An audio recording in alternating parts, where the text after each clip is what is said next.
All right, everyone. Welcome to Conversation with Related Thing. Good to see you, Rodney. Okay.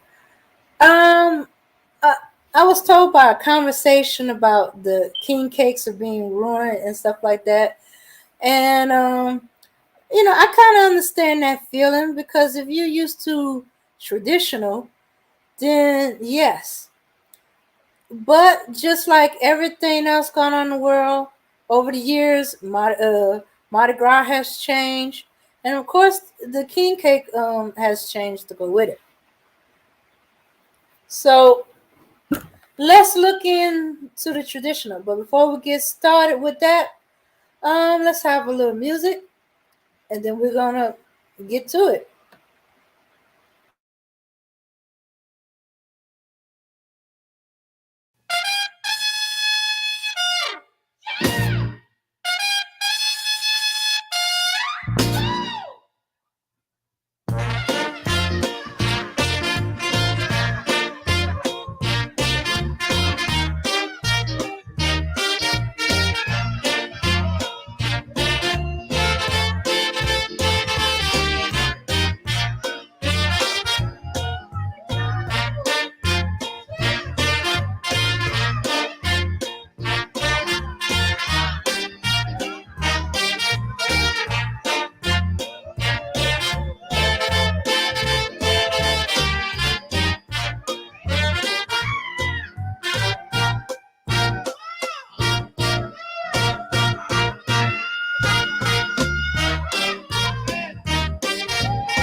Lo.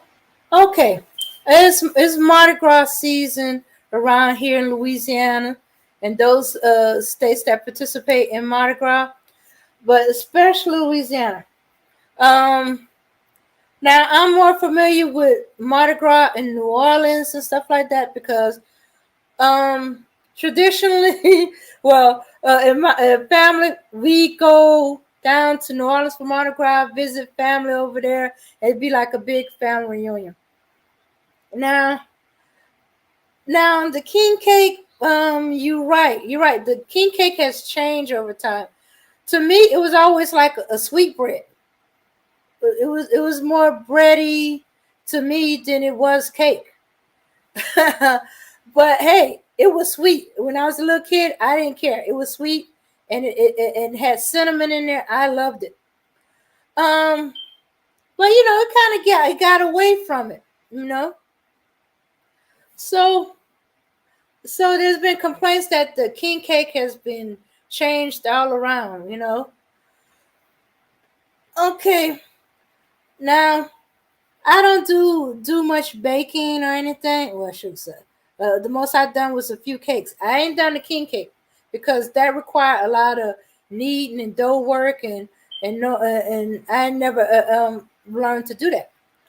And as I said, we're not really obsessed with making them as much as eating them. And it kind of fell off a little bit because what was happening, it was changing the narrative. Okay, when you find the baby in the king cake, that meant whoever found the baby, they had to host um, the next Mardi Gras. When it was with my great aunts, that meant we all go to that aunt's house or this aunt house. um, but so something happened as I got a little older. What was happening was some of the women in the family, when they found the baby, the following year they had a baby and stuff like that. So they were starting to make the connection to them finding the baby in the king cake to them getting pregnant with a baby. So it kind of put a whole bunch of the women in the family kind of off, especially if they weren't trying to have a baby. Now the ones that were, they were all for it. But usually they don't be the ones that would find the baby. So it became a little obsessive.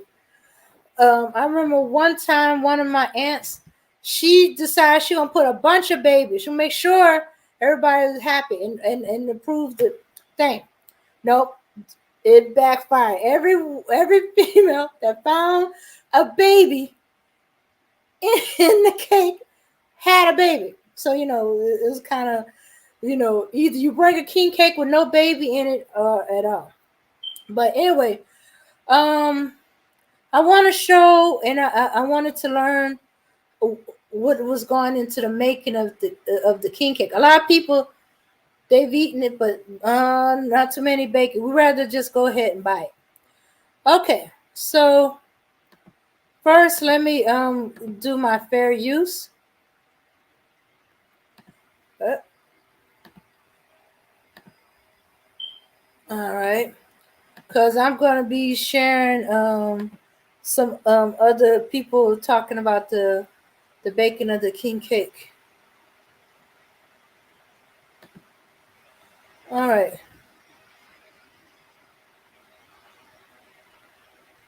What, Rodney? For real? There was some lawsuits over that. Well, if you know there's going to be a baby in the king cake, wouldn't you chew more carefully? I know I always did. I know quite a few relatives that would tear the cake apart to see if the baby was in there before they start chowing down. But I guess if you get enough drunk people together, they don't be thinking about that.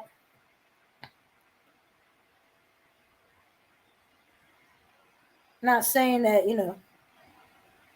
but I'm like, common sense would say to do that. Oh yeah, and yeah, I was also into the Zulus and the Indians. I had a great aunt that stayed in the area near where the Indians was. Oh, and we never missed a Zulu. We would never miss a Zulu. You have some upset family members. They could go to every other parade in the world, but they missed that Zulu. You swear they didn't go nowhere. So I understand about that. And I've been wondering how old is the Zulu? Because I'm 50 and Zulu's been going on as long as I can remember. You know, at least since I was 2 or 3. That's my earliest memory of Mardi Gras. I guess I was about 2 or 3, and my mom's older brother put me on the shoulder, so I he thought I was gonna be trampled, um, but he wanted so I could see everything because I can't see nothing. They had they have had people to choke and die from the baby. Remember, the baby was a big pink baby, hard plastic back in the day. You couldn't even break it. Mm. Yeah, I even remember ones made out of wood. Yeah, yeah, the obsession with the coconut.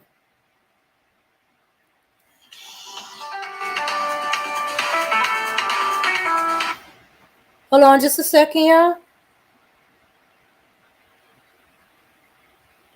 Mm-hmm.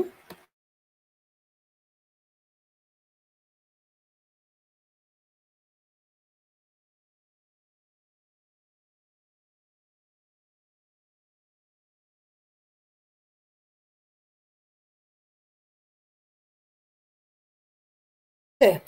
All right. Family. Family. Yeah, yeah. I have a lot of cousins like that. Do you know we held on to them coconuts for years?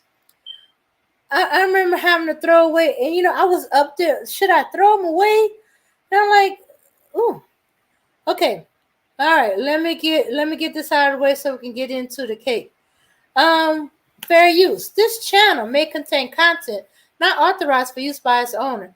However, according to Section 107 of the Copyright Act of the United States, the fair use of copyrighted work for purposes such as criticism, comments, news reporting, teaching, oh yeah, we're going to learn something, scholarship, or research is not infringement of copyright. Yeah, fair use, everyone. All right. So, yeah. I remember being up. I remember I don't know why we was upset. One of my cousins decided to break his coconut open.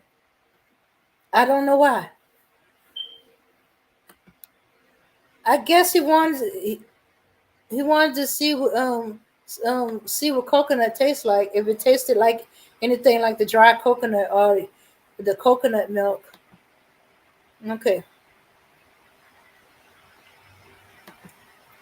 Now this first one that I'm going to be showing is from our usual Southern Living Test Kitchen and stuff like that, the magazine, you know, and then I'm going to go to talk about one of the main bakeries that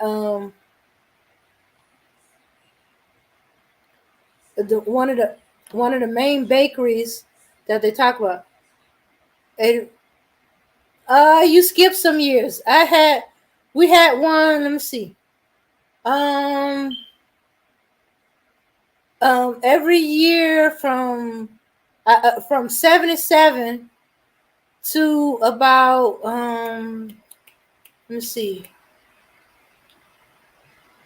to about 2000 or 2000, and then most of us in my group, we all went off to school and stuff like that, and we missed a couple of years.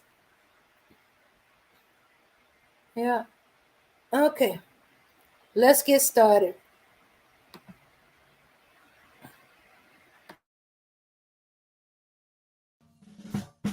In the Southern Living Test Kitchen, carnival season is like our second Christmas, and that's because of our test kitchen professional, Pam Lawley, and her king cake.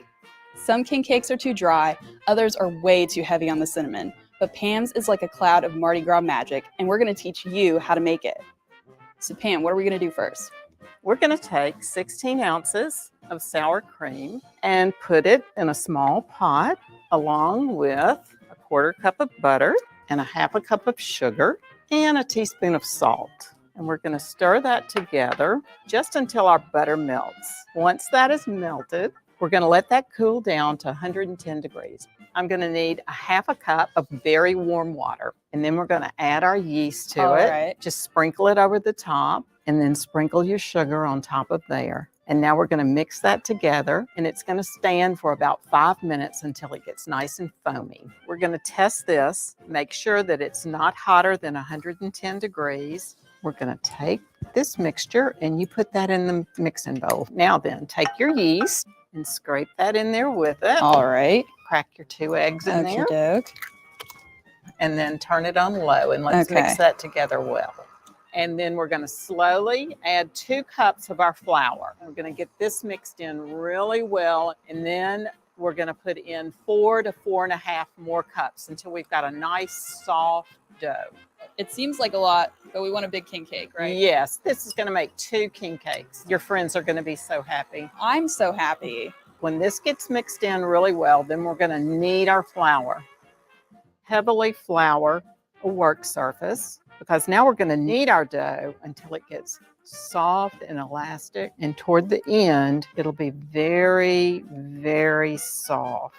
So Pam, normally you put a baby inside the king cake, like a little plastic baby. A little plastic baby. And tradition has it that whoever finds the baby in their piece of king cake has to have the party next year, and they have to make the king cake. And you don't put a baby inside yours. I don't. Why is that? Because I'm always afraid of dental work afterwards. So. I think that's legit. Okay, we've gotten our dough nice and soft, and we're going to put it in our lightly greased bowl. All right. We're going to put it down and then flip it where it's greased on top. We're going to cover with plastic wrap, put it in a warm spot where there's no drafts, and let that rise until it's double. Our dough has risen, so now we're ready to put our cakes together. First, we're going to take our 1/2 cup of sugar and then 1.5 teaspoons of cinnamon and stir that together really well. All right. We need to lightly flour our surface. There you go. Spread that around good, because we're going to lay our dough on that. You can see how it's risen, and it's doubled in bulk from where we started. It sure has. So now then flour your hands good. Okay. Now give it a punch. Now we're going to turn it out on our lightly floured surface, and we're going to cut the dough in half because we're going to make 2 cakes. Now then, we're going to take this one, Mm-hmm. and we're going to roll it out to a rectangle that's going to be 12 inches wide by 22 inches long. What makes this dough different than other types of dough? This dough is not a real dense dough. It's very light, very flaky. Now then, we're going to take our softened butter, and we're going to use half of that and spread within 1 inch all the way around. And it's important that that butter be good and soft, or you'll tear your dough. Sprinkle half of our cinnamon mixture, and this is a traditional king cake with the cinnamon sugar. Now that we've got our cinnamon sugar on here, we're going to start at the long side, and I find that it's easiest to roll it toward me. We're going to roll that just as tightly as we can, and your dough is going to stretch a little as you go, and that's okay. And then when you get to the end, try and kind of pinch those edges together. Why do we do this, Pam? So that it will stay together when it bakes. And then you'll put that seam on the bottom, and then it won't show. Now then, we're going to form our ring. And what we do is we just form the circle like this, and then we're going to pinch these edges together. Now then, we're going to transfer it to our lightly greased pan. And what we'll do is now we cover this with plastic wrap, and it'll rise again for about 30 minutes. Okay, our cake has baked to a beautiful golden brown. It's gorgeous. And now I'm going to put the icing on it. What's in this icing, Pam? This is powdered sugar and a little melted butter, lemon juice, and milk. And just working back and forth. And your cake is still a little bit warm, so this icing's going to melt into it a little bit and become a little bit glazy. Let's dress it up. And I have found that the sugar crystals work better than the sanding sugar. You want to alternate your patterns and then just work it all the way around the cake. There we have our king cake, ready for a party. Let's go. All right. For more recipes and tips, visit southernliving.com. Okay. Okay, I shouldn't have ended it so soon. They got the recipe on the end of it. Yeah, Rex was for the white people and the Zulus for the black. Yeah, as I was saying, I remember being upset when I started seeing white people in the Zulu parade. I'm used to seeing them act. I'm not used to seeing them in. And I was like, wait a minute, because somebody took off their mask so they can have a drink. I'm like, hey, what that white man doing up there? It's like, what the heck? I I remember one of my cousins being so mad. He he I don't know who he talked to, that he knew in the Zulu, and it's like, oh no, they selling out the Zulu parade, and he wouldn't go. He'll drop us off, but he wouldn't go. I was like, you know, it's like, sometimes you feel like they're making fun of you. Wait a minute, y'all didn't did everything I could so we don't be a part of the Mardi Gras. We had our own thing, and now y'all trying to get into our stuff. Oh no, no, no.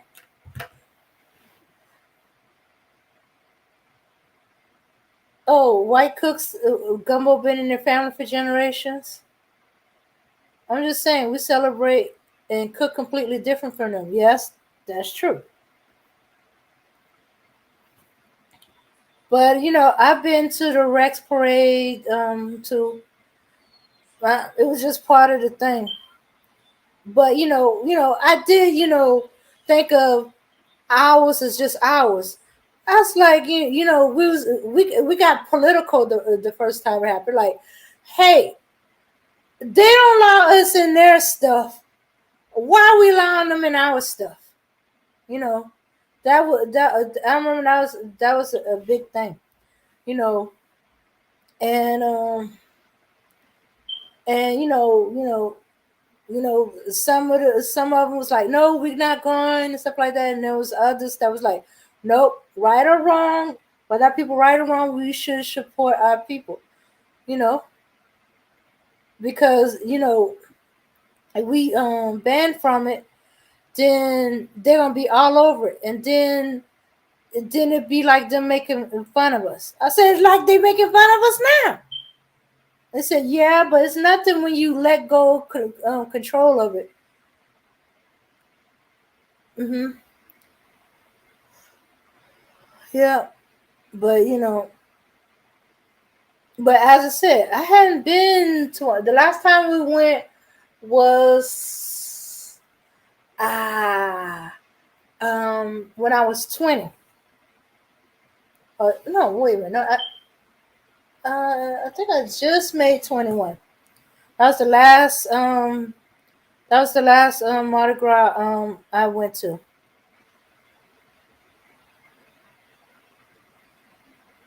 Exactly, Rodney. That's what I was saying. It's crazy. White person can ride in the Zulu parade, but black person can't ride in the Rex parade. I'm not from New Orleans. I'm not from New Orleans. I'm from a small town, Louisiana. But I had a lot of people there, and we go there every month. I didn't even know what a Mardi Gras was like in my small town until I was in my teen years, and me and my mom didn't go one time. Um, yeah, so but I can't say I know New Orleans well. I had this like weird little oblivious thing going on when it came to me in New Orleans. I walked through what is considered the most dangerous neighborhoods in New Orleans, and I didn't know. I had no clue that they were dangerous. You know, I can hear gunshot going off, and I swear somebody's popping firecrackers. I could be coming in the house going, "Hey, somebody's popping firecrackers out there. We can pop firecrackers." And they're like, "Girl, you crazy? They shooting out there. What were you doing out there? Why you letting nobody know it?" I said I was just going to the car to get my book. But that was me. I was oblivious like that. You didn't notice the boarded up apartment buildings behind? Nope, no different from a boarded up house as far as I was concerned. But I always thought I just had common sense. There were certain things I did that seemed smart, but to me it was common sense. If you were a boy, you would have known. Yeah, probably so, cause then probably talked my grandfather into teaching me about the firearm. But I don't know what made him teach my mom. Well, she was a bit of a tomboy, and she was his baby girl at the time. So let's see. I grew up there with my family originally, but Creole whites do share the culture, but completely different. Yeah, because they Creole white. Yeah. Oh, I wish I can remember. There was this place. Oh, I never remember the name, but if I was to walk through that area, I can recognize the building. Had the best gumbo, best food. We was obsessed. Every time, once we discovered where they were, every time we was hitting, we was going there. I was like, I gotta get. Mhm. Mhm. Yeah.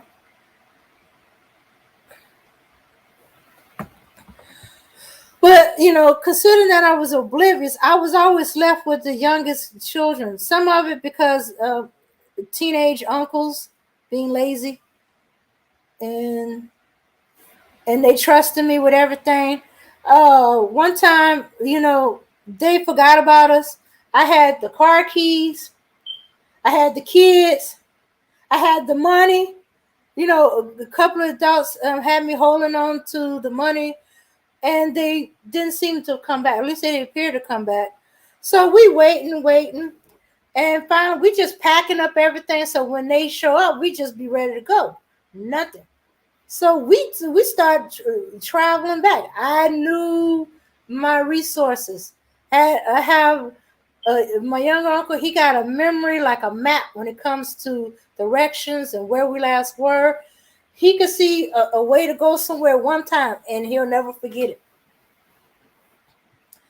And I had a younger cousin that same age who knew the area, and we started walking back, made stops. Back in the days of the payphone, used to I always had like a little mini address book with all the relatives' address and phone numbers in New Orleans, Slidell.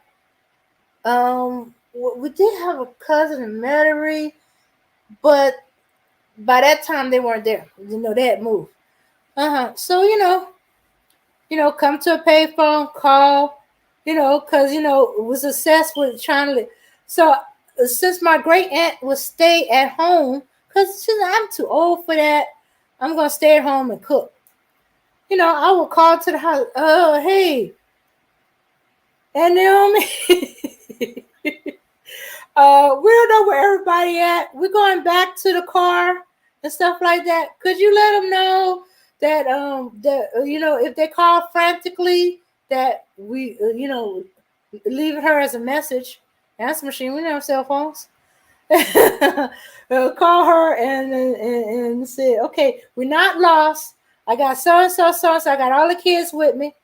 Um, uh, Yancey's leading us through back um, to his grandmother's house as we're making our way to the car. Or we stopped to such and such restaurant to use the bathroom, get some soda, and we making our way to the car. Every few minutes, I was leaving a message either with her or the answer machine.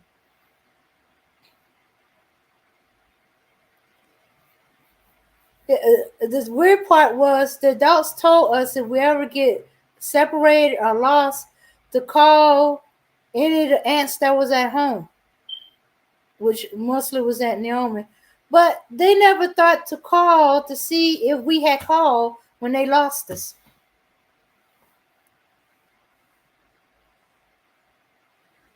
Yeah. But anyway, I'm going into Mardi Gras 30 mode. Let me see. Now, some people are saying we should stick to the traditional. Like you saw, it's more like to me. It's always more like a cinnamon bread, a sweet bread. You know, and but there's been some changes um over the king cake over the years. Some it became more like a cinnamon roll. Um, to me, it's become like a cross between a Danish or a jelly donut in some cases. I was like, let me see.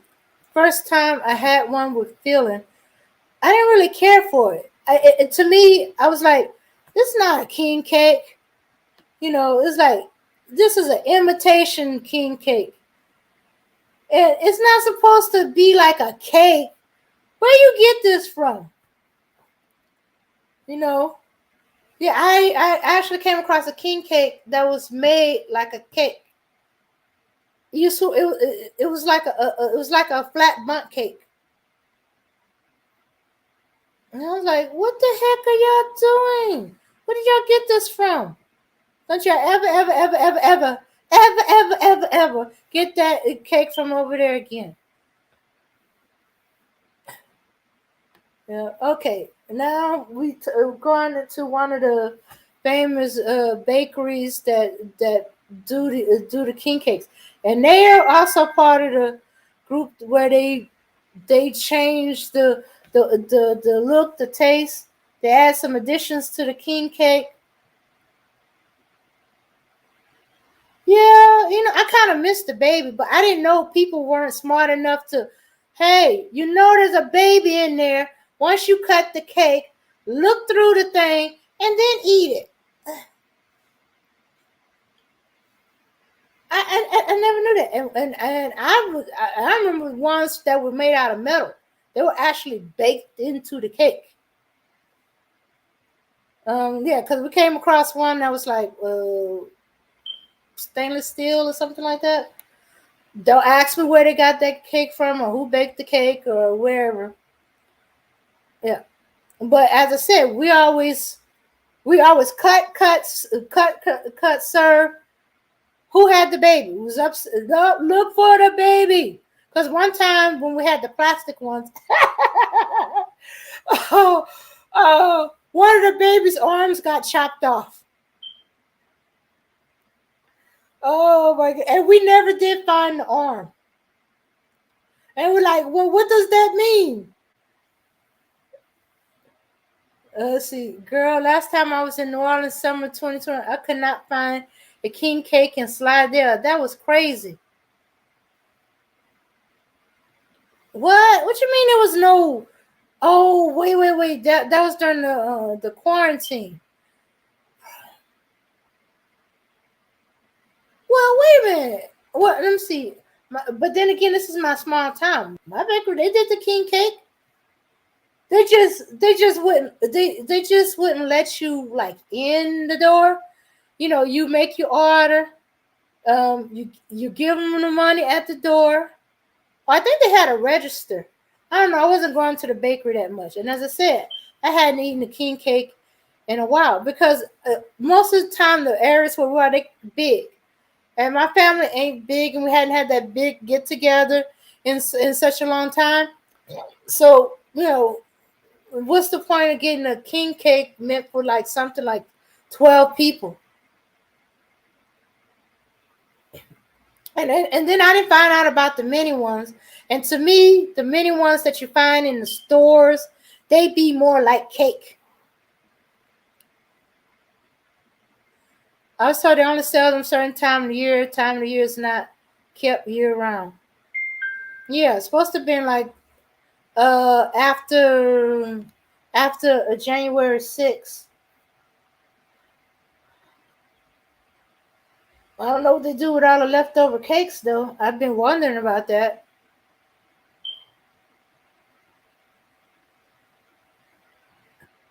But she was saying around Mardi Gras time. Oh, she was there for the summer. Oh, okay. I was jumping the summer. What? Duh, yeah. Not gonna find king cakes in the summer. If you find a king cake during the summer, somebody put that in their freezer somewhere. I thought she was talking about Mardi Gras time. I was like, well, that's unusual.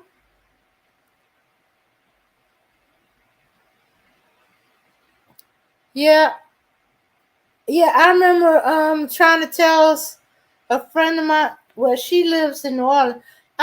She. Let me see. She moved out here during after Katrina, during Katrina and stuff like that.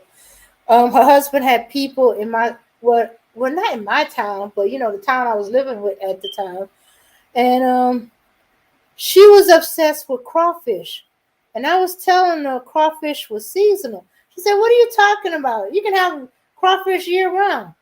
I said, "What are you talking about? Crawfish is seasonal in Louisiana." She said, I have it year round." I said, "Well, then you must have been eating Chinese crawfish, because crawfish is seasonal around here."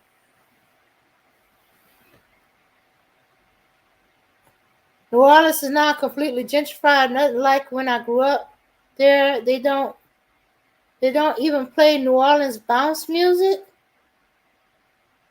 When I was growing up, a king cake was year round, so no such thing at a certain time of the year. See, that's what my friend said. When she said, "What are you talking about? Crawfish is year round. There's no such thing at a certain time of the year."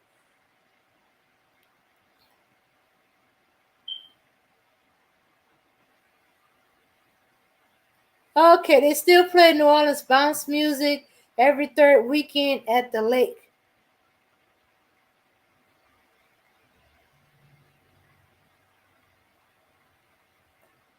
Yeah. So she was shocked when she came down this way and found out that crawfish was mostly seasonal.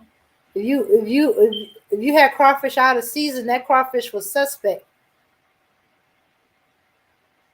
It was coming summertime, spring, and summer Indian second line dance every third Sunday.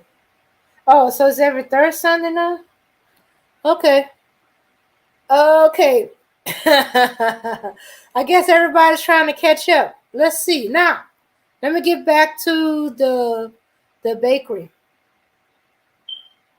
Um, that some people are unhappy about some of the changes that have been done to the king cake. All right, here we go. Okay, you got to go. We're not trying to watch porno here. We we're talking about food. That's the only thing we're gonna be eating around here. Okay, here we go. For 50 years at least. Every January, as the rest of the world settles down after the holidays, the city of New Orleans gears up for Mardi Gras. Carnival season is full of parades, balls, and its signature dish, king cake. And one of the most legendary king cake bakeries in New Orleans is Gambino's Bakery. I have been coming to Gambino's for 50 years at least. I drove an hour and a half just to get to Gambino's to get one of their delicious king cakes. For several generations, Gambino's has been baking king cakes for New Orleans and the rest of the world. This is our 71st year in business, so we have a lot of experience. We have people that have been with us 40 years, 20 years. And the business of king cakes is big business. In addition to selling the cakes at their bakery, Gambino's ships king cakes all over the world.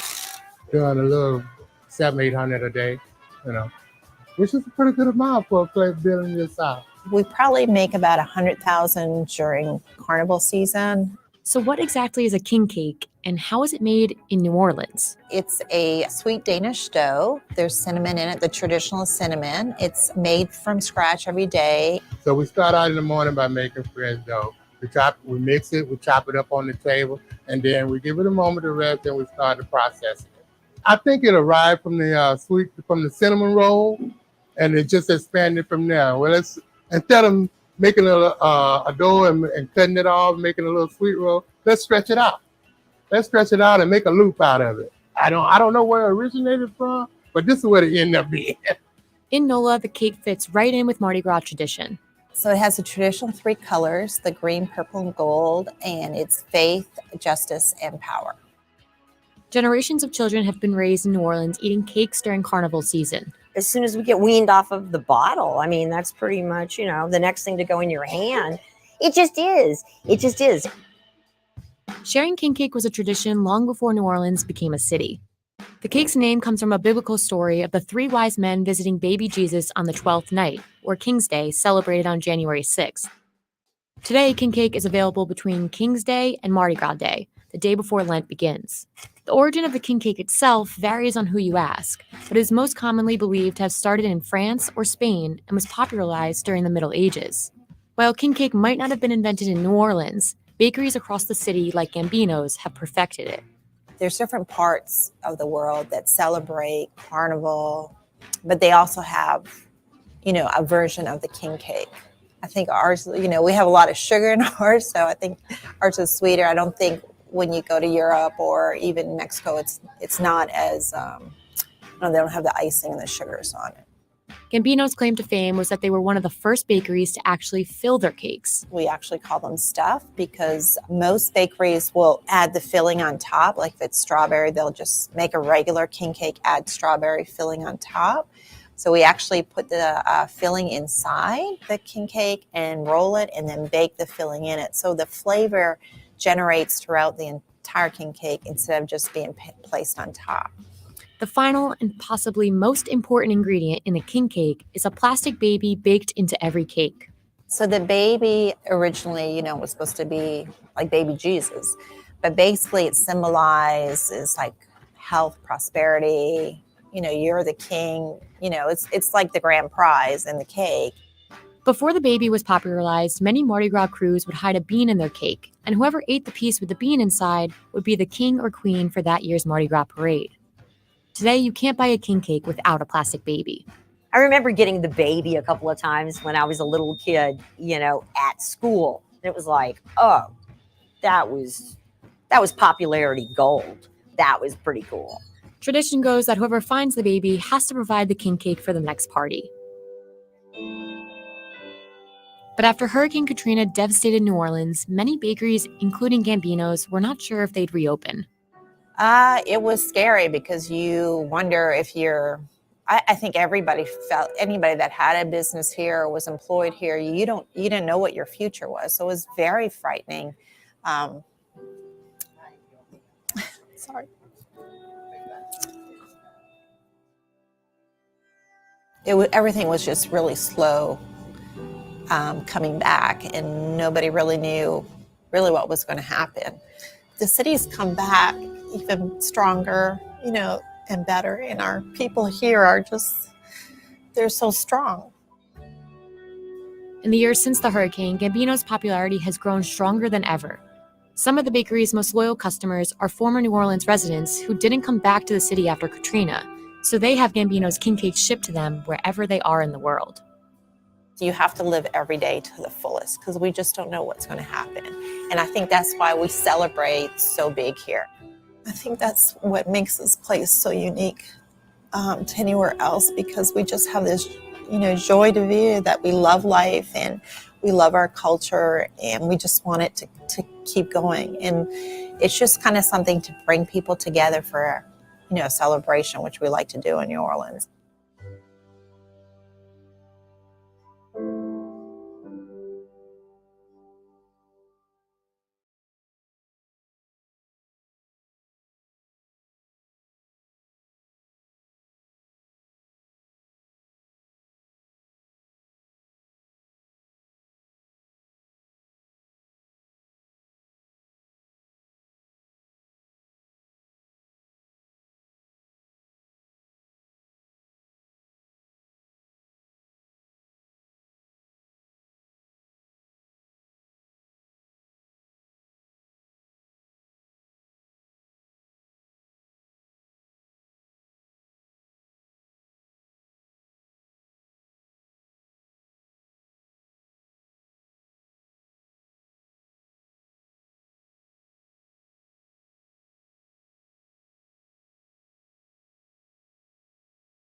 Oh, shooks. Sorry, y'all. I didn't realize I was muted.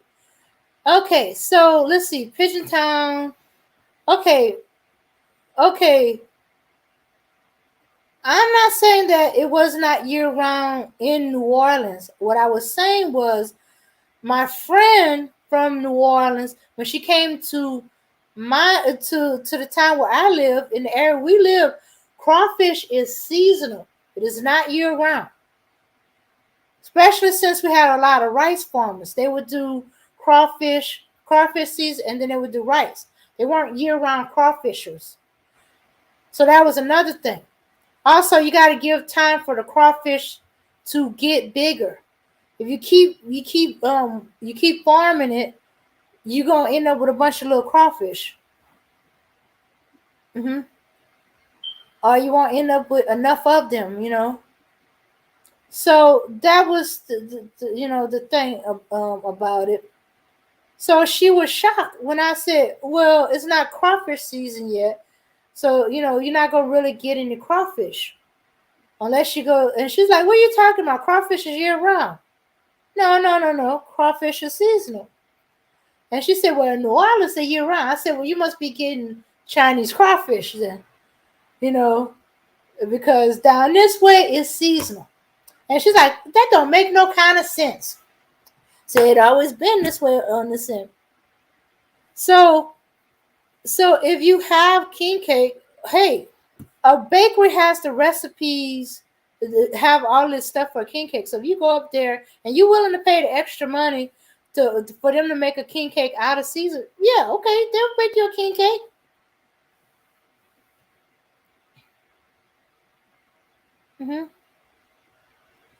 Okay, so yeah, so Gambini is a really famous bakery, especially for king cakes, and they're not kidding. They do ship all over the world, you know. Yeah,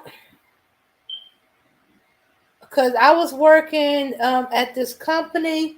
They do specialized Louisiana food, and they ship all over the world. Well, around Mardi Gras time, they were shipping out the king cakes too, you know. And of course, they had to be Gambino. Sorry, Gambino.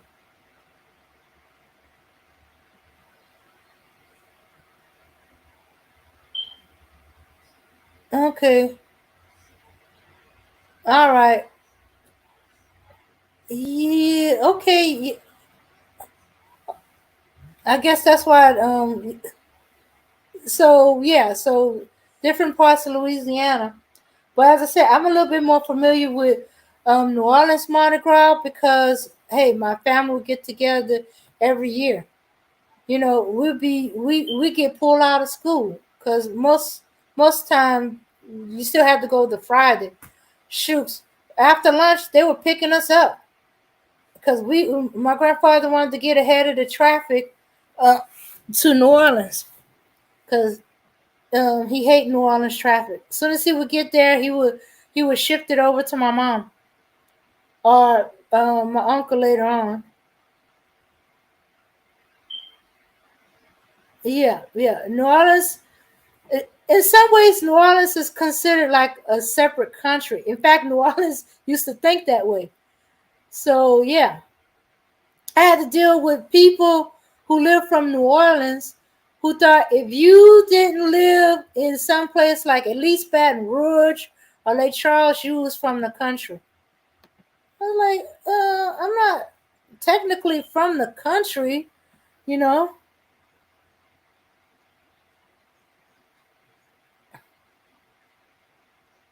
But as a friend would say, we get too obsessed about all this little bit stuff. Who cares?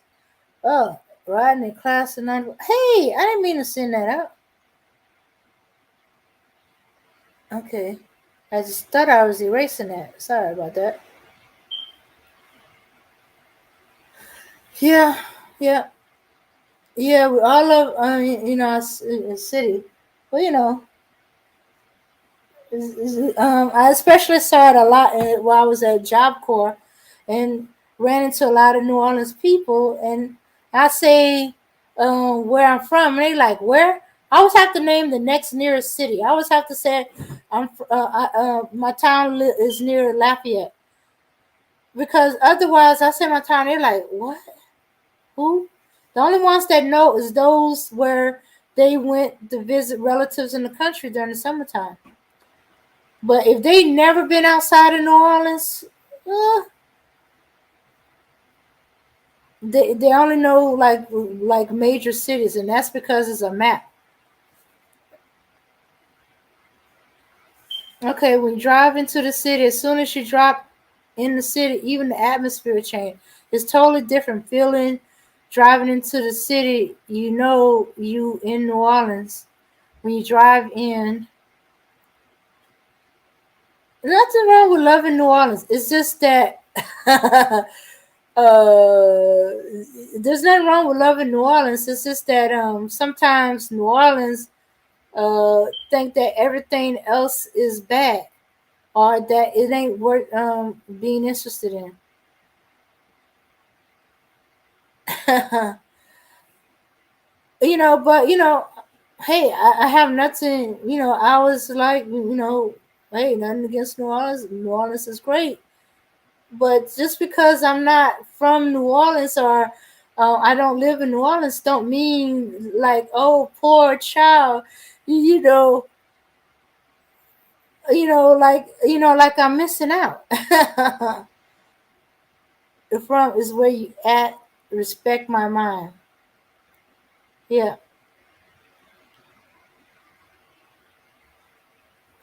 Yeah, that's what I was saying. I never really noticed.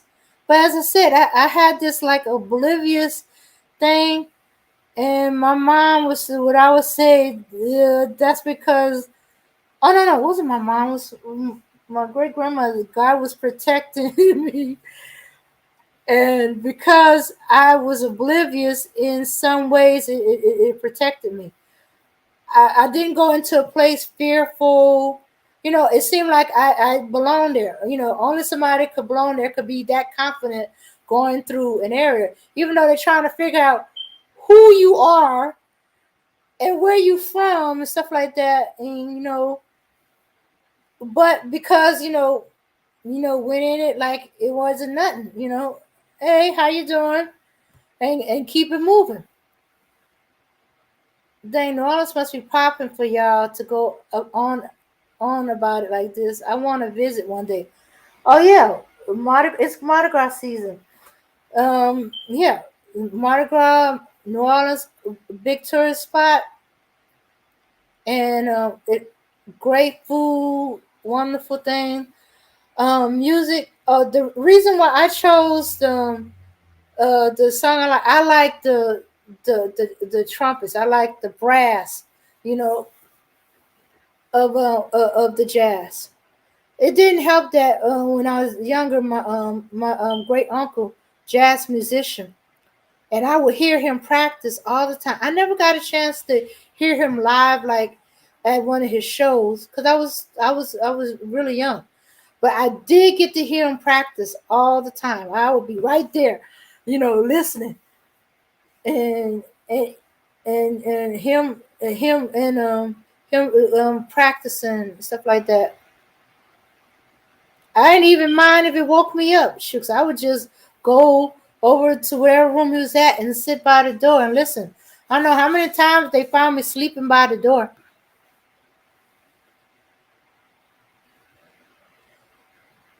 They just thought I just went to sleep all right there. hmm But I love instrumental jazz.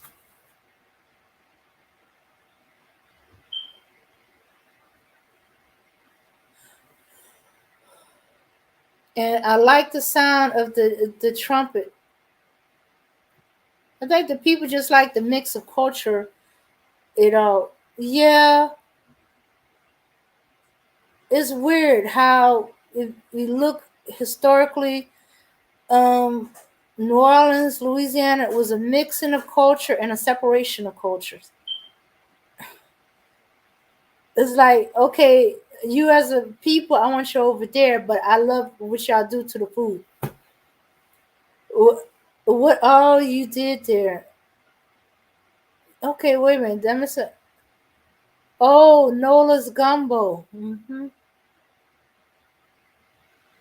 Oh, you finally got a chance to visit?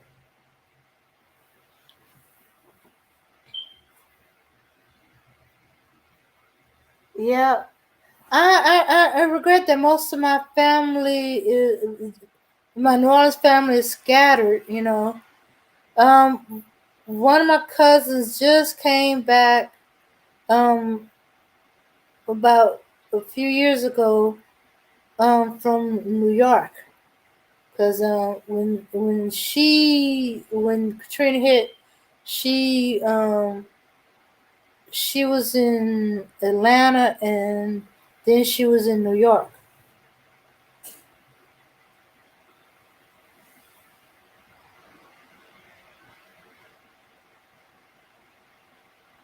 Yeah, because a lot of our elders have passed away over the years. Yeah. In fact, our last elder passed away last year. Shoot, she was 100. Is it 100? 101 when she passed. But she's a New Yorker. She lived in New York longer than she lived anywhere else in her life. So she's a New Yorker. Oh, but I couldn't wait to see her for Mardi Gras time when she would come. Only thing I didn't care for was Bourbon Street. I did not like walking around Bourbon Street. I don't know why certain my family members got obsessed with going down Bourbon Street. I didn't like it. I couldn't stand it. No place to sit down. It's just walking, walking, walking, trash everywhere. I guess because most of the time I was too young to go into any of the clubs. And then when I was old enough to go into the club, all I wanted to do was to sit down. I was just glad to get in there to sit down. But then again, by the time I left, I was so tipsy. I was having a whole bunch of fun. I was singing, I was dancing, I was holding everybody up.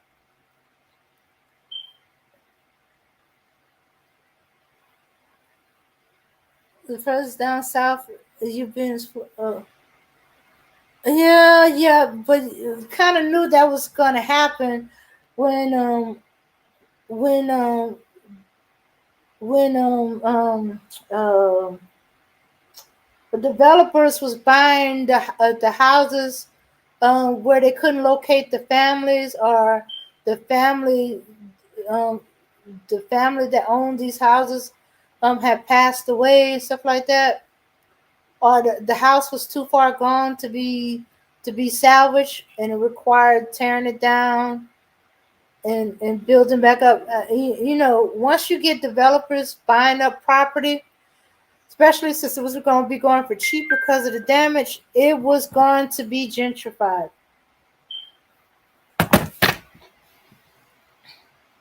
So when I started hearing about that, I was like, oh crap, New Orleans is going to be gentrified. But since I didn't know which areas in New Orleans most of the buying was going on, I wasn't certain. But I do know there was a developer that was obsessed with my great aunt's house. Her house was doing good, it's water damage. It was still on its foundation. I was surprised to find out some houses in her area got knocked off their foundation. But then again, according to my cousin who's there to see that wave go through there, I shouldn't be too surprised.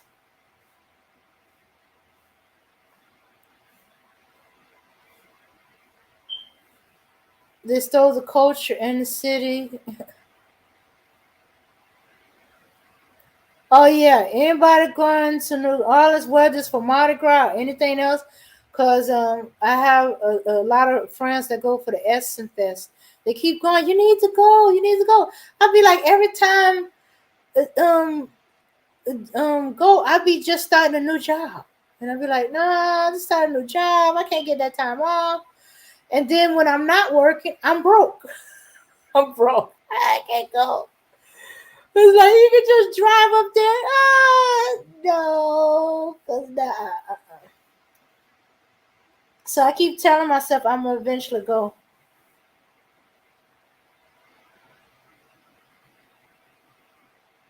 So yeah, you better bring some fat clothes with you, cause you're gonna gain 5 pounds.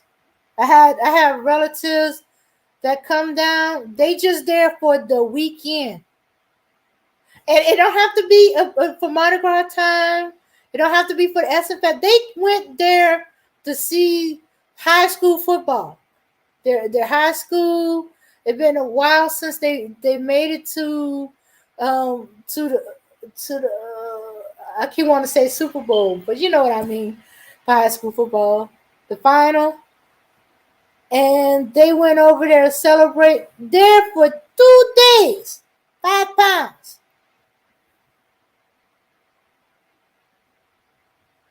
Yeah, I don't know.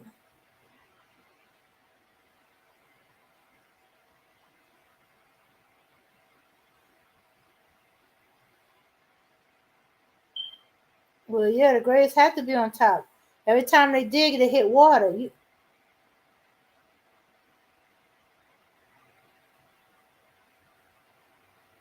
Okay, you starting to sound like Max Yvette.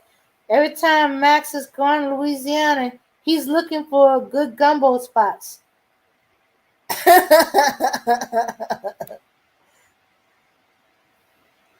Yeah, he knows he's gonna be going through Louisiana. He will not eat until he gets there, so he can make room.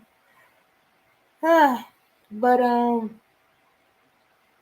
yeah, it's always good eating.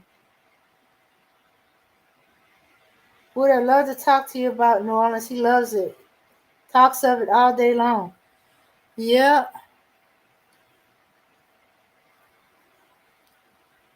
yeah, I,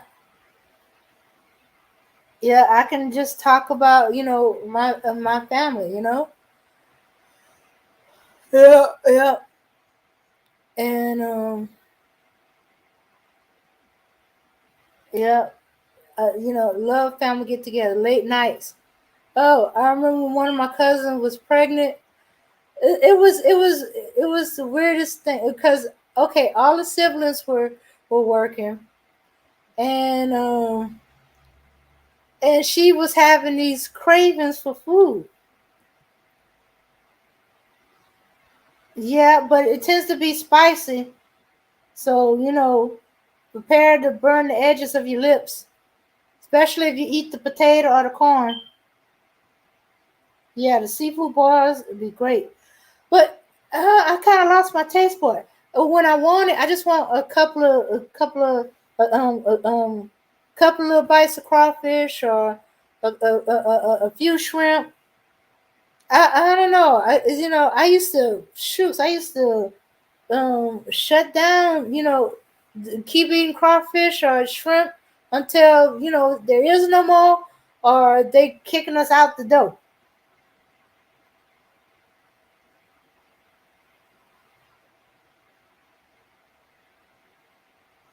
Well, yeah, yeah. It's almost like you have amnesia about the violent place or the violent moments. Well, didn't have really. I had near misses. Like we were supposed to be at St. Charles. I can't remember what was the street. It was a certain part of St. Charles we were supposed to be at, and we lost our spot. We was late, because you got to pretty much go early, practically spend the night to get the spot. We couldn't get it. I mean, it was just covered up. And so we went to another spot, and then we just kind of gave up. Some reason we just had to leave. So we get back to the house. Next thing y'all okay? You okay? What you mean we all okay? There was a student at St. Charles. What? No, we didn't even get to. We couldn't get near St. Charles. We couldn't get to our usual spot. We had to go further down, and then I don't know. Some reason we had. We had to come back. I don't know exactly what it was. I think somebody was sick, or some of the kids were sick, or somebody was sick. We just had to come back. A couple of crabs, sausage, corn, a few lobster tails. Why just the tail? Why not just stick the whole lobster in there? Some shrimp, make it a party. Except it'd be more like crab, crawfish, shrimp, sausage, corn, and potatoes. Although I've heard of some that have had lobsters, but to me, a lobster is just a gigantic crawfish.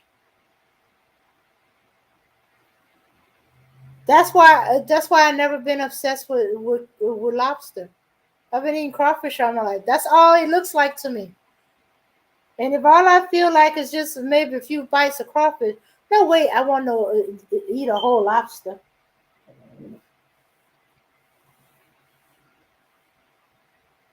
Although I have seen some crawfish that was big enough to be a lobster.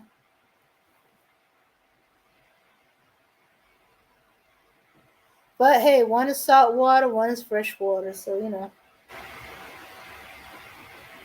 yeah. Hey, and just remember, the potatoes tends to soak up all the seasons. So if it's a spice, they use spice in the crawfish boil, it's going to be one spicy potato. Salt is going to be a salted potato. Sometimes I used to think they throw potatoes in the correct mistakes. Like they put too much salt in the water, throw a few potatoes in. The potatoes will suck up the salt. Too much spice, throw some potatoes in. Not that that make a difference. Oh my goodness, that was another thing. The crawfish balls. They don't put as much crawfish in the seafood boil in South Carolina for some reason. Because they gotta ship the crawfish. I don't remember. Is there any wild crawfish in South Carolina? Or do they got crawfish ponds in South Carolina?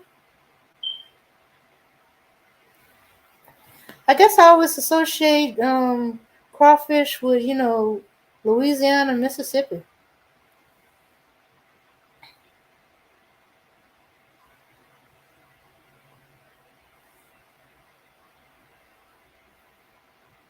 Yeah.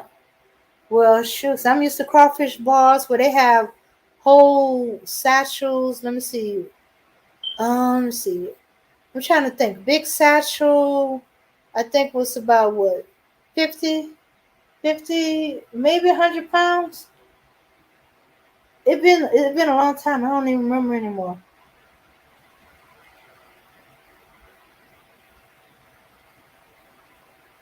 But I have to admit, we didn't do much crawfish raw for Mardi Gras.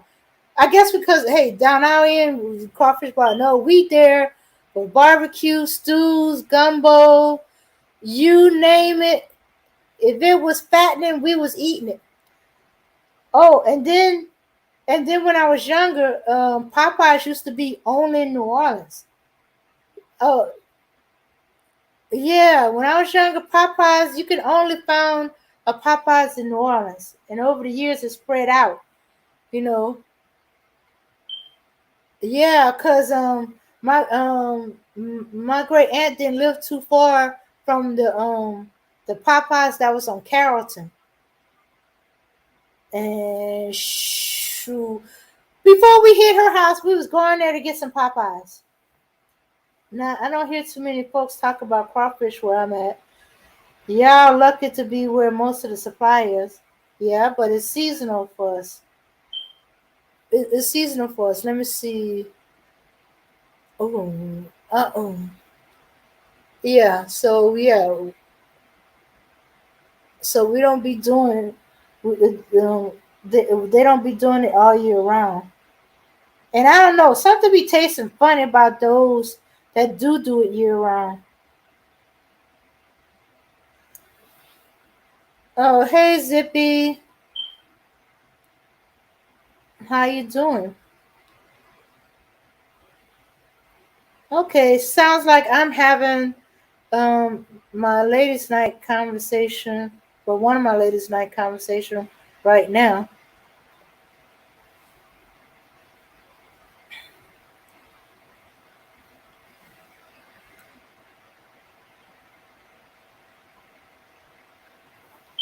Yeah,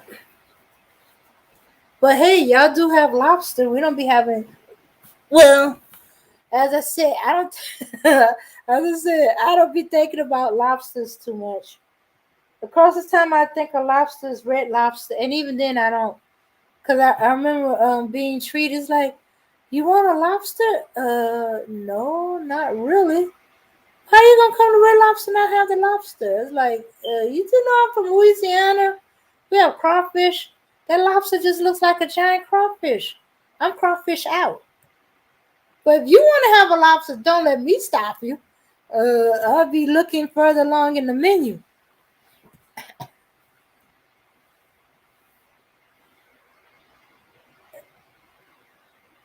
Hmm. Yeah, yeah. I didn't even know what New Orleans. I mean, what I'm saying, New Orleans. I didn't know what Mardi Gras was like in my small town till, let me see, I was 16, and I didn't. Me and my mom didn't go with the rest of the family that year. Was it 16? I don't think. No, no. I think I was about 14 or 15, and I was used to New Orleans, so I didn't know what kind of didn't know what it was about because I was usually gone by the time most of the festivity was going on. Um, so okay, now here in the country, okay, when they do go to make a gumbo, but traditionally what it is you send somebody out to go get the ingredients for the gumbo. So there'll be like one family uh get the chicken, but you gotta chase the chicken and catch the chicken. You gotta bring the live chicken over, and then you go to these different houses to get the different ingredients, and there'll be a chicken run. Oh, wait a minute, did I say chicken run? uh, chase the chicken, and they be in these costumes. That's a little off-putting. Um, yeah, you know, kind of like the um uh um how do how it's like if the scarecrow was to meet the what they call the jester, like a cross between a scarecrow and a gesture, the jester, you know. And oh, one year, the year I was there, I was at my cousin-in-law's parents' house. Yeah. Now it's hard because the husband speak only French. I suspect he knows English. He just don't want to speak English. Because when we're being smart mouth, you know. But the wife did. Okay, so we outside in the yard because it's doing a big thing: barbecue, watermelon. Okay, I know the thing about watermelon, but shoot, it's hot. It was one of them hot Mardi Gras. Yeah, Mardi Gras is usually either cold or it's hot. More often than not, it's cold. But this one was a hot Mardi Gras, and we weren't, we just go and visit friends and relatives, and we was over there with them because they were having a big thing.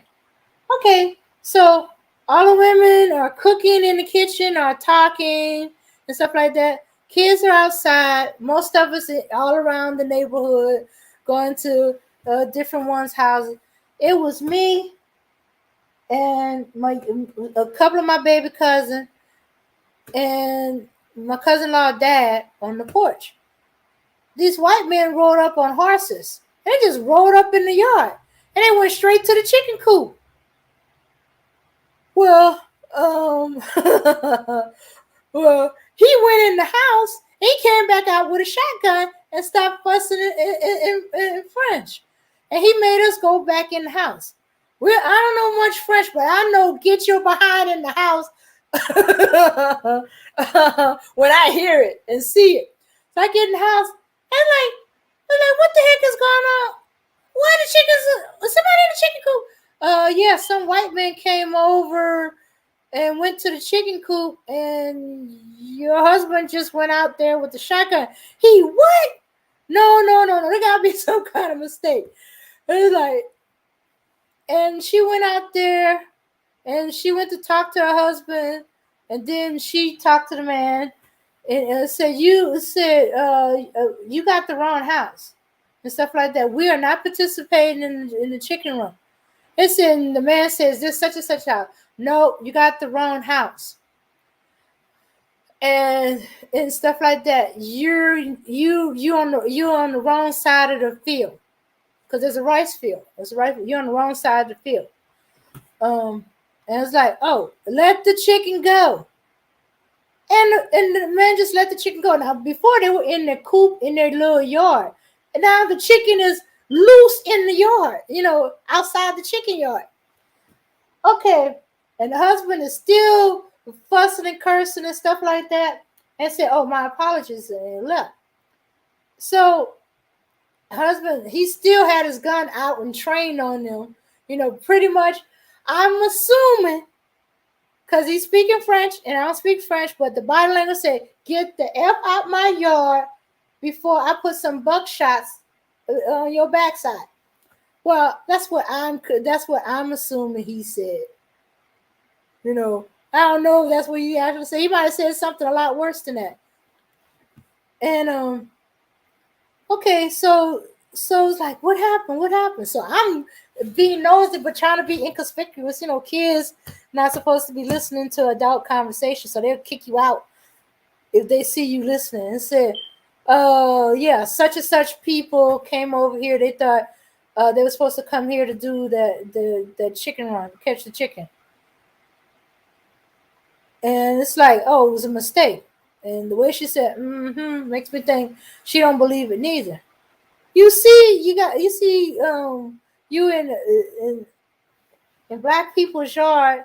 Since when did they participate in? And then I told the history that it wasn't unknown for them to go and steal black people's chickens, or steal from black people to do their gumbo. So that's why her husband never really took his gun down off of them. Not to mention that man had his hand on his own gun, on his gun belt. So, it's kind of worried it's going to be a shootout. Zippy's trying to communicate with you on the internet, Dame. Zippy means no harm. Okay, wait. Crawfish are river roaches, but they good eating if you catch them fresh.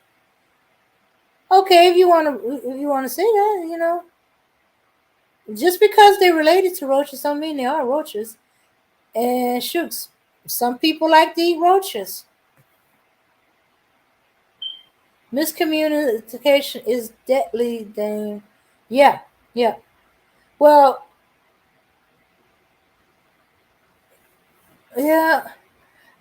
But, I just was going by what I'm assuming because of his body language and the way he was holding that rifle, and he never really took it down, and that white man with his hands on the butt of his gun that was on his gun belt. Yeah. I think if they could have got away with it, they probably would have. Because you know where the black neighborhoods are. You know where the white sides of the section is.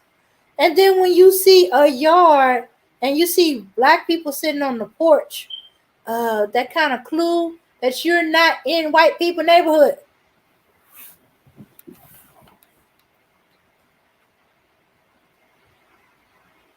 You lucky the man didn't come out shooting, because because he could have done it, protect my property. This man come in my yard and go and try to steal one of my chickens.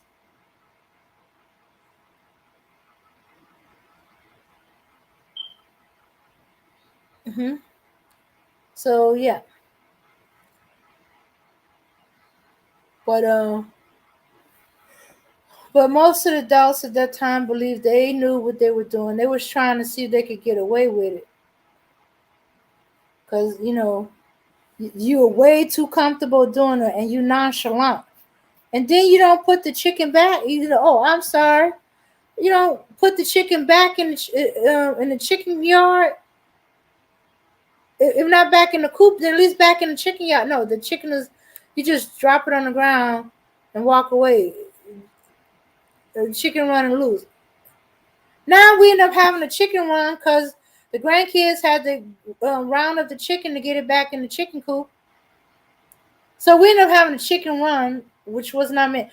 And the lady, she was not happy because she said now her chickens won't be laying for maybe a week or two, depending on how stressed out they were by this incident. First the guy going in there upsetting all the chickens to get one chicken, then that one chicken is a good layer. Then he got chased twice. Firing gunpoint at someone should only be self-defense thing. Duh. He was defending his property. He just didn't fire. He just started cursing them out, telling them to get, well, I'm assuming body language was telling me, get the F off my property. Get off my land. You put my chicken down.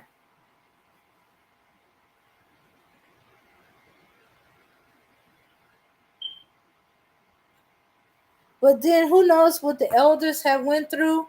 It could have been saying never again.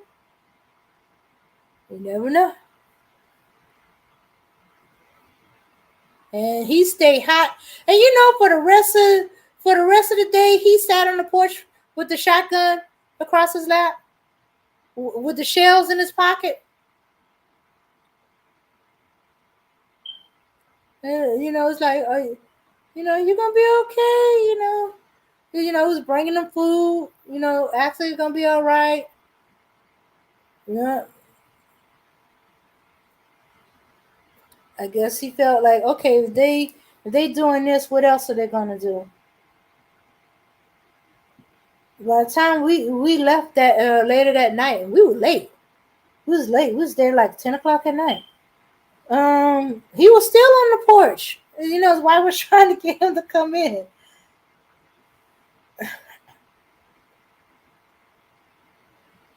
Hands up. I didn't any harm, dang. Hands up. But yeah, most people think that a lot of the people in the South, that we just let white people run over on us. That is not always the case. I've known plenty of elders pull guns on white people. I know elders that had guns in their cars. I had a teacher who had a gun on his car, in his car, on the seat of his car. One of his friends, who was also a teacher, needed to borrow his car to get the mechanic to come and pull his car because it stopped on him. After he got to school, he needed to go do something. Oh, he wanted to go home for lunch, and he couldn't do it. So his car wouldn't start. He said, "Man, did you know you left your gun on the seat of the car?" I said, "Yeah, and one of them kids get on. Oh no, not one of our kids. They know better. They ain't gonna be testing me by going in my car. Not to mention his car was right there in the view of all of us, so it's not like we couldn't see his car. But it was surprising to find out he had a gun, and or that there was a gun in the glove box, or a gun under the seat. And I've heard stories of You know, our pastor making white man apologize for insulting his wife. And even pull out a gun on one, you gonna apologize to my wife.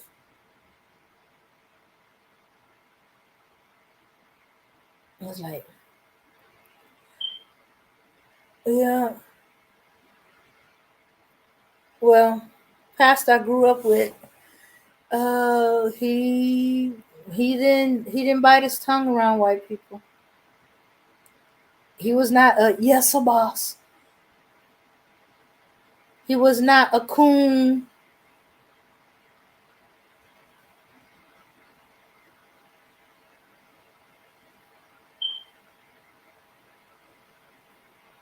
In fact, uh, quite a few of the deacons end up staying at his house to protect his house because, as I say, he pulled a gun on the white man, made that white man apologize to his wife. Um, and the man threatened him, said, "Well, come on, we can finish. You can just come on, then we can finish it." But they never do anything alone. So we don't see no white man come out and call him out and duke it out with him. Nah. Y'all women are dangerous thing. Zippy is afraid of even communicating with you. Hands up. Uh, all right, let me get off of there. I was supposed to be talking about the king cakes, and the traditional is good. If you like the traditional, fine. But each time something new is added to it, sometimes it makes it better. You think the gumbo started out the way it did? Hold on a second.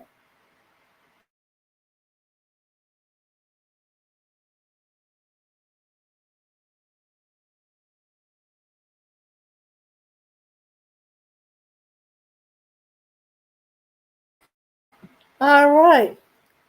That was my guest letting me know that he'll be coming up. He'll be coming in soon. All right. So my guest is Dr. Wuzzle. He'll be joining us in a few. But as I was saying, everything new added to it don't necessarily ruin things. It just adds something new. As I was saying, you think the gumbo, started off the same way until it progressed to what it is now, and then we got different varieties, different versions. Everybody has their own version of gumbo, seafood, okra, chicken and sausage. Shoots, shoots. Right now, it's almost chicken is almost taking a back door to turkey. Sliced turkey wings, and I had a gumbo that was turkey necks. hmm Although I do understand the getting caught in the traditional. I remember arguing with somebody about what they were suggesting was not a gumbo, that it was a stew, and it's like, well, just because I add this stuff in it don't mean it can't be a gumbo. And I'm like, it's not a gumbo. I said, you can call it what you want to call it, but it's not no gumbo. Yeah, so I can understand what it's people doing things or adding to it, or that would seem like, oh, you're messing it up. That's not. Or in this case, that's not king cake. That's a jelly donut. That's a cinnamon roll. That or the one for me, that's not a king cake. King cake is not a cake. Then why is it called king cake? And I would get stumped because I was a kid. But it was actually made more like a cake. The only thing was that it had the colorful sugar on the top. of the frosting or glaze. As I said, it looked like a flat bundt cake to me. And I was like, this is not a king cake. It's not supposed to be cakey. It's supposed to be bready. And her cousin's like, well, it's a cake. It said king cake. The object word is cake. I was like, you know what king cake tastes like. That ain't not a king cake. Oh yeah, that's the other thing. When it'd be like traditional. The person that found the baby, they would host the next uh uh king cake party or bring the next king cake. You can either make it or buy it. I like that old style cooking. Y'all thinking about Mardi Gras in New Orleans? Yeah. Somebody was saying how the king cake is being ruined, and I can kind of understand. When I was looking at the Gambino video, and I was like, you know what? It's starting to make me think of a jelly donut or them cream filled donuts and stuff like that. But I've eaten the traditional, with the cinnamon in it. Shooks. I've had a king cake where the baby was made out of wood. Had a king cake where the baby was made out of metal. I'm assuming it was stainless steel, and I've had the one where it's made out of plastic.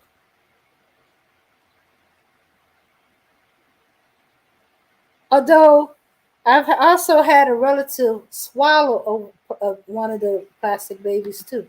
That's why the thing is, look in there to see if the baby's in there. Speak American, not Louisianian.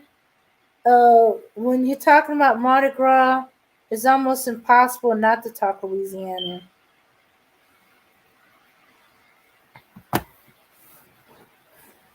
Yeah,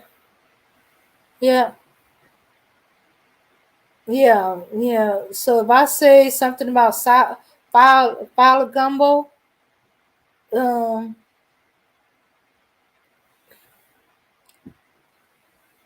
yeah,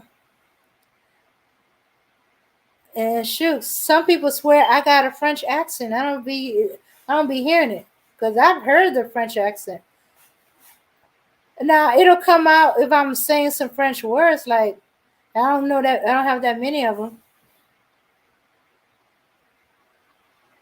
That's about get rid of it then. Oh yeah, yeah. It's a bot. I'm, I'm getting rid of them bots. Okay,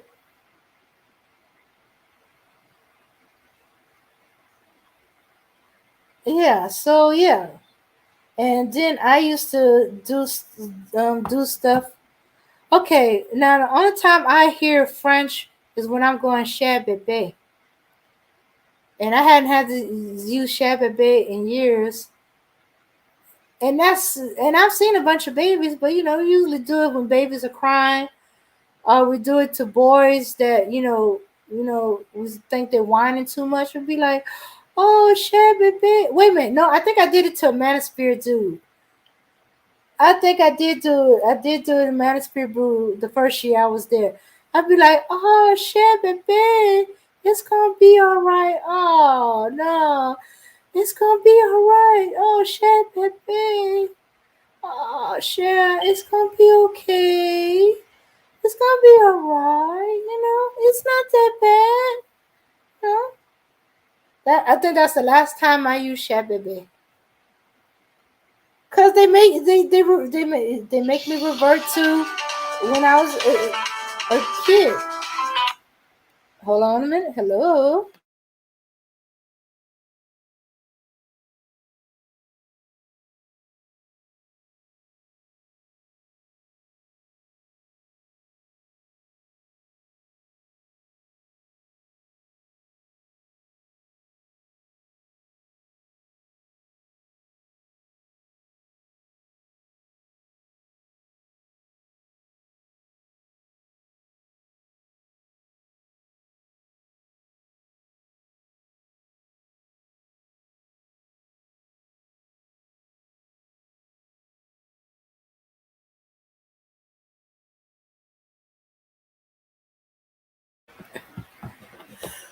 Okay.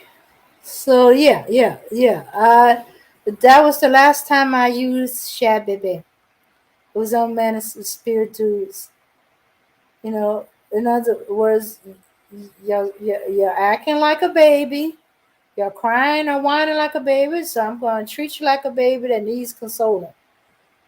And that's how we used to do it. Oh, Shabby baby. Only thing is, I can't hug you and pat you on the back and uh, you know and give you a little rock. I have to verbally do that. Share baby. Come here, baby. I'm gonna make it all right. When you hear share baby, imagine somebody moving their fingers for you to come on over and be like, it's gonna be okay.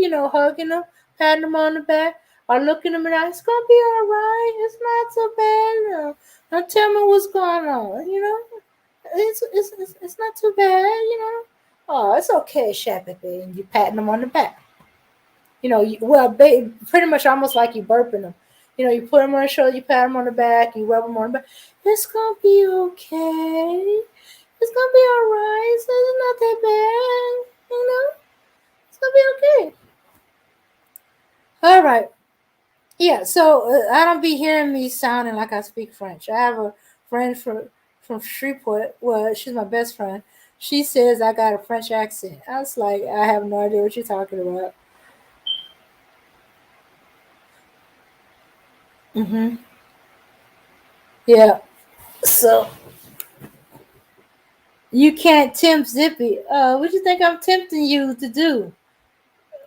Your mind is going somewhere it shouldn't. I wasn't trying to tempt you. I was just telling you how. All right, everyone. It looks like my guest is has arrived. Everyone, all the way down from the UK is Dr. Wuzzle Whiskers. Oh boy, what a dreadful, dreadful flight. You would think all of the money we paid for first class that they would at least let you sit next to a window. And on top of that, sharing a flight with a very overly bloated white woman that smells like the part of the ocean that every amphibian has taken a dump in.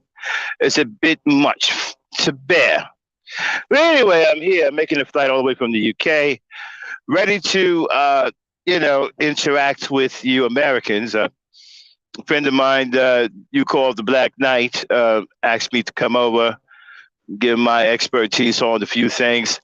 Yes, I know about Putin in the Ukraine, getting ready to reconstitute the Soviet Union, but, all those sanctions mean absolutely nothing if you ask me. But anyway, Lady Dame, I'm here for conversations with Lady Dame. A very, very interesting show. I was listening on the flight over whenever I had some air to breathe, because, like I said, I was sharing my so-called first class seat with a very overly bloated white woman that smelled so poorly of the ocean. And the dreadful thing that took place after that was they had the nerve to serve us fish. But anyway, enough of my shenanigans on the flight on the way here. I'm here now, ready to get into whatever topic that you have to offer, Lady Dame. How are you? It's the first time we met, isn't it?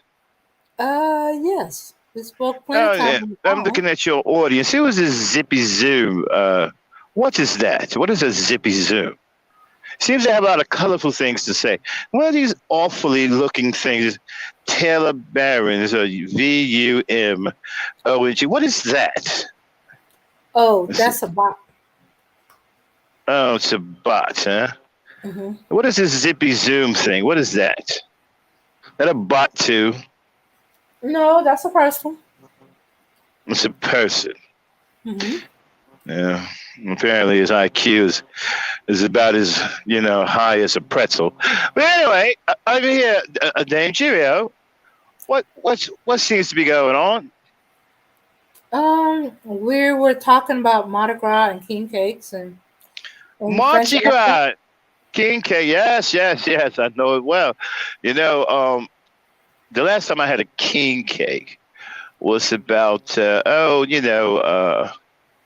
don't know. I think maybe the last time I was in Mardi Gras, and I'm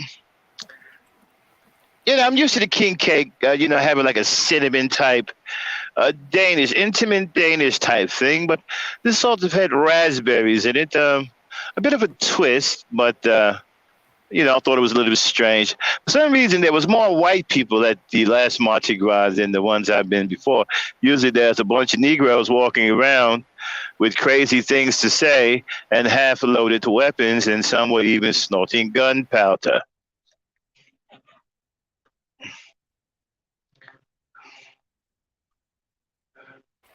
Really, gunpowder.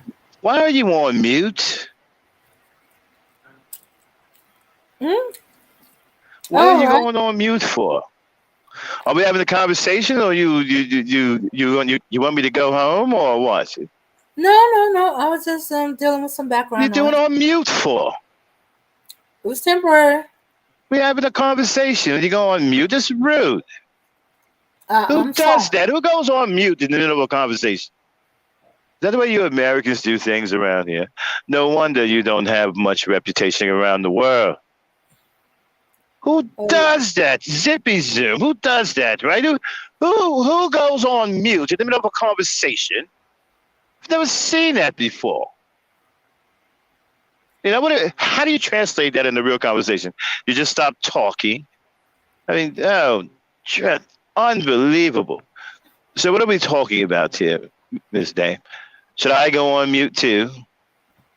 Okay, we was talking about. I'm a guest. You dragged me all the way over here from the UK and just got a conversation out of me. You had the nerve to go on mute. You know how much I charge an hour, Miss Day? I have you know that I am a very, very, very wanted psychologist. I have a PhD in staring at marbles. Huh?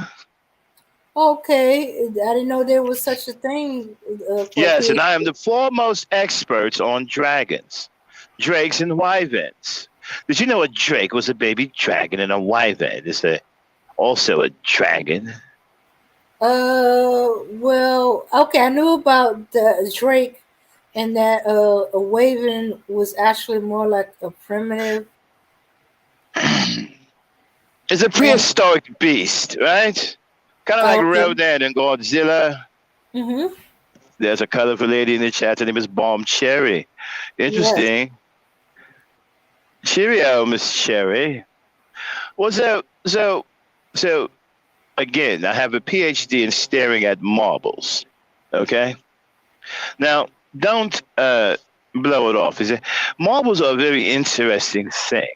Every time they move, they have a different constitution. So when you stare at them, you see things, especially when they move. It's kind of like watching the universe change, you know? Very few minds are keen enough to understand the changing of marbles. So they are my expertise. So that will let you know that I am nothing to play with intellectually. Mm-hmm. So what is the conversation about? Okay. We was talking about king cakes. King cake, yes. Oh, I see you have Miss Bomb Cherry. You have a link you want to throw in the chat. Maybe she can come up and lend her expertise. I'm sure you are both from Louisiana. Okay, here we go. So the king cake, yes. The raspberry was a bit different, but I was able to get through it. I've never gotten the baby, nor did I want the baby because I'm cheap, I don't want to buy anybody a king cake. Uh-huh. Well, not only would you have to buy the king cake, you would have to host the party. No, I'm too cheap for that. And also, I'm a very boring human being. I don't know how to throw parties. I have to pay someone to throw a party for me. Isn't that terrible? Well, yeah. Yeah, but hey, there's people that make a living out of throwing parties for other people. You would give somebody some work. Mm. So what else is going on? You have to have a little bit more than king cakes. Well, we were talking about Mardi Gras. Mardi Gras. In New Orleans, our different experiences. Is it the reason why people can absolutely go insane? Someone told me a story about Mardi Gras so many years ago, but the stories were very, very dangerous ones. They said that people use Mardi Gras to kill people. Is that true? No, they don't use the excuse to kill people. They don't use excuses to kill people. But they say that Mardi Gras people are purging their own, ways, such as if you are a thief and you've stolen, Mardi Gras is the place to, kind of like forgive your sins. Is this true? I think there's a little confusion there going on. Interesting. So what else is going on? Mardi Gras.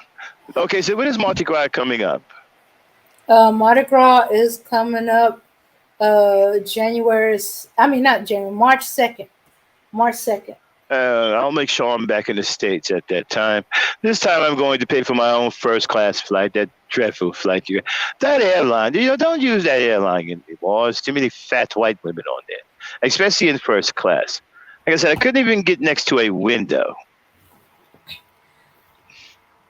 Oh, yeah, March 1st. I thought it was. Hold on, let me double check my calendar because I'm thinking March 2nd. Oh, you're right. It is March 1st. Ash Wednesday is March 2nd. My bad. The last time I was at Mardi Gras, there's a lot of stuff going on. Kind of like, they had the dragons out there, kind of like the Chinese dragons. Well, not the Chinese dragons, but people had like different things going on, like floats, and a lot of people had costumes. There was a lot of free love going on too. People were feeling each other up, and they were kissing everywhere in doorways and in alleyways, and it's a very interesting time. Even though I walked around most of the time drunk. Out of my mind. I still was able to record some things, cognitively into my mind. Some things I'll never forget. And sure, as far as what I was doing, I'll never tell. Mm-hmm. Yeah. Yeah. So are you Catholic? What is that? Okay, so that answers that question. All right. What is a cat? What is a cat lick? You talking about cats that lick things? I do have a cat. I am a cat lover. I am a cat lover, but my cat licks everything. Okay. Let me correct that. A friend was trying to tell me that I was not pronouncing it right. Catholic. The Catholic religion. Mm-hmm. Absolutely not. I'm not a child molester, For some reason, I don't call older white men raping young boys. Oh, excuse me, we cannot say that. Do not call older white men honoring young white boys a religion. No, that's just their sin. I don't understand why black people are Catholics. What are black people doing being Catholics? That mangy old wine and that hard as rock bread, whatever they eat. I know an old lady who tried to bite into that wafer one time, and it broke 14 of her teeth. Okay. 14. Okay, wait. 14. Okay, most people take a bite either to the side or the front. It should have just broke from the first bite. So she kept chewing. Well, it was a pretty big wafer. I mean, she was trying to get. According to her, she was trying to get a good bite out of it, and it broke 14 of her teeth. Dreadful, dreadful. So no teeth on one side of her mouth. That's horrible. Yes, I didn't know whether to tell her to go to the dentist or offer her a bit of plaster so she can repair the broken teeth. She better take them teeth to the dentist. Well, no, she actually chose to go to the dentist. The plaster didn't really taste very well, you know. Mm-hmm. Yeah. It's worse. She swallowed some of it. Oh. Might Mardi Gras, huh? She might have ended up constipated. Yeah. Or worse, right? She could have turned into a bloated white woman. It smelled like the part of the ocean that every amphibian takes a dump in. Mm-hmm. Oh, Bum Chair said we don't have dragons for Mardi Gras. No, no dragons, huh? The people No. with the floats, right? They float around with these big things, like these big faces, like costumes and I saw like these big things, you know, made out of plastic. They had faces on them. People were hiding behind them, and they was chasing people around, and they was going boo. Wow. You being chased by people wearing masks? Yeah, going boo. Oh, And every they time just, and you know what, and you know what, and it shook me every single time because I tell you I was wasted, right? And so imagine walking down the street and all the lights are twirling already, and there's this amazing kaleidoscope of lights that just seem to follow you everywhere, and then someone comes out of nowhere and goes boo, boo, mm-hmm. and then you go chasing the kaleidoscope of lights again, boo. It was a very interesting experience. It took me a month to get. It took me a whole month to get over the boo thing. Well, yeah. Maybe they're trying to get you interested in the scary side of New Orleans. The scary side of New Orleans. Isn't that where that old chap Master P comes from? Yeah. And the other Yes. one, the funny looking one, Mystico. Yeah. You know, that was a good. He has one of my favorite songs. You know, what is it? Um,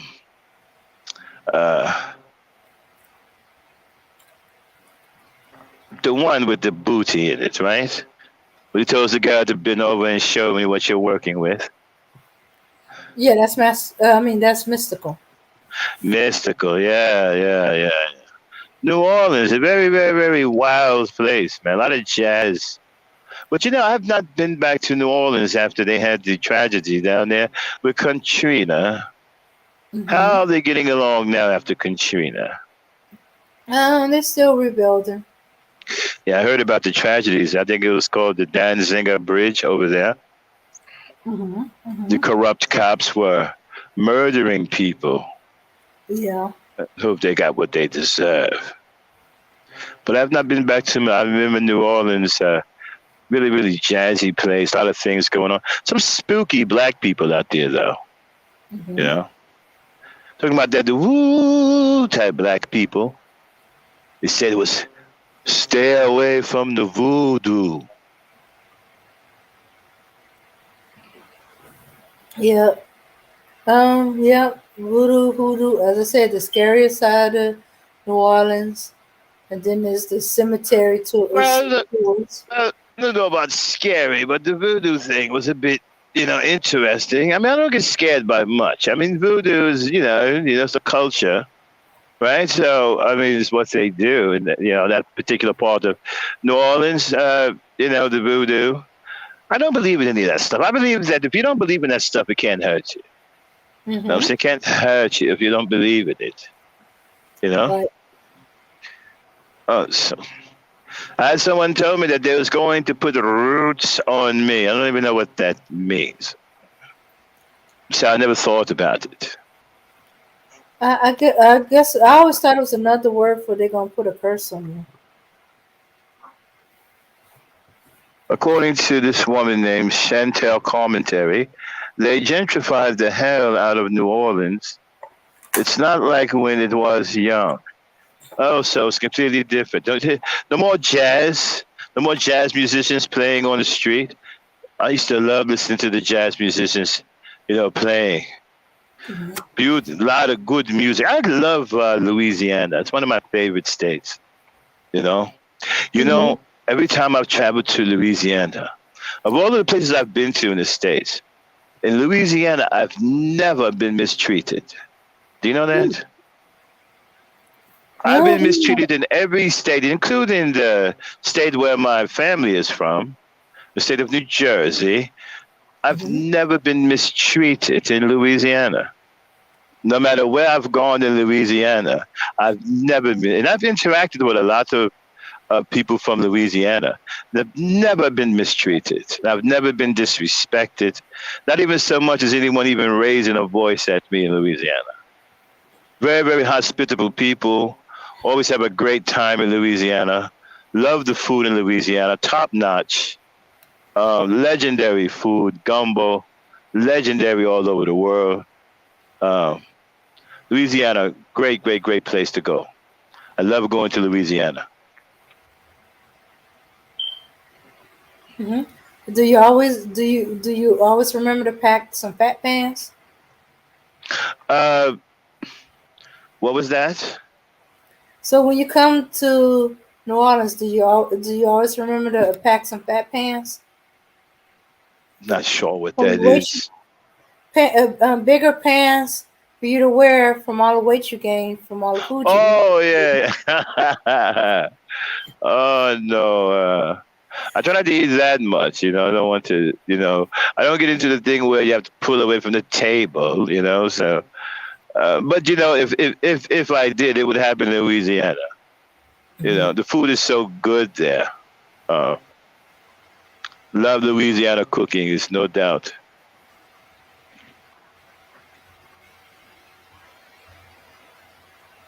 Oh, you have some trivia in the chat. Miss Balm Cherry talking, giving some trivia about. Are you looking at the chat? Yes, yes, Go yeah. on and She was read off the saying, niche. So. okay, so she was saying king cakes was only during Mardi Gras unless you go to the city tourist area to buy one. Yeah, and also What she is had, it? Say yeah, it again. okay, okay. Bomb Cherry said king cake was only during Mardi Gras unless you go to the city's tourist area to buy one. Yes, yes, yes. I didn't know that, but I know I've had it at the Mardi Gras. The king cake. I was at Mardi Gras um, when I had it, and it was delicious. Even though they had the raspberry in it. A couple of Mm-hmm. Mardi Gras before then, I didn't have that. It was more of a cinnamon type thing going on, but I enjoyed it nonetheless. I mean, it was Mardi Gras. I was there for more of the drinking than anything else. Okay. Yeah, Bomb said earlier that she never had a king cake with raspberry Oh filling in it. yeah. Oh yes. I see them now with different fillings now, not just raspberry. I've seen one with pineapples. And I didn't know. I think maybe it's a new wave of king cakes coming. Maybe white people have decided that they want to whitewash the king cakes now. Yeah. So what else is going on? Um, they got confused because it was in a bakery that you can do it like you do donuts. Okay. She also said no alcohol was sold on Sunday. Uh-huh. Crawfish was only sold during crawfish season. Yeah, and Chantel was Now, telling. now, now, how far are we going back? Because I'm talking about the 80s and the 90s. So how far are we going back? Well, I have clear memories of Mardi Gras in the 80s. The 70s, I was just a kid, and all I was thinking about was Wait a minute, wait. food So and you're saying family. that there was no liquor in the Mardi Gras? There's plenty of No, liquor in the Mardi Gras. no, they're saying that it wasn't sold on Sunday. Oh, okay. It wasn't sold on Sunday, but not particularly in the That Mardi Gras. didn't mean people didn't get a hold of liquor before. Because I'm like, wait a minute, there were people walking around with booze in the middle of the streets. Mm-hmm. Yeah, We were but drinking it. We were drinking in alleys and along lamps at the, on the corners under street lamps. We were drinking booze. yeah, but that could explain why Sundays was always like family oriented Mardi Gras and stuff like that. Well, I If there can't was remember. booze, if there was booze, it's because the people had brought it before Sunday and they just brought it to them to the parade. I But never understood. I never remember exactly what days Mardi Gras. I know it lasts for like almost a week, right? mm-hmm. It's been a while since I've been to one. It's like about about a whole week, right? Mm-hmm. And then there's fallout afterwards. Well, in New Orleans, actually in New Orleans, Mardi Gras is celebrated about 2 weeks before Fat Tuesday. Yeah, I know. I was there for about a week before we moved on and left and went back home. So it was about a week, almost a week and a half. Yeah, it's something close to 2 weeks before we got up out of it. But I remember there being booze. There's no doubt about it. We were all in the street with the people were walking around with big giant bottles of Johnny Walker. Mm-hmm. Yeah, Bomb. She might be kind of young, so a lot of that, which what we was talking about, is no longer that way. You know. Uh-huh. Yeah, I know that. But that don't mean that what I was trying to say is people brought it on Saturday and it just took it with them to wherever they were on Oh, Sunday. she's saying that it was illegal to sell liquor on Sundays. Oh, I didn't know that. Mm. I didn't know that. So New Orleans is one of those dry. No, it's not. New The Orleans blue is a law? dry state. No. She said that was a blue Okay, law. it's called the Blue Law. Okay. Yeah, that's why I was saying it was illegal in Louisiana. Yeah. Yeah, but yeah, and I also remember something about But not not doing Mardi selling. Gras. But not doing Mardi Gras. Because I know there was liquor there. We drank plenty of liquor at Mardi Gras. That was. Okay. From what I remember, it in early years, Sunday became like a family thing. The clubs they wouldn't sell till midnight. So Sunday all day, no. But once midnight roll over, then hey, it's no longer Sunday. They found the technicality loophole, and then they would sell after that. Oh, But okay. Because she's but the saying that it liquor was on stores, a. Because you said it was on a Tuesday, Mardi Gras. I couldn't remember exactly what days they was on. It's been so long ago, but I don't think it was on a Sunday. I don't think so. Because we had plenty of booze. There's plenty well, of booze. I mean, there was booze. There was so much booze. People were just giving booze to you. what is the place you? No.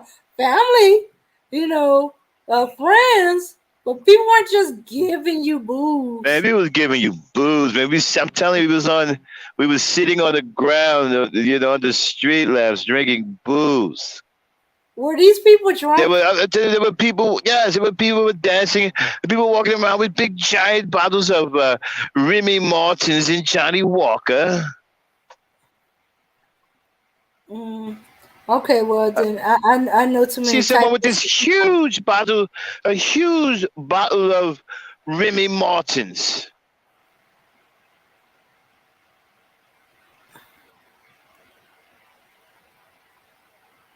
Yeah, but Chantel, there was a time when they didn't sell on Sunday, so people would buy their liquor on Saturday. Oh. So they could have it for Sunday. But the stores, liquor stores, grocery stores, uh, Well, bars couldn't sell it to well, you. Miss Dame, I just got a You know, call from the Black Knight. It would seem that my time is up. I have to catch a flight back to the UK. Putin has done something very, very naughty. So the Black Knight said he's coming up. So I bid you adieu. Thanks for having me on. Until next time, cheerio, everyone. This is Dr. Wuzzle Whiskers. See you the next time, Miss Dame. And hopefully we'll have a better flight on the way over here from the UK. They spend a little bit more money, and I don't want to sit next to any fat white women, okay? All right. okay. Cheerio. Cheerio, All right, lady. cheerio. It's good for you. Thank you for coming. All right, that was rude. Okay, well, it depends on how old your mom is. It's stuff like that, a different generation, different times, different things. Yeah, we ain't saying it ain't true. It's just that at one point it was, you know. It's not like that now. Let's see. When I was about 2021, yeah, I did see them selling liquor.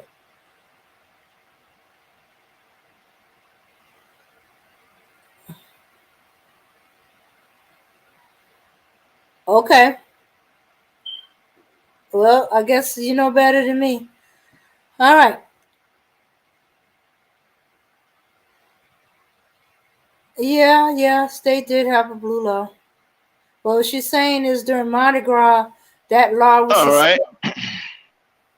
Hey, what's Hey, going on, Black man? Knight, What's up? What's up? you just What up, missed out Bomb? on What's the up, resolution. Chantel? Hey, why don't you ladies come on up and hang out with Dame and us, man? Did you drop the link in the chat there? Yeah, I'm gonna drop it again. Save the Hey, chicken. Bomb, that punk came over to RBR again today and tried to put a link in the chat. He's still trying to give you a bad reputation and shit. Oh, great.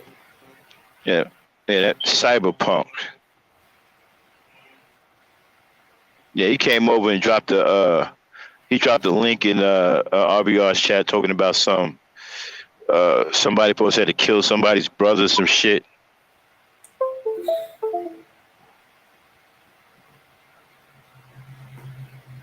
I don't know who the hell he was talking. I don't know if he was trying to. I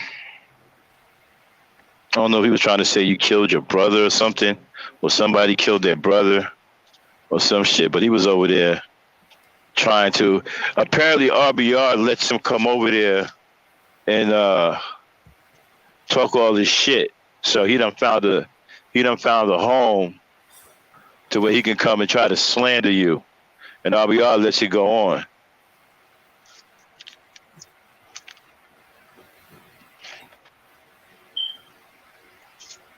I like the way they do it right there.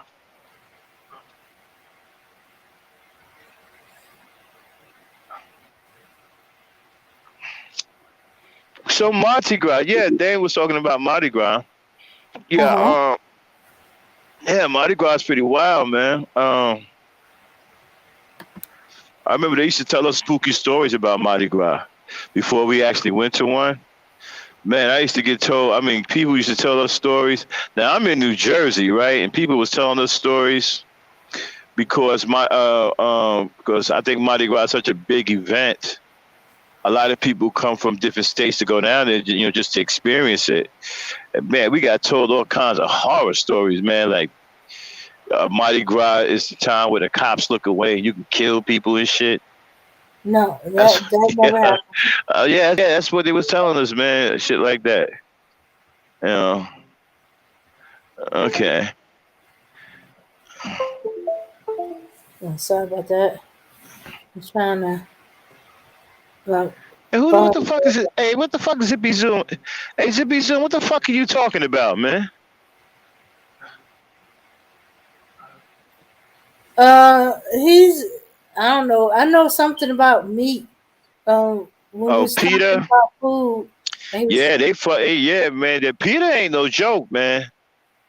Them white folks or whoever, they not playing no games. Them motherfuckers shut down Anheuser-Busch, man. They ran down on Anheuser-Busch and pulled the plug on that Clydesdale show. They stopped that shit. Remember the Clydesdale's name on the Budweiser commercial? yeah. Remember how they used to strut like that? You know what was making them do that?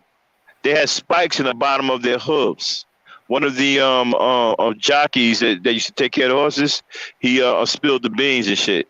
They had fucking spikes in the bottom of their hooves, and so whenever the horse tried to walk, the spike would penetrate the bottom of the hoof, and it would cause pain. That's what caused them to strut like that. Oh. And Peter ran down and cut that shit. They shut that shit down. Y'all notice ain't no more circuses around, right? They done ran through all of these circuses too, man. They done shut them off. They shut down the Universal Soul Circus. They fucked them up. They Ringley, man. They ransacked all these circuses and shit. Yeah, Peter ain't playing no games, man. That's why you don't see no animal shows nowhere except for the dog shows. Oh, I'm surprised they ain't stopped that too. Well, now the dog shows are cool because they just, showing the. I don't know why black people don't do stuff like that. We got dogs too. You know what I'm saying? I mean, these white people really into their dogs. I mean, black people get into their dogs too, man. But nah, man, Peter don't play no games, man. And they got power too, man. They got fucking power. They will shut your shit down. Yeah.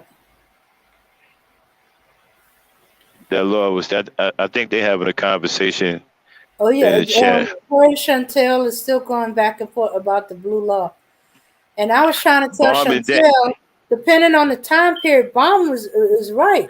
Oh, okay. Well, this must be a Louisiana thing. Let me go on and mind my bed. Let y'all ladies do y'all Louisiana connection.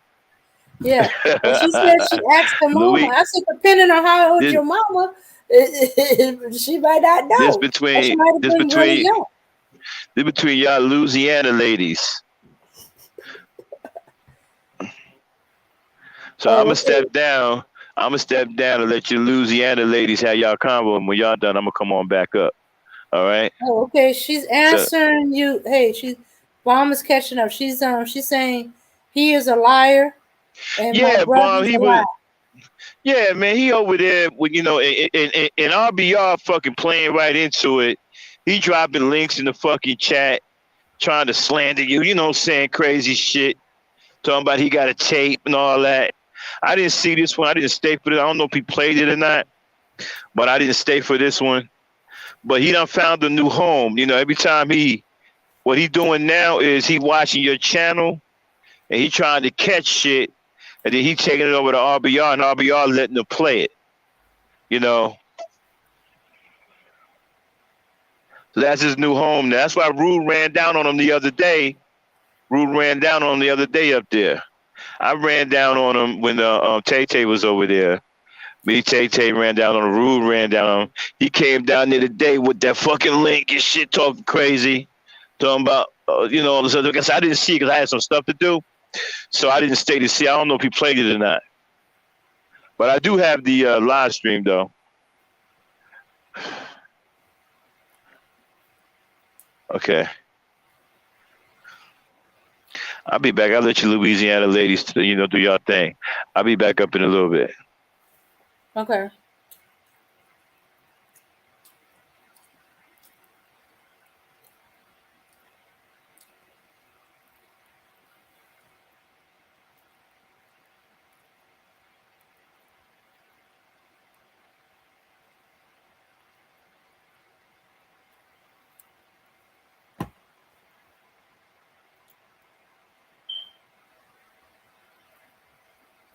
Yeah. Okay. Chantel, unless your mom was born in the 60s with Bomb, it's possible your mom was around after they changed the law. It's no big deal.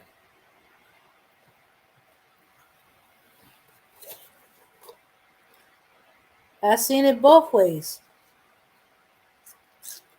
Oh my goodness.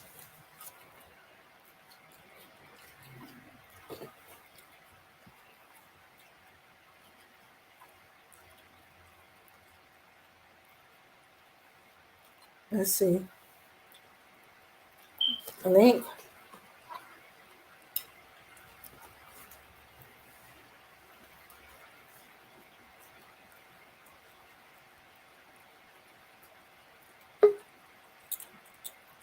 Okay.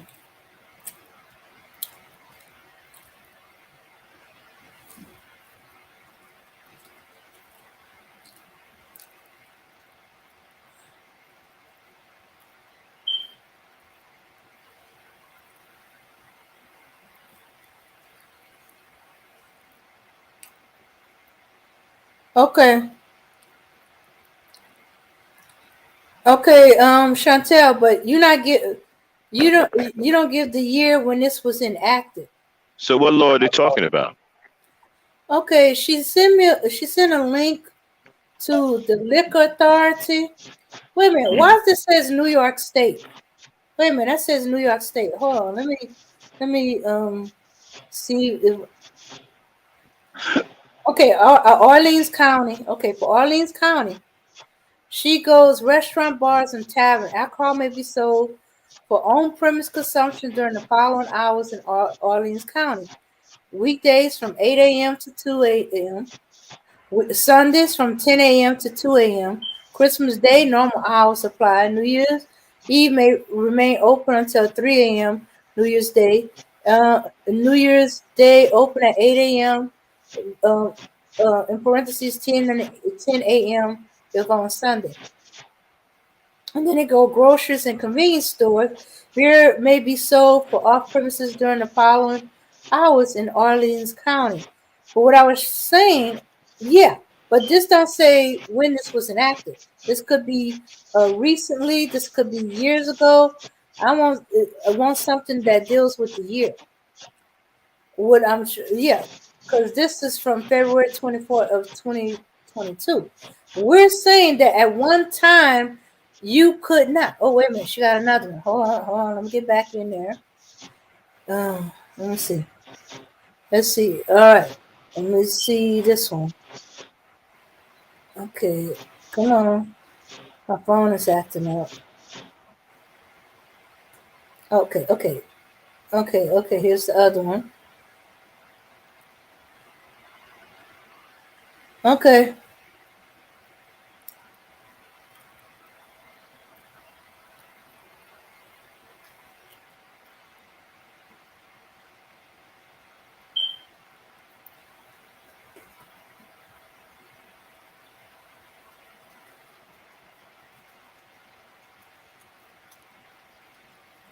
Yeah. Okay. What's going on with my phone?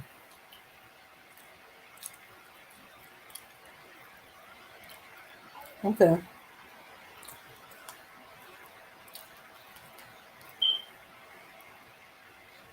My mom was 67, and this was during my childhood as well. Liquor was sold on Sunday. Okay.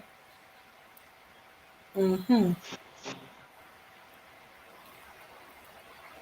Okay, so Maybe my family's just okay, reacting to the drop the blue link. in their Then drop the area. link. Then drop the link. Bomb says she want to come up. Okay.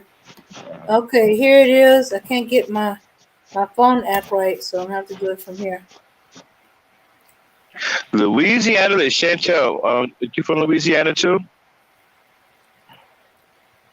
Yeah. Louisiana ladies. I love Louisiana, man. I told you that. You know, I like. My favorite spot is Alexandria. Remember, I told you when I was out there, Dane? Uh-huh. Yeah, I Yeah, loved yeah. it out there, man. Yeah, I loved it out there. Some really cool black folk out there in Alexandria, man. I was feeling it, man. It kind of took me back to my childhood. You know, because that's the way the black folks was when I was growing up in the 70s. You know, I told you if I ever move down to Louisiana, that's where I'm going. I'm going down to. I'm going to move. If I ever move down to deep south, I'm moving to Alexandria, Louisiana. I loved it down there. I fit right in down there too. I was talking to black folks. I ain't even know, like I knew them for years. Know what I'm saying? Just random black folks. I'm sitting by my truck, walking by, saying what's up, striking up conversation. Just some really cool ass black people, man. You know, just sitting out there having conversation, man, talking about different things, man, the South and the North and whatnot. I love the black folk out there, man. Just, you know, one thing I liked about them, man, they was just doing them. You know, they was going to and from, just, you know, just trying to get by, man. You know, they wouldn't bother nobody with nobody tripping. Just black folks doing whatever they can to get by, man. I was really feeling it. They was out there playing cards on the street, had a table and chair out there. That's old school. I'm used to that. You know, cats, you know, they was playing tonk. Man, you know how long it's been since I played tonk? Man, they was playing bid whiz and shit. They was playing bid whiz on one table, tonk on the other.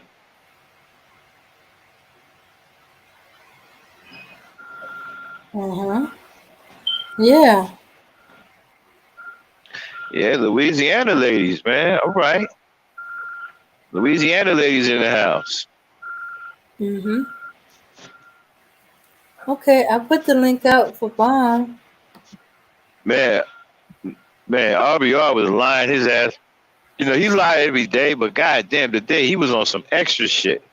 Them lies were big today. He was telling big lies. Telling these huge lies today, boy.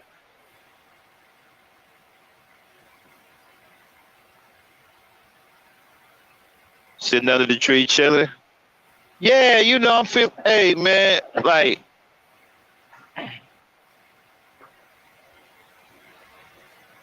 yeah, Alexandria was really nice, man. It kind of reminded me of the 70s, you know, when I was growing up, man. Good quality black people, man. Out there, I really felt at home out there. Like I said, I was talking to people I didn't even know, like I knew them for years, you know? And just random black folks. I was starting conversations. Hey, man, what's going on, bro? He said, hey, man, nothing. Yeah, man, you know, I'm over here. He said, yo, this your rig? Like, yeah, man, you know, we just started talking. You know, it was just cool like that, man. It was really cool.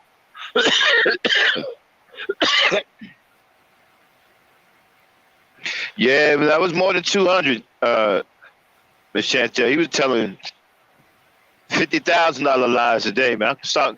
I was gonna call him 50 grand a day. He telling $50,000 lies a day. He was telling huge lies. I tell you what, he better go and kiss and lick JB Gunner's boots because he done lost his black support. Ain't nobody sending him cash apps, you know, and the only one that was really sending it to him was Queen Mahat and JB Gunner. So I don't know, you know, and JB Gunner, you know, he kicked JB Gunner off the panel. He kicked his master off the panel, and you know, so he gonna have to lick some boots, you know, to get back in his master good graces, so his master can start feeding them doggy treats again. But you know, JB Gunner's feeling like a dog anyway, so. But he ain't got no. But you know, JB Gunner used to give him doggy treats. You know, you're gonna have to do some singing. You know, when he dropped that cash app, he be saying shit like, "It's gonna be some slow singing and flower bringing." You know, that's gonna be literal once he get JB Gunner back on that panel and try to get back in his good graces.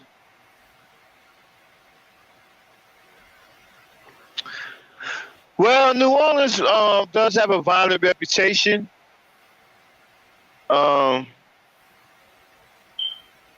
I heard the police over there were corrupt.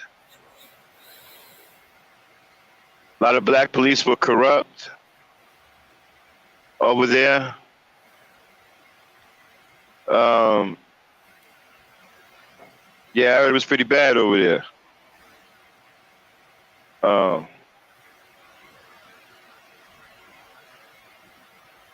The cops killing people, man. You know, bunch of coons on a white supremacist payroll.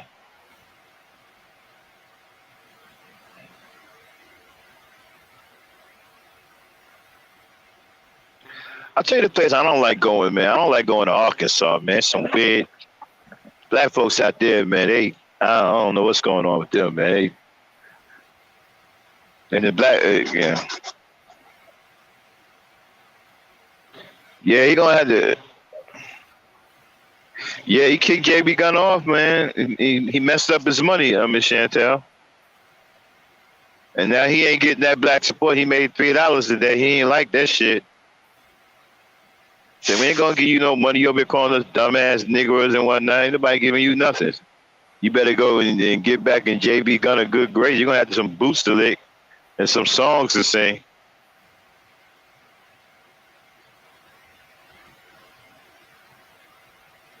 Yeah, I heard about that, man. I don't even want to.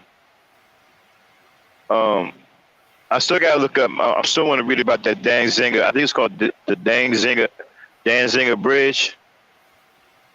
I want to read about that and find out what's going on. Man, Russia tripping right now, y'all. Yeah, man. Yeah, it's over for the Ukraine, y'all. It's over. I don't know why. I don't know what Biden called himself doing. Like Putin gonna stop. It's pretty much a wrap right now, y'all.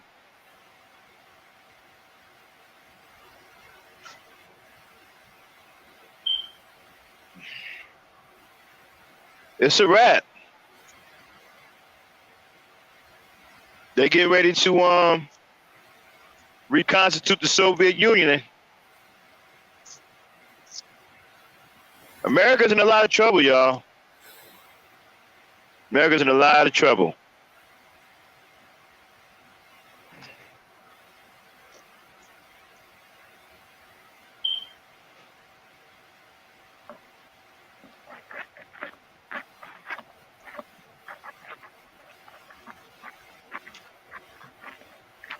Yeah, yeah. Black folk down there, man. I don't know if they're delusional or what, man, but they some weird people down there. They got a lot of misplaced anger.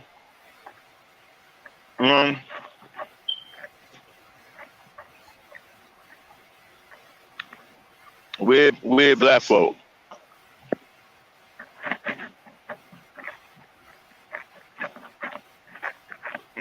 No, ain't nobody bad enough to attack America. Nah, we still too powerful, Miss Chantel.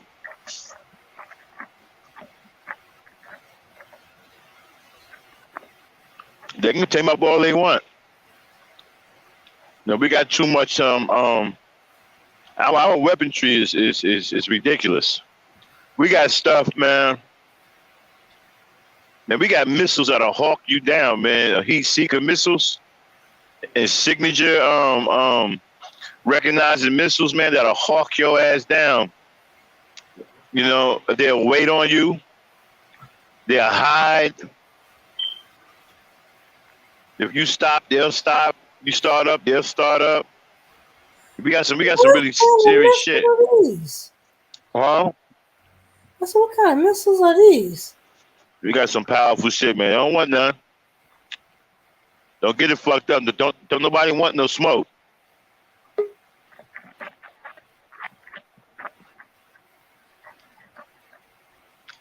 Trust me, we ain't no chumps now. What's up, Miss Chantel? Yeah.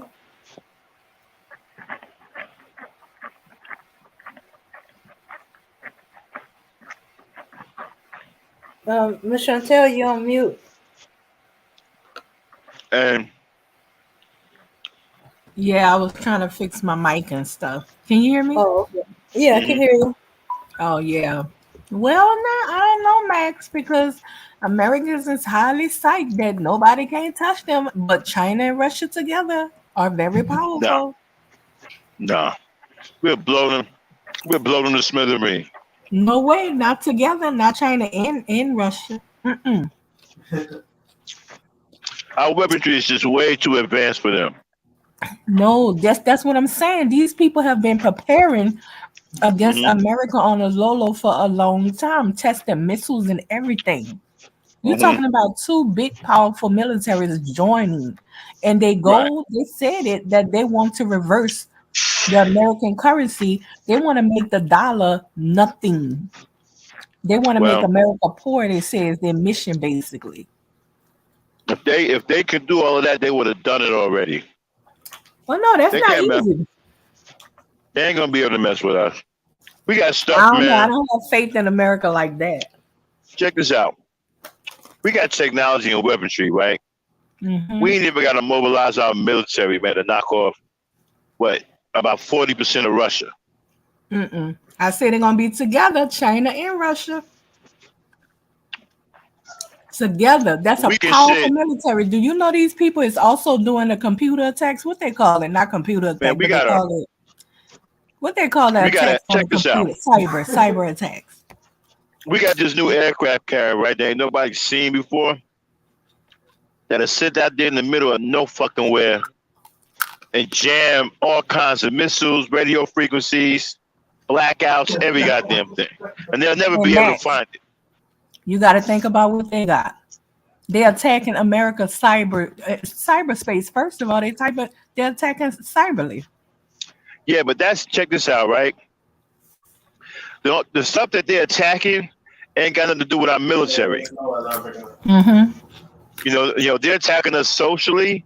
America really ain't worried about that. You can't really do nothing to us by attacking social media. But the places that they want to attack, trust me, they can't. I don't have faith like that in this country, and I think if those two America, major companies, trust me, America ain't stupid. right, it's the We Game know of what's Thrones, going the on. Game of Thrones. But I can tell you They this: those two countries is not going to play with America. They coming strong and prepared. they ain't come with They're not half stepping. they can come however the hell they want to. They're gonna get blown the fuck out of the water. Okay, your fate lies in American military. Okay, Yeah, but I'm just saying. we got the most powerful, the most advanced military on earth. Ain't nobody got weaponry like we do. Nobody. You can't say that because you don't know what kind of weaponry they got. Matter of fact, they have some type of military disease they didn't put out now. Like I forgot what it's called. I gotta think about it again. But they over there in another country working on a disease that strike people China to gonna win kill. what? Dirty Ron, what they gonna win?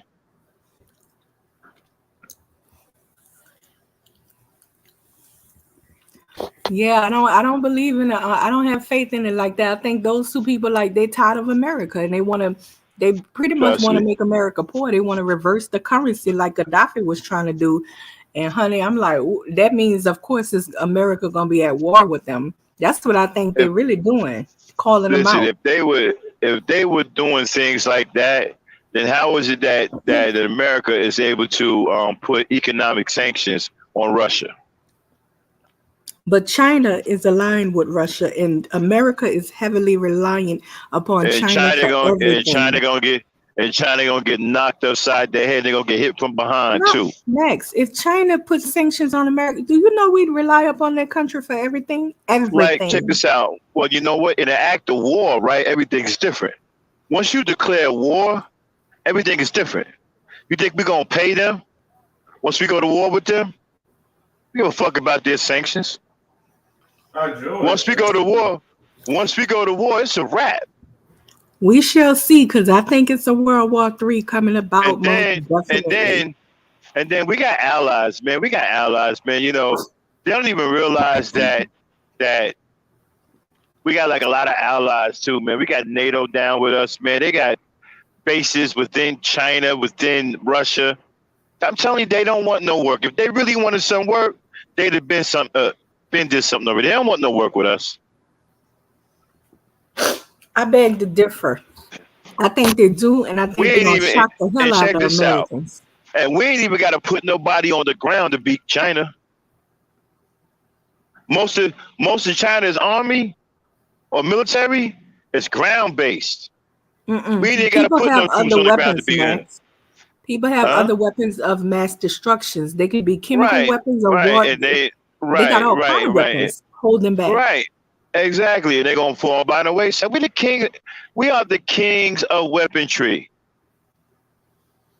We are the king. We are number one. We are Mass hyperpower. destruction. The king of mass destruction, but they accuse Right. everybody else of being the mass destruction. That's the only. Listen, let me tell you something. That's the only thing I like about this country is that we're fucking bullies. We're big, bad, and tough. You understand what I'm saying? And can't nobody fuck with us. Ain't nobody. I'm telling you right now, ain't nobody fucking with us in no weaponry. We got the beg most to advanced differ. weaponry on earth. I beg to differ. I'm like, I don't have faith in American. Check this out. Check this out. There's a ship called the Aegis Cruiser, right? You ever heard of an Aegis Cruiser? No. Okay, well they have more of a very, very, very advanced version of it now, right? They can send out an Aegis Cruiser and jam everything from America all the way to fucking goddamn the damn equator and shit. They can blow out. They can black out right half of fucking China's fucking electronic capability. They can black that shit out. Half of their shit won't even work. Okay, you do know that they cyber attack in America, right? Yeah, but that's social media. The places that they want to cyber attack, they can't. America ain't stupid.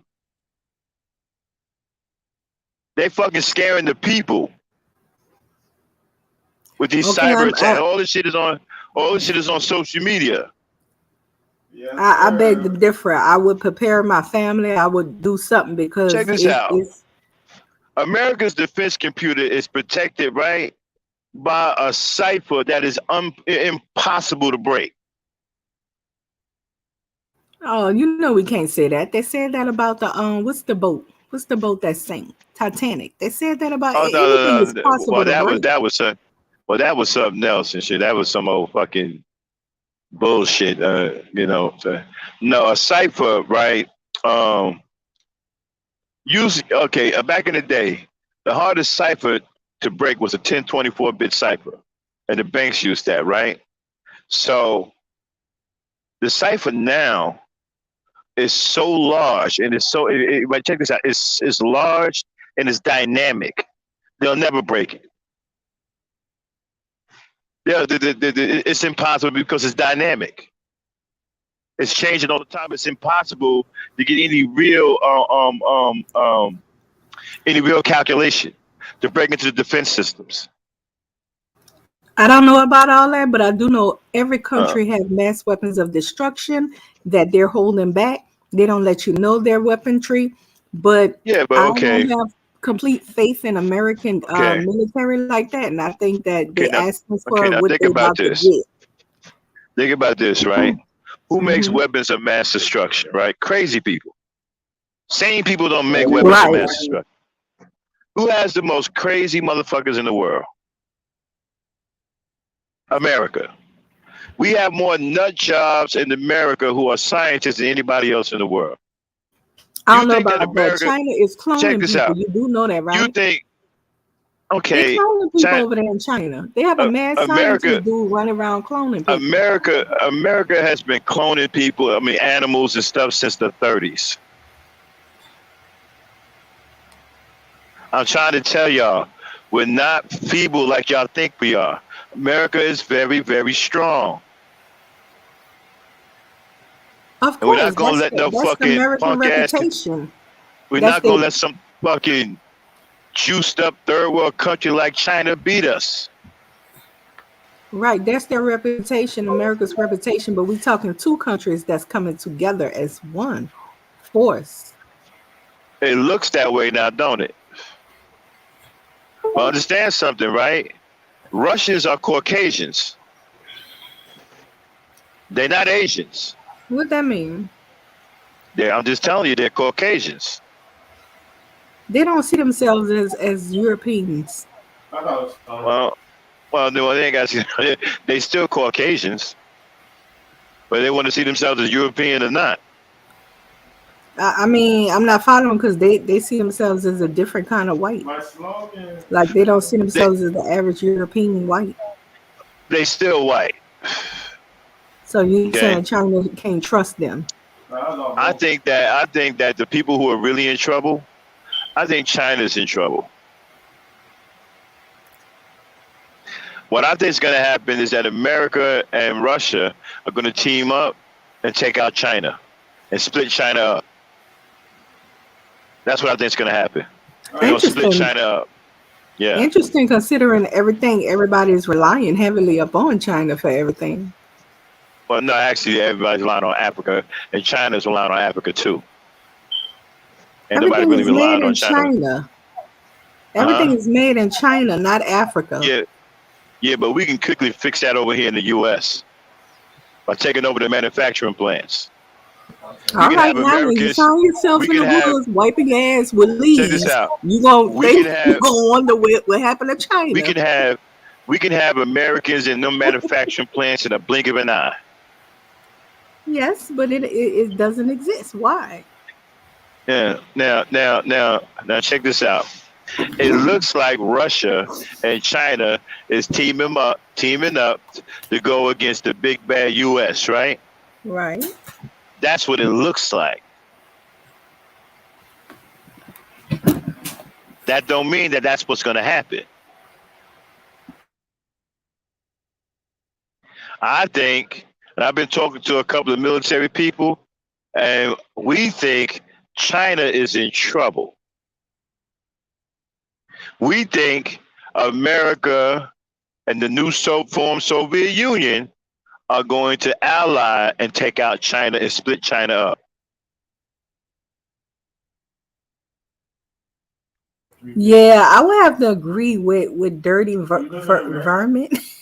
That name is crazy. China and Russia are super tight allies. President, whatever, and Putin are personal best friends in real life. I think they're very tight too.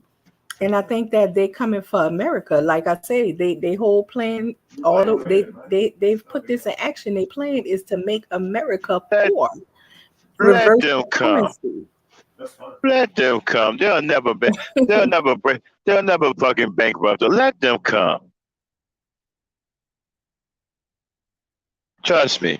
I'm ex-military. I'm super confident. I know the kind of technology we got. Let them come. That's good, but you don't know their technology. And I ain't saying that to frighten you. I said that's good, but you don't know their technology. They don't have technology that can take out that can send up the hours. They over there cloning people. They're cloning people over here too. No, because it's supposed to be illegal, right? And the one who first did it was this Chinese man who been on a run. You know, okay, I tell you what, right?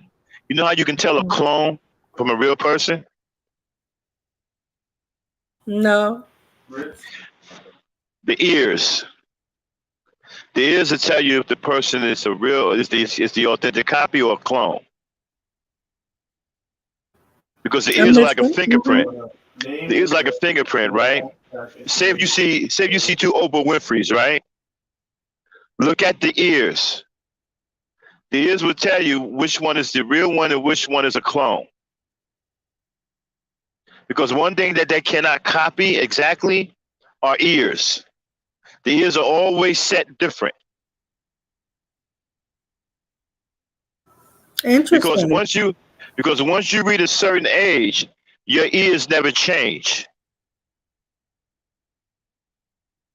And so when they clone people, the thing that they can't clone exactly are ears. The ears are always set different. That's how you can tell the difference between the original and a clone. You could go pull up Oprah clones, right? And you'll see several pictures of Oprah, and in all of those pictures, the ears are different. Oh, okay. hmm That's how you can tell. That's how you can tell a clone from a regular person. From but of that person though, like if somebody cloned you and compared you to a clone of somebody else, you couldn't tell the difference. But if somebody clones you and paired your clone up to the original you, easy to tell the difference. All I gotta do is look at your ears, and I can tell who's the original and who's the clone.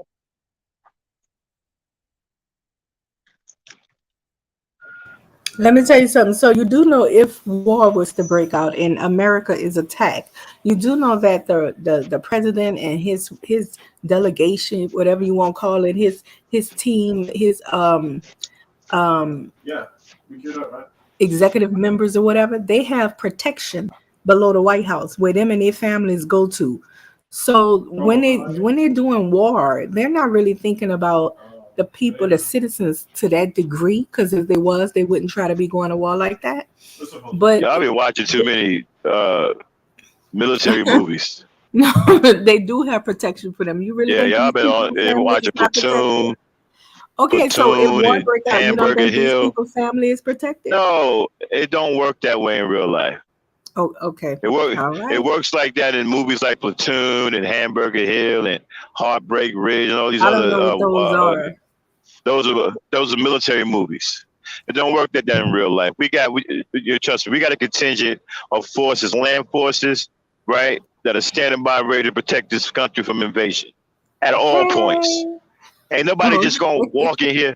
Trust me. Ain't nobody just gonna walk in here or float in here or fly in here and attack the American people. Especially when we expected it. It's not happening. Ain't nobody that badass. I Ain't beg nobody to just differ. gonna. You think China just gonna?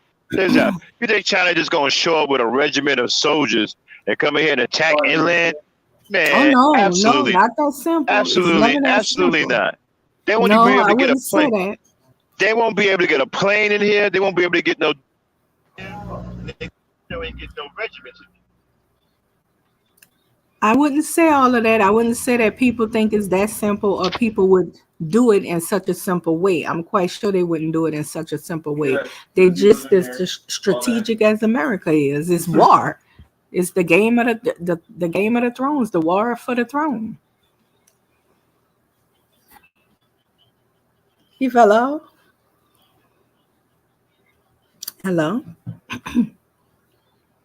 Hello? Did he fall off, Dane?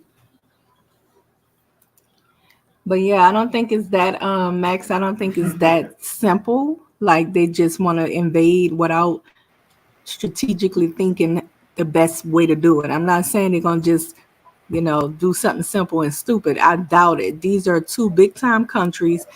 Putin is claiming that he has the father of atomic bombs.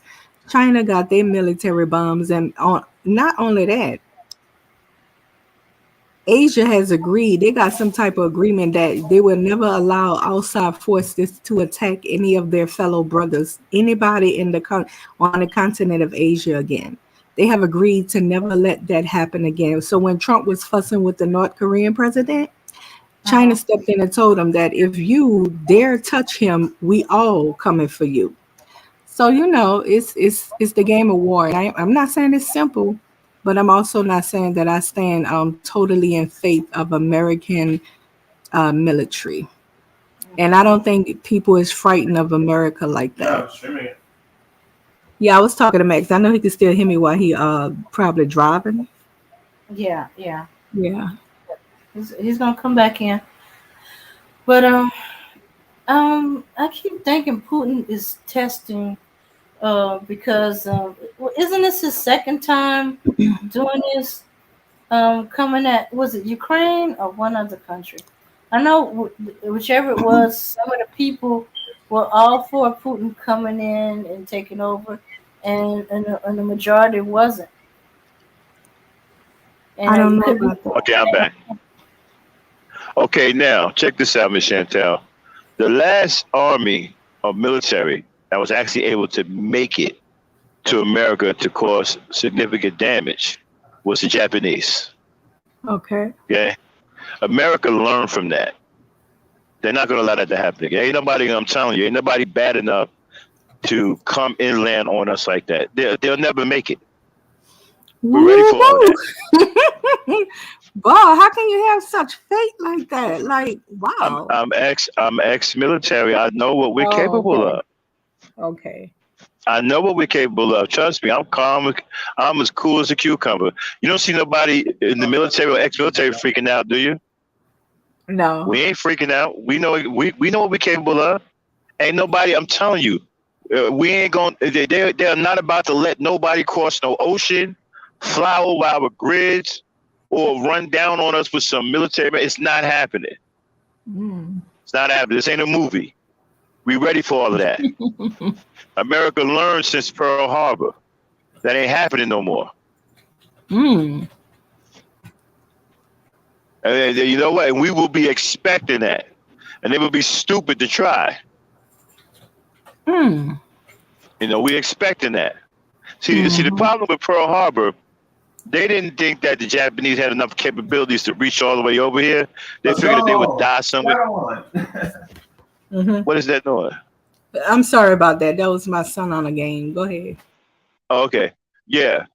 We didn't think, that they would have kamikazes and people would actually do one-way flights. We didn't realize that they would have that kind of gumption to do some shit like that.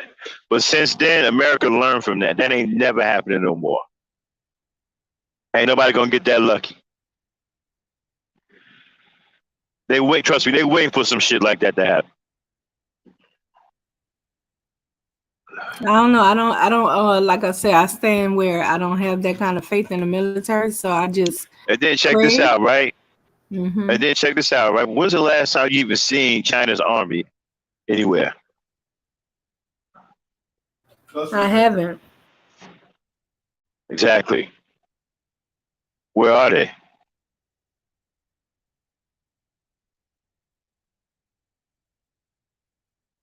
Russia ain't boasting no army either. You don't see no pictures of it. Well, they got troops on the ground over there in Ukraine, which is pretty much a wrap. They done took over Ukraine. I don't even know why Biden is even going through the motions.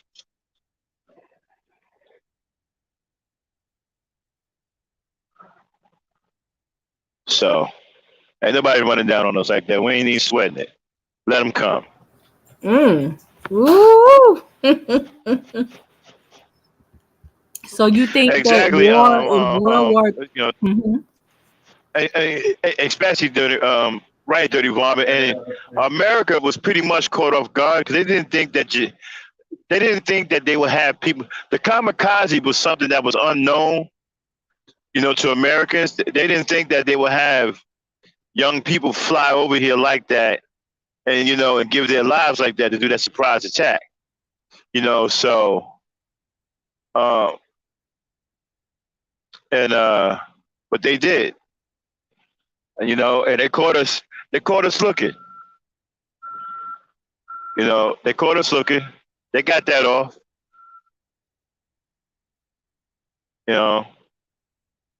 So do you think that if World War III was to break out, would it affect the economy over here? I don't know, because America got a lot of resources, and I think that we'll be fine. But we rely upon China. I'll tell you like this here. The country that's in the worst position, believe it or not, in all of this is China. Because they don't have a lot of any more inland resources. This is why they're going elsewhere for resources. Like they're pillaging the shit out of Africa right now for resources. All that shit can be interfered with. They're actually in the worst. They're in the worst position. So if a war breaks out, they're in the worst. Actually, they're in the worst position of anybody. I don't see it that way. NATO, I'm telling you right now, and NATO ain't gonna back China.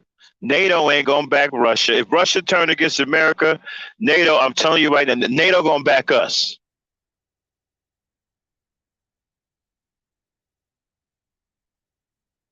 So we got allies. We ain't in this by ourselves. We also got Middle Eastern allies as well.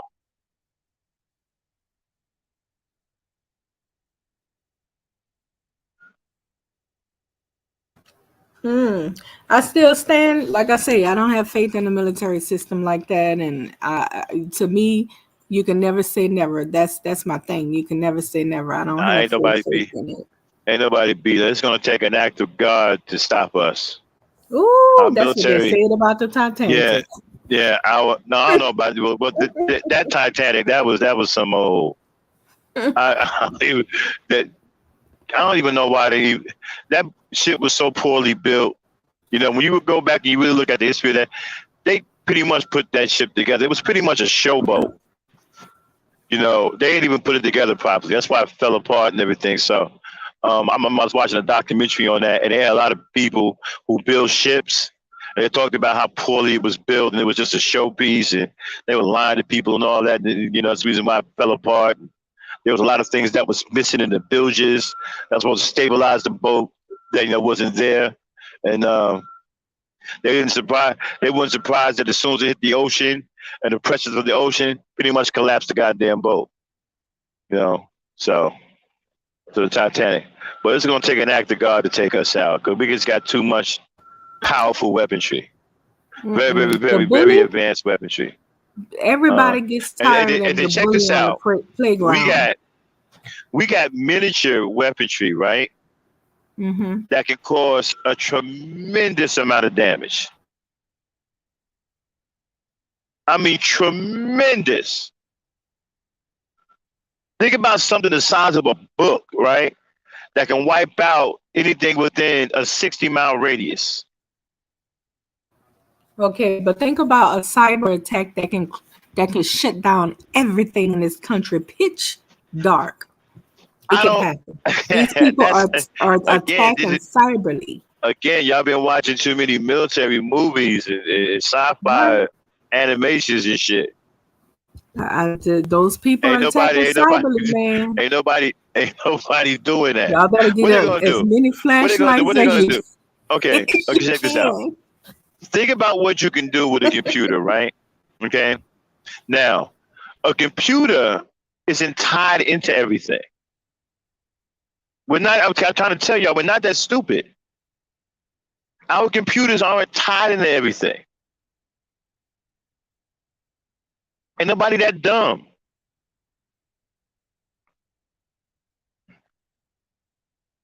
You know?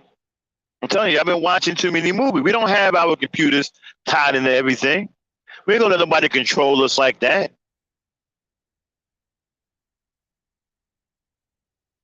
Things are tied into the internet and all of that, though. But the internet is not the only. Yeah, but the internet is not the only thing that we use to communicate. Right, I can understand, but majority of things are tied into it. Majority of social things are. Now, they could give the banks a problem. Okay, the banks could be in for a problem, a big problem. They can shut a lot of these banks down, if not all of them. That would probably be the only thing that we would have to really deal with. You know, it's the banking system. But I doubt that they'll be able to attack that. I doubt they'll be able, because these banks are upgrading their security as well. It's all about those ciphers, man. You know, we got some pretty powerful ciphers. We got super code ciphers. They're not breaking into. I'm telling you that right now. Okay, they had a guy recently hacks the hospital. I mean, not hacks, but he hacked the hospital system, and he threatened to turn off all of the equipment unless they give him seven. I think it was 700,000 or maybe just 70,000. But he was able to do it, and they couldn't do anything about it but pay him. What hospital was this? Oh, probably about a year ago. They couldn't do anything but pay him. Okay, let me Or ask you a what question. hospital? Well, I can't remember the hospital. okay, let me ask you because this is very important. Was it a government hospital or was it a private hospital? I can't remember that. Okay, But they couldn't do because nothing because about it. They had to pay. okay, so it must have been a private hospital. Private hospitals do they they're on their own. They do their own thing. You know, they have their own protection. So what happened if So it would have been a government hospital? Then what? that wouldn't have happened. You're Mm, not hacking into no government hospital. mm. Do you know they had a You ain't shutting down 12-year-old nothing. Chinese boy that hacked the government embassy, the American embassy? And yeah, like it happens. The American Embassy is a standalone entity that operates technically outside of the military government. Okay, I'm just telling you, hackers are real, and it happens. They have some real hackers that can hack. What about the white guy Snowden? Didn't what he hack? He hacked something, didn't he? Well, now, Snowden found out that the government was spying on everybody. Okay. Yeah. He found out, but you see, Snowden had a top secret clearance and all of that. Okay, so he was actually already inside of the systems. He didn't hack in. He was actually employed by the government with a super high top secret clearance.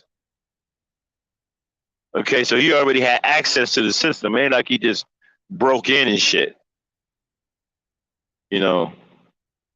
And he found out that the government was spying on everybody, and then he went rogue. China has some very high technology things too. The face recognition thing. They got a whole lot of technical stuff going on that's really popping that America ain't got its hands on yet. Well, that's actually old technology. Face recognition, that's old technology. America had that, been as a matter of fact, America sold a lot of their old technology to China. I remember we delivered them a ship one time when I was in the military. We bought an old ass ship over there and gave it to them.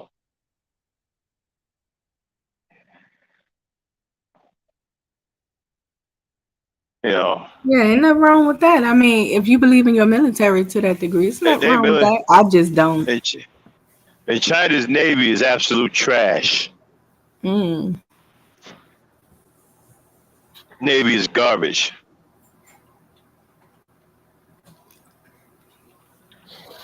Okay, and they ain't really got no air force.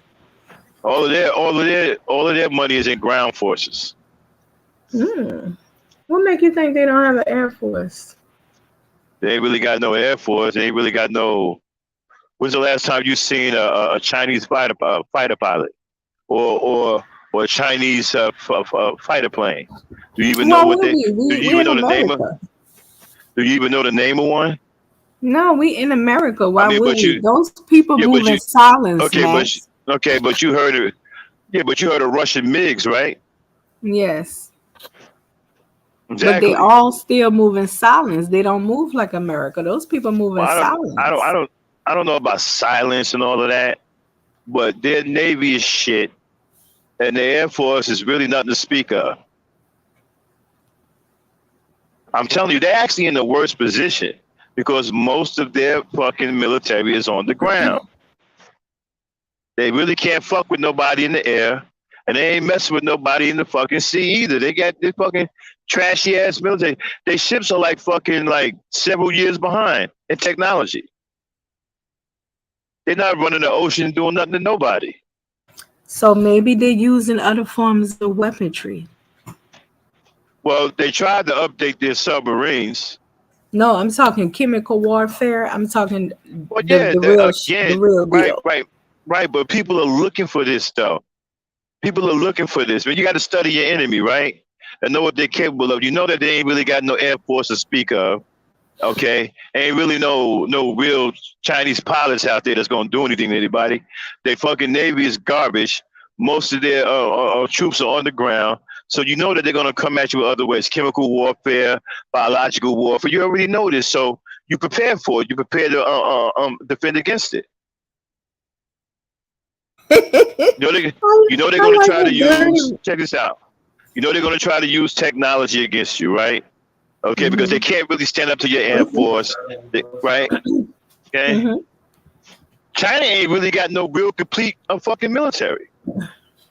Listen, I like what Dirty Vermin said. He says, or she, once war is declared, all of China's manufacturing will be converted to weapons manufacturing. Their air force will be 100 times the size of U.S. Air Force within the first year of World War III. Right. So You what are don't they know gonna how fly? people are What are they gonna plotting. fly? Yeah, but what are they gonna fly out of those fucking airports? Fucking helicopters? Where are they fighter Maybe jets that's at? where Russia steps in.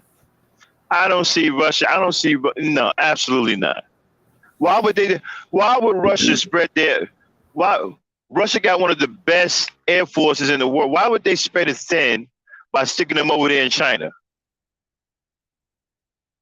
knowing that they're going up against the U.S.? If anybody can challenge us in the air, it's Russia. Why would they go? Why would they go and weaken that by spreading their forces out over there try to defend China? If you ask me, I say they're not going to be doing it that way. I say they're going to cyber attack to the fullest, as in shut it down. A But lot of cyber, stuff they're going to right? yes. Cyber attack what? The Walmart, Everything they the local can. the local Everything they grocery can. The store. financial system, everything, the whole Now, system. And okay, that would be wonderful for a lot of us, especially us black people. now that's the only thing I would give them a little juice on. But I'm thinking that America got a contingency plan for that because the banking system would be vulnerable to a cyber attack. Okay, because I think their ciphers are still on that 1024-bit ciphers or maybe 128-bit or something like that. They're still in that area. So yeah, China can easily override that. Well, the 1024-bit still ain't easy to override, but they'll be able to break through that. Okay, but It would be no anything such thing else? as social security, birth certificates. Anybody could be anybody, and that's dangerous. That's Well, where it gets dangerous. I would like for them to get rid of the IRS. But anyway, That too. yeah, I would be kind of cool with the IRS being gone. But anyway, if they shut down the IRS, I wouldn't be broken up about it. But trust me, the areas that they need to attack to hurt America, they'll never be able to touch. America is not stupid. I'm telling you, they're not going to let them hurt us where they're trying to hurt us. They're not Where going to you at, cyber break Dane? into nothing. Dane, what you think? You have faith in the military, American military?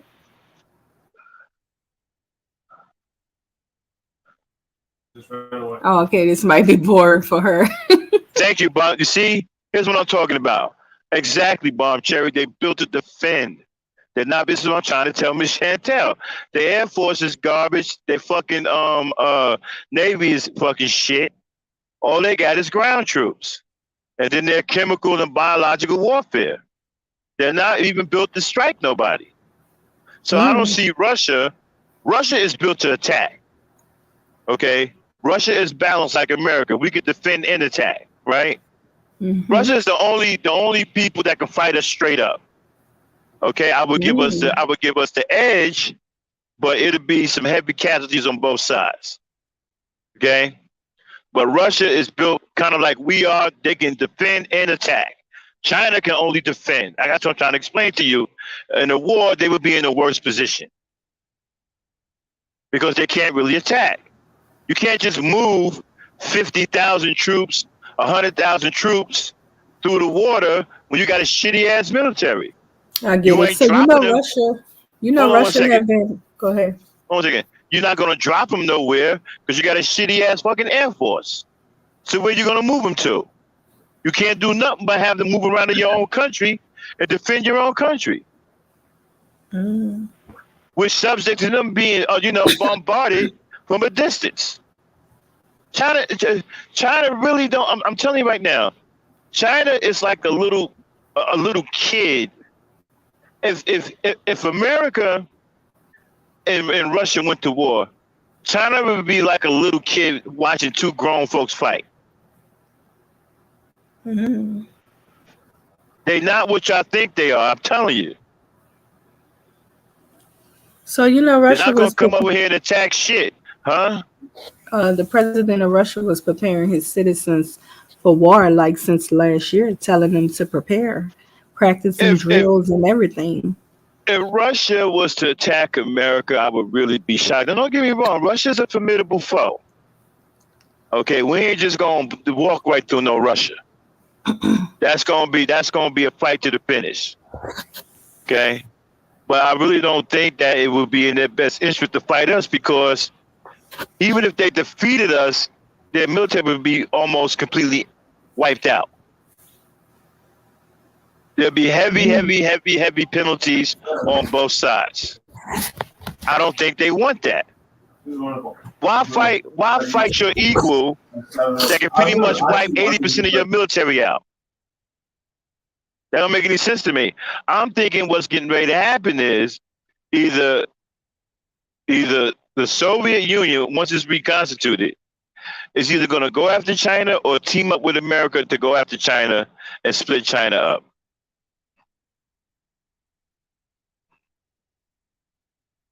I'm going to tell you, China's the one that's in trouble. Okay. From my perspective, America is in trouble. Who, America? Yes. In trouble for who? Because they don't know what type of chemical weapon these people got. You know, just because they're not coming from this angle, they can be coming from a whole nother angle that's even more dangerous. Well, I don't know about chemical. I mean, America got all kinds of chemicals too. It's not like It's not like we're completely ignorant to what chemicals are. We've been working with chemicals for a long time. Okay, so it's not like, China just rediscovered the wheel or reinvented the wheel when it comes down to chemicals.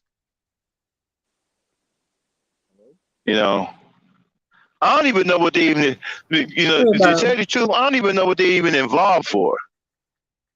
Because the military really ain't shit. Mm-hmm.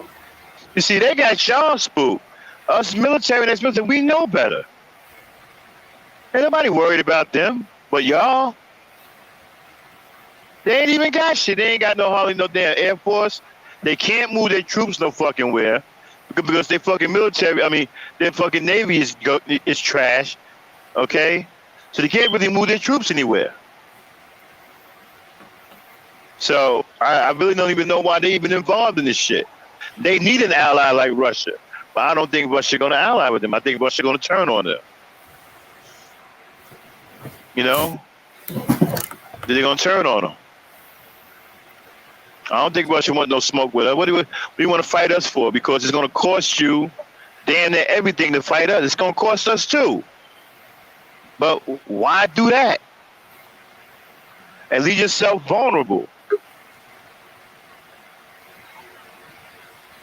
It's like when you look at the last war, right, between Hannibal Barca and Rome, right, where Hannibal took out 80,000 men with 60,000. At that time, when he took those troops out, Rome had no more defenses. So had he pushed on and attacked Rome, he would have wiped Rome out, and there would be no Rome today. Russia would be in the same position. So if they was to fight us, they're going to lose 80% of their military, and they're going to be vulnerable. And there are other armies out here waiting. They're going to get ran down on. So they're not going to risk that. Because I'm telling you, to fight us is going to cost them big. So we shall see before Christmas this year, I guarantee. We shall see what comes about before Christmas, I say. Well, it's already a showdown right now, so let's see. February.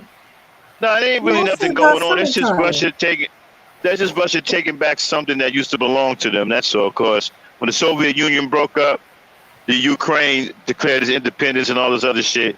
So they pretty much taking back what belongs to them. That's pretty much all it is. They're trying to reconstitute the Soviet Union. Okay, hold on. Let me let Bomb up. She said she's in the back. Dame, are you awake? Yeah, I'm awake. I'm awake. You let Bomb up. She said she's in the back. All right. Okay, I'll be right back, y'all. I gotta take a little break. North Korea, shit, half them motherfuckers. North Korea, the soldiers damn near half dead. They starving to death. Who they gonna fight?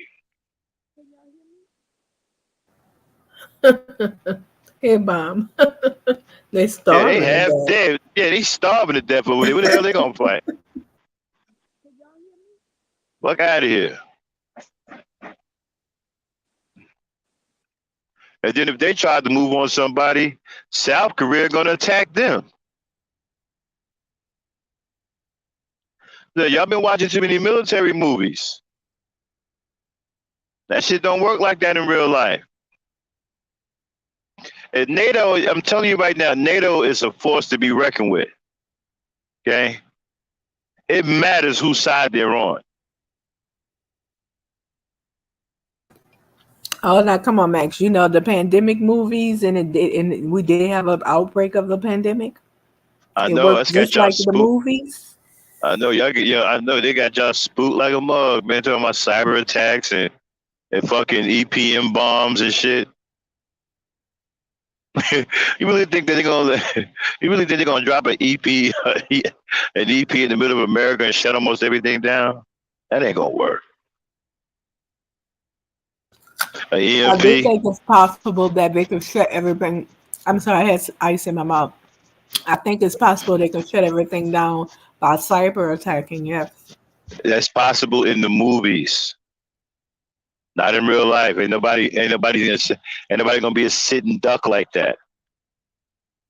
That's the movies. They do stuff like that in the movies. In real life, we got intelligent people. They're not gonna let stuff like that happen. We got very advanced, intelligent military minds. They're not gonna let anything like that happen. Know what you call that? You call that a sitting duck.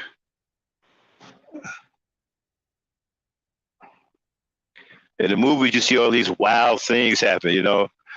Somebody hack into NORAD and shut down the whole system all across. That those are movies.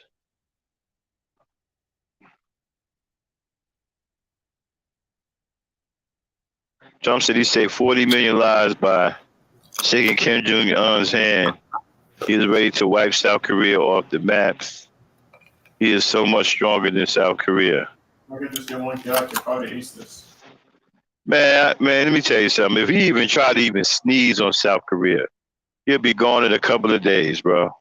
Korea ain't got no fucking army to be fucking with nobody. We'll get Japan to go over there and whoop their ass.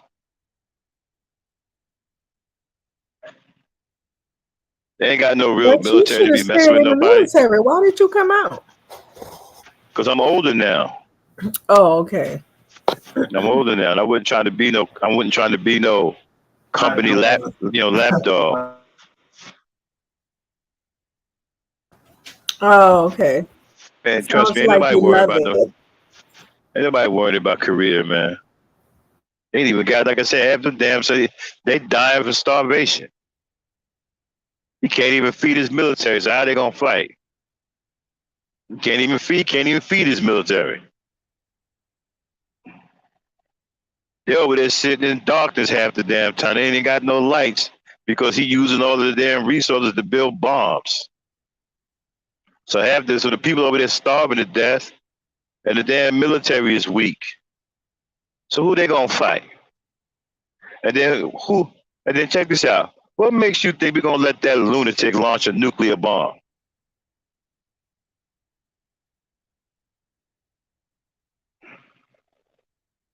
That's pretty much all he got. He ain't got nothing else. He ain't got no real military. All he can do is launch bombs.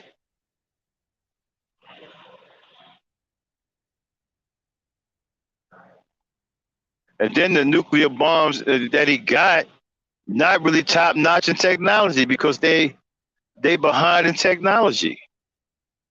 So I'm not even sure, huh? Oh, I'm sorry. I hear you. Go ahead. Yeah, so ain't nobody worried about him. He ain't no player in this. He Mm. gonna mess around and he gonna mess around and get North Korea wiped out. I need you to pick that up. Yeah. Uh-huh. Okay, We shall bomb seems see, to be though. having.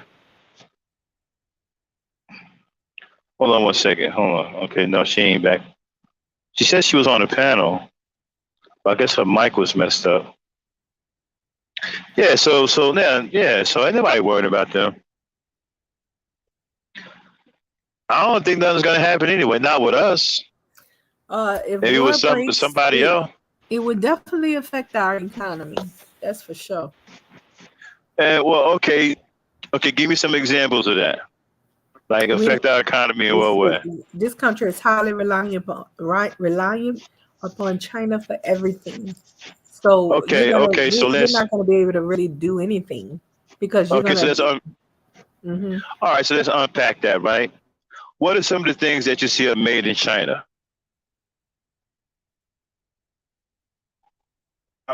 Say that again. What are some of the things you see made in China other than paper plates, ashtrays, trinkets, Oh, everything is made in material? China. Yeah, Like sofas, what? everything, just everything, Okay. Give me an everything, example. everything. Like majority Okay. of Give me stuff, some. even clothing. Okay. All right. Give me something important though. Something that could really hurt us. Because clothing ain't gonna hurt us. Ashtrays ain't gonna hurt us. Paper plates and plastic spoons ain't gonna hurt us. Um, toys ain't gonna hurt us. Um, fabrics and shit. That's not gonna hurt us. What's gonna actually hurt us? Do you not see Okay, like I the hear icon you. that pops up saying Huh? I say I hear you. Right. Let's put into perspective what China produces here in America. They don't produce any weapons for us. They don't produce any food for us. They don't produce any natural resources for us. But they make a lot of trinkets like clothing, shoes, underwear, uh, novelty things like ashtrays, uh, some furniture, a little bit of electronics. What do they actually make that's going to hurt us? Let's put it in perspective. Okay, I got you, Bon.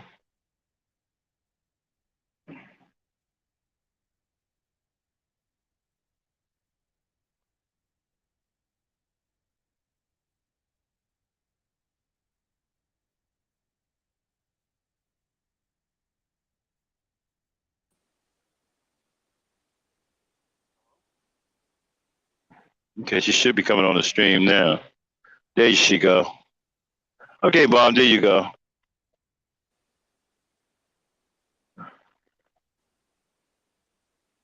Oh, there it is. Okay.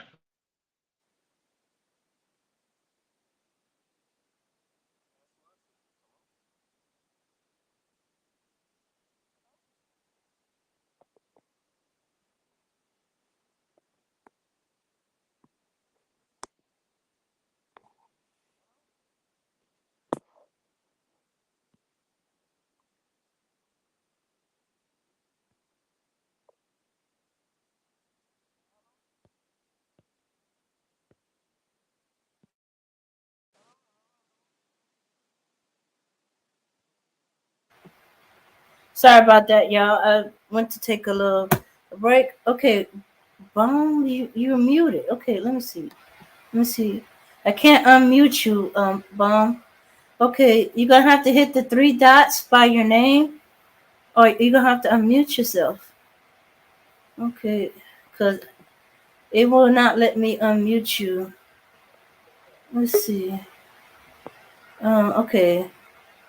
Uh,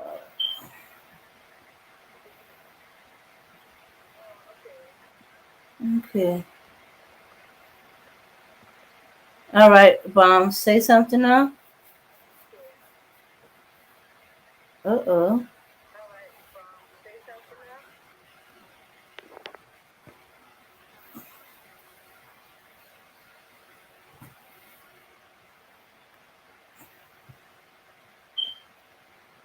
All right. Okay, I'm back. Okay, so Dame is helping the bomb cherry with a sound or whatever. Okay, so Miss Chantel, where you at? Chantel. She must be dealing with something. She's muted up. Okay. Yeah, because I want to know what China, like, 34, can you think of anything that China makes that would hurt us? I can't think of one thing.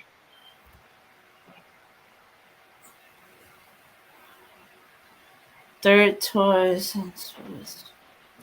I'm What? sorry, Yeah, I got stepped textile. away. What happened? The top import from China is electrical machinery. Okay, that's something that we can that's something that we can easily replace. I don't see anything on your list that can't be replaced instantly.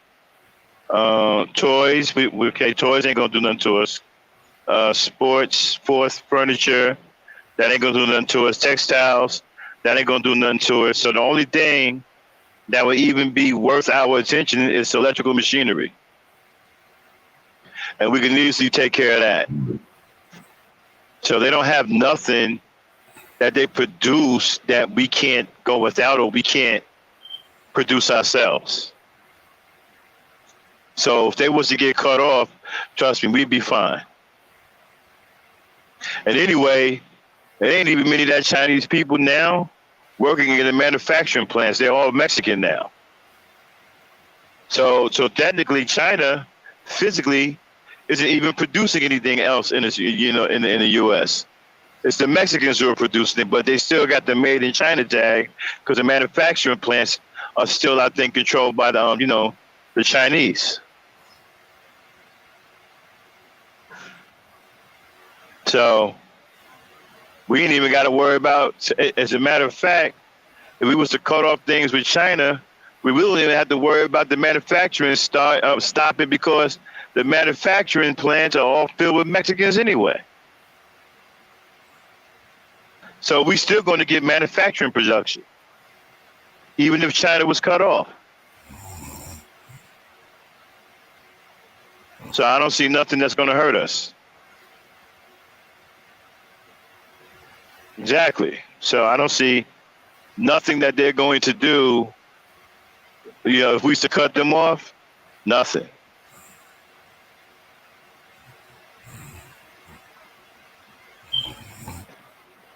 So like I said, it's a lot of movie watching. People are spooked at what they see in the movie. Somebody get that bot out of here.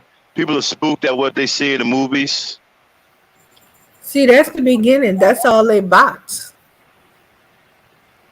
Right I don't, you there. know what? I don't know where these bots are coming. I don't understand why Google won't YouTube it. Why they won't do anything about these? But haven't anybody told them about these bots yet? I'm like, what the hell are these bots still doing showing up? I don't understand that. I don't know. Hold on one second. I think that's bomb. Damn, you got her? Okay. All right. Okay. Hold on, Bomb. I'm coming. Somebody get that bot out of here. Can y'all hear me now? Yes, can hear you now. Okay, hold on.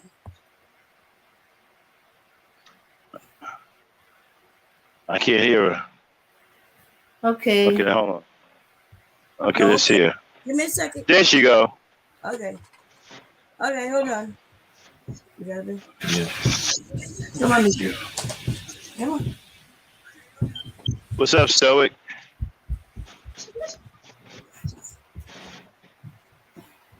We are now in the 1K club, Stoic.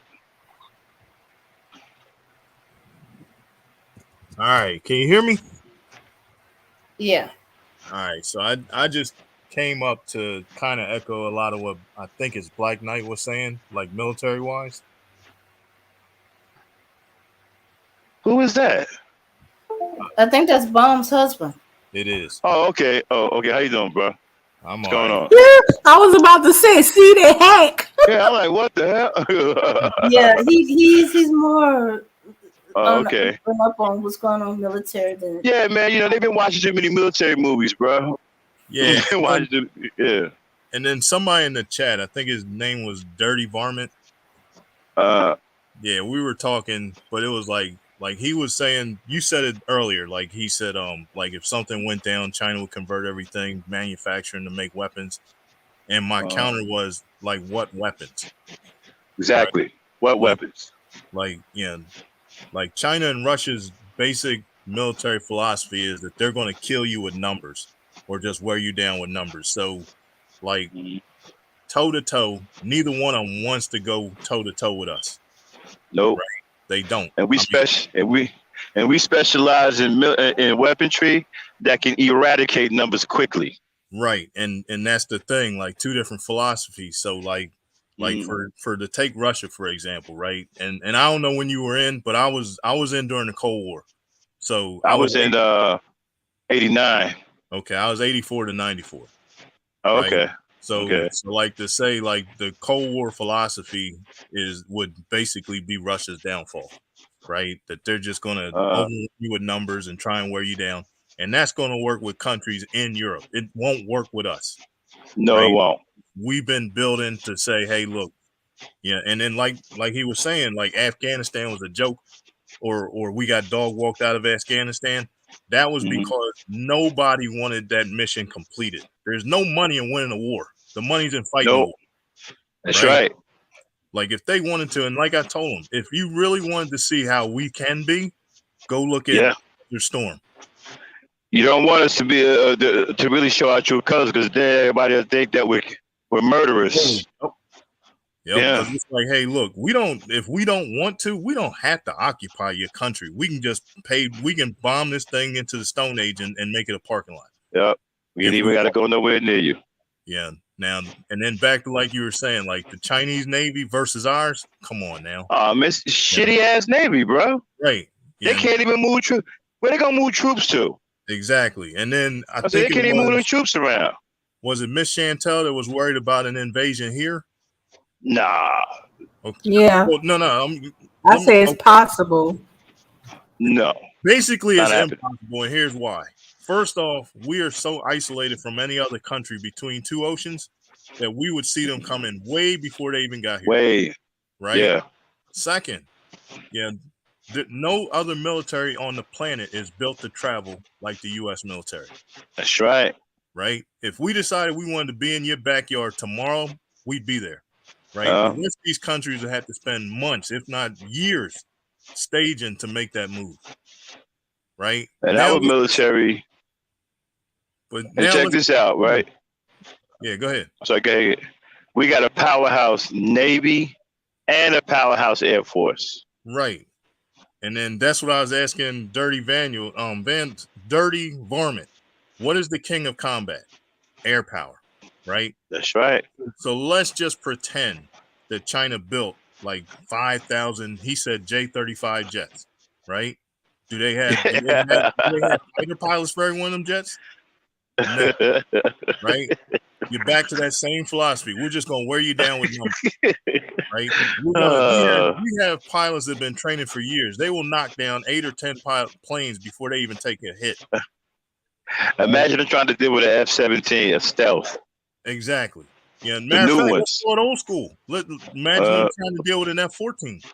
Exactly. F-14. Yeah. Right. Cold War era. Let's just throw it back to that. Yeah, realistically, an M60 tank versus a T-72. Yeah. Now I know nobody else here knows what they are, but that's the old U.S. main battle tank versus a Soviet main battle tank. Right. Two different philosophies again. An M60 was really big, bulky, and all that, and you think for a minute that it's an easy target until you realize their philosophy was to shoot over the top of hills where you can't hit them, right? They were big enough with that extra height and that long gun tube. They could literally hide behind a berm, nose up over it and put their gun tube over the hill and shoot you. Yep. right? And you would never know where that round came from. Nope. Whereas T-72s, short, wide, squatty, easy to hit if you wanted to. Yeah. They weren't built to fight a battle like stealth wise. They're coming right at you. They're poorly armored. All their armor is up front. And then back to what's the king of combat? Air power. An A-10 can come through and take out a whole column of tanks in literally seconds. Man, we got land and air missiles that are just absolutely nasty, man. Exactly. And we hadn't It's fucking nasty.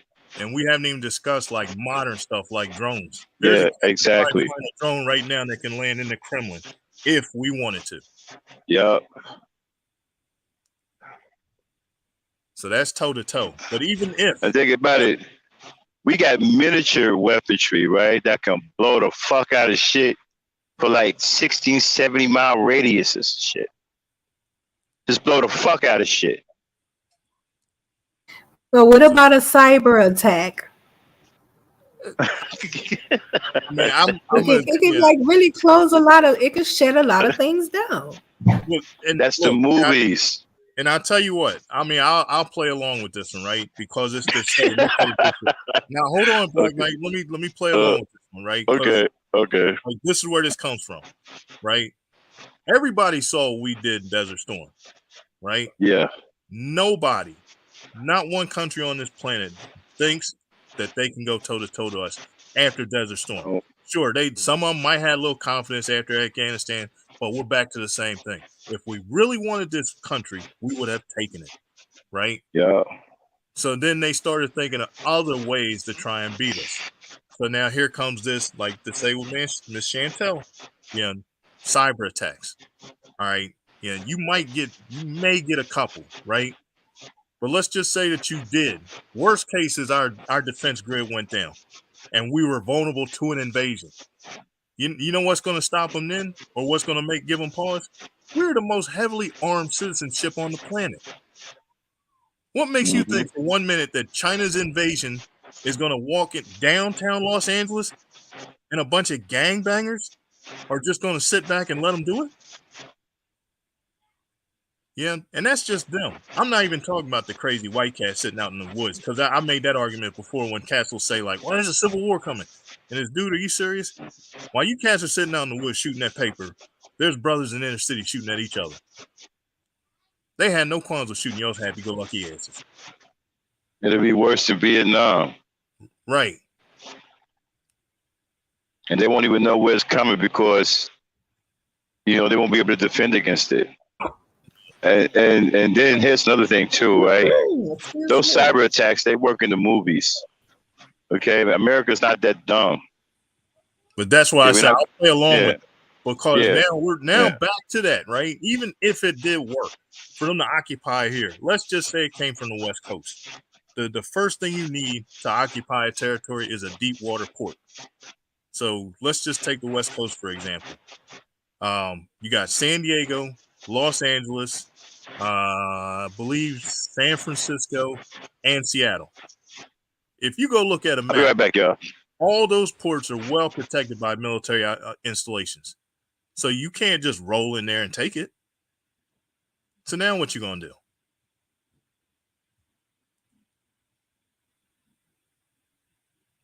Well, that's nice to know that you guys really have a strong belief in the American military system. I mean, I don't know. I still have this idea that it can happen. It's possible. Oh, I didn't say it's impossible. I'm just saying it's not as easy as like to bring your concern down a notch, not to completely take it away, right? Because like I said, I'll play devil's advocate and say, yeah, you can do something. You can't do all of this. And even if it did come down to that, worst case, do you have a gun at your house? One. There you go. That's all it takes. But like I said, one. So what? But one person. Look, when I was in, they told me one soldier in the right place can change everything. Right? You with your one lone gun can do the same thing. But then who's to say you're the only person with a gun on your block, in your neighborhood, wherever you are? Right. You're not the only person. Right? And then, like look at 2001, everybody had their differences until the towers came down, right? And then everybody was an American. Yeah, if you think for 1 minute that some foreign country is going to invade here and some part of this country is going to sit back and say, take it, that's not happening. So do you think Russia is a match? Like Max say, Russia is possibly a match, like toe-to-toe with the American government? I mean, military? You No. think they possibly? No? No. Two Okay. different philosophies, right? If you go down, like I was saying, like, I'm going to use tanks as an example, right? Russia has way more tanks than we have, right? Last time, I believe the last count was 9,000 tanks for us, 21,000 tanks for them, right? What good is 21,000 tanks with inferior troops in them, inferior, designs, bad philosophy? You cannot travel with those tanks, right? You don't see Russia invading Germany or somewhere. You know where they're in Russia? They're invading countries right outside their established borders right now because they can't travel that far. Not logistically. Yeah. And if worst case, like those 9,000 tanks we have, I'm pretty sure like 1,500 of them, give or take, are in like Germany for sure. There might be some in Iraq or somewhere in the Middle East that we can have, in 72 hours, those tanks can be somewhere else. Just that quick. I see. So you support being armed anyhow as a resident to defend yourself in case. Well, that's what the Second Amendment was written for originally, right? To say in case, England does come back here, we're ready for them. Yeah, but England's not coming. Yeah, I don't think anybody else is, like, freely. But if they did, like I said, that's like there used to be the story about a Russian dude that came here, went to somebody's house, and he showed him a gun cabinet full of guns. And he said, "Hey, does every house have this many guns?" And the guy said, "No, some houses have more." And he ran back to Russia to tell him, "Hey, look, we can't invade them. These cats have guns everywhere." Oh, okay. I see. But that was basically like that. And then, like I said, like, toe to toe. Yeah, I'm back. If this nobody don't. It would be in Europe, right? Because Russia's not coming here. Nope. Not easily. Even if they threw numbers at us, guess what? We can knock down so many of your planes, which they don't have. They're not built to travel like us, right? Like, we're right here on the East Coast, right? Dover Air Force Base is right here with what used to be.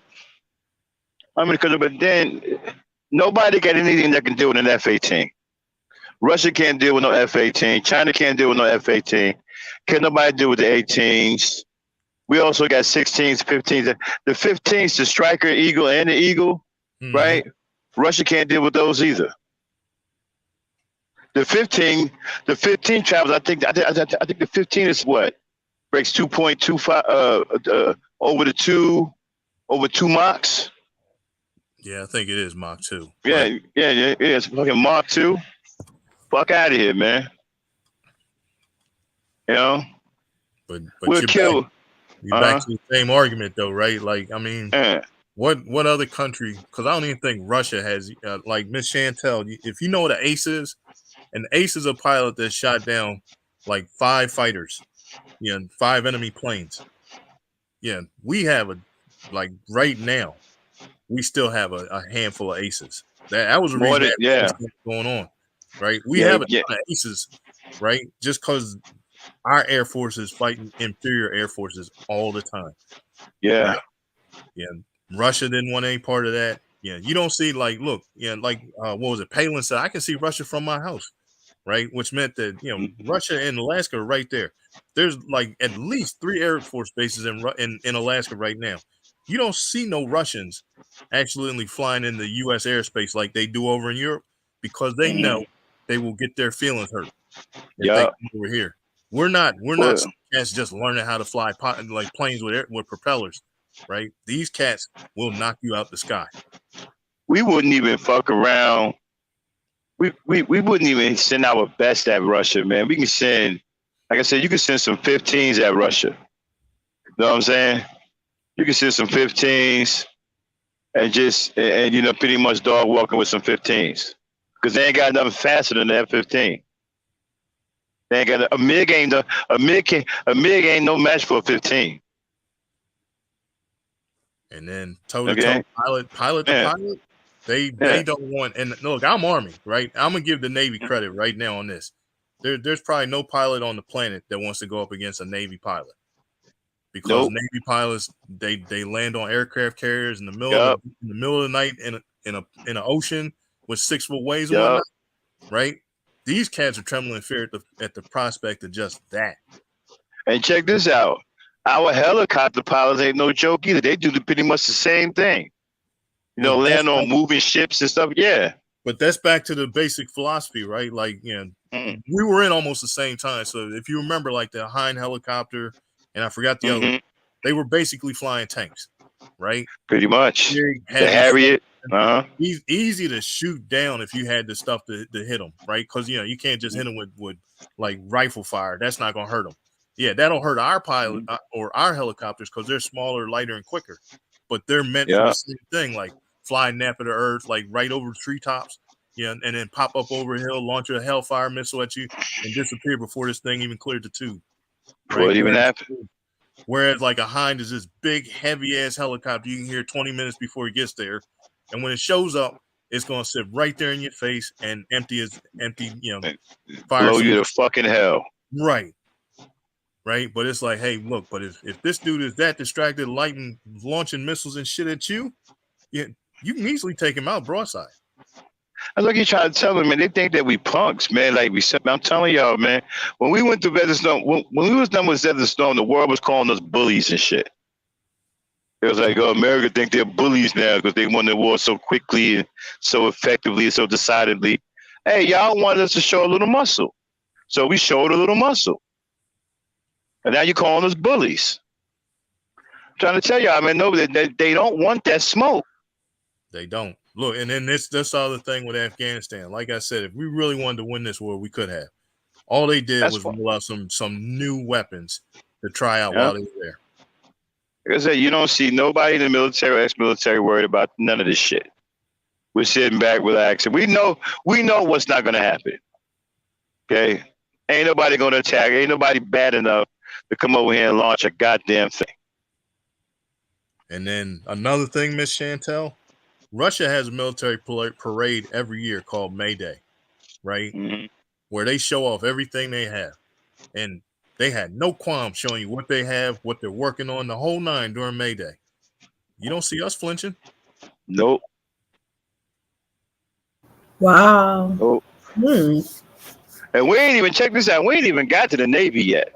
We talking about the Air Force. Right, and ground forces, because this is the one thing with both of them, right? If last time I checked, I believe like China and India might have the two biggest militaries, like like numbers, people wise, right? And I think we're somewhere around 4 or 5, and that's including reservists, right? Worst case is if this thing did go off and they activated every reservist and National Guard, they're all training. We live right down the street from an Air National Guard base. These cats have been training every day for like the last 4 years. Yeah, our Navy will walk through anybody. I mean, ain't nobody out there stopping our Navy. And then Russia has nothing to answer to Ohio subs. Nothing. Yeah. They're still trying. They're just catching up with Los Angeles class subs. Man, we got nuclear cruisers out there that are wiped.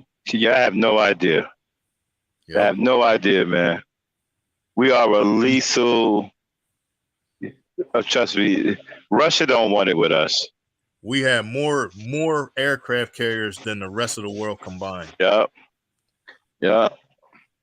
We can park a fleet right off your coast and dominate this if we want to. And tear your ass up.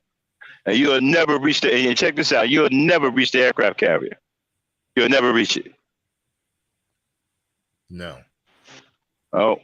And then we could jam all of your radars, all your targeting devices, We'll jam everything. You won't be able to see that. You'll be in the dark. You won't be able to see shit.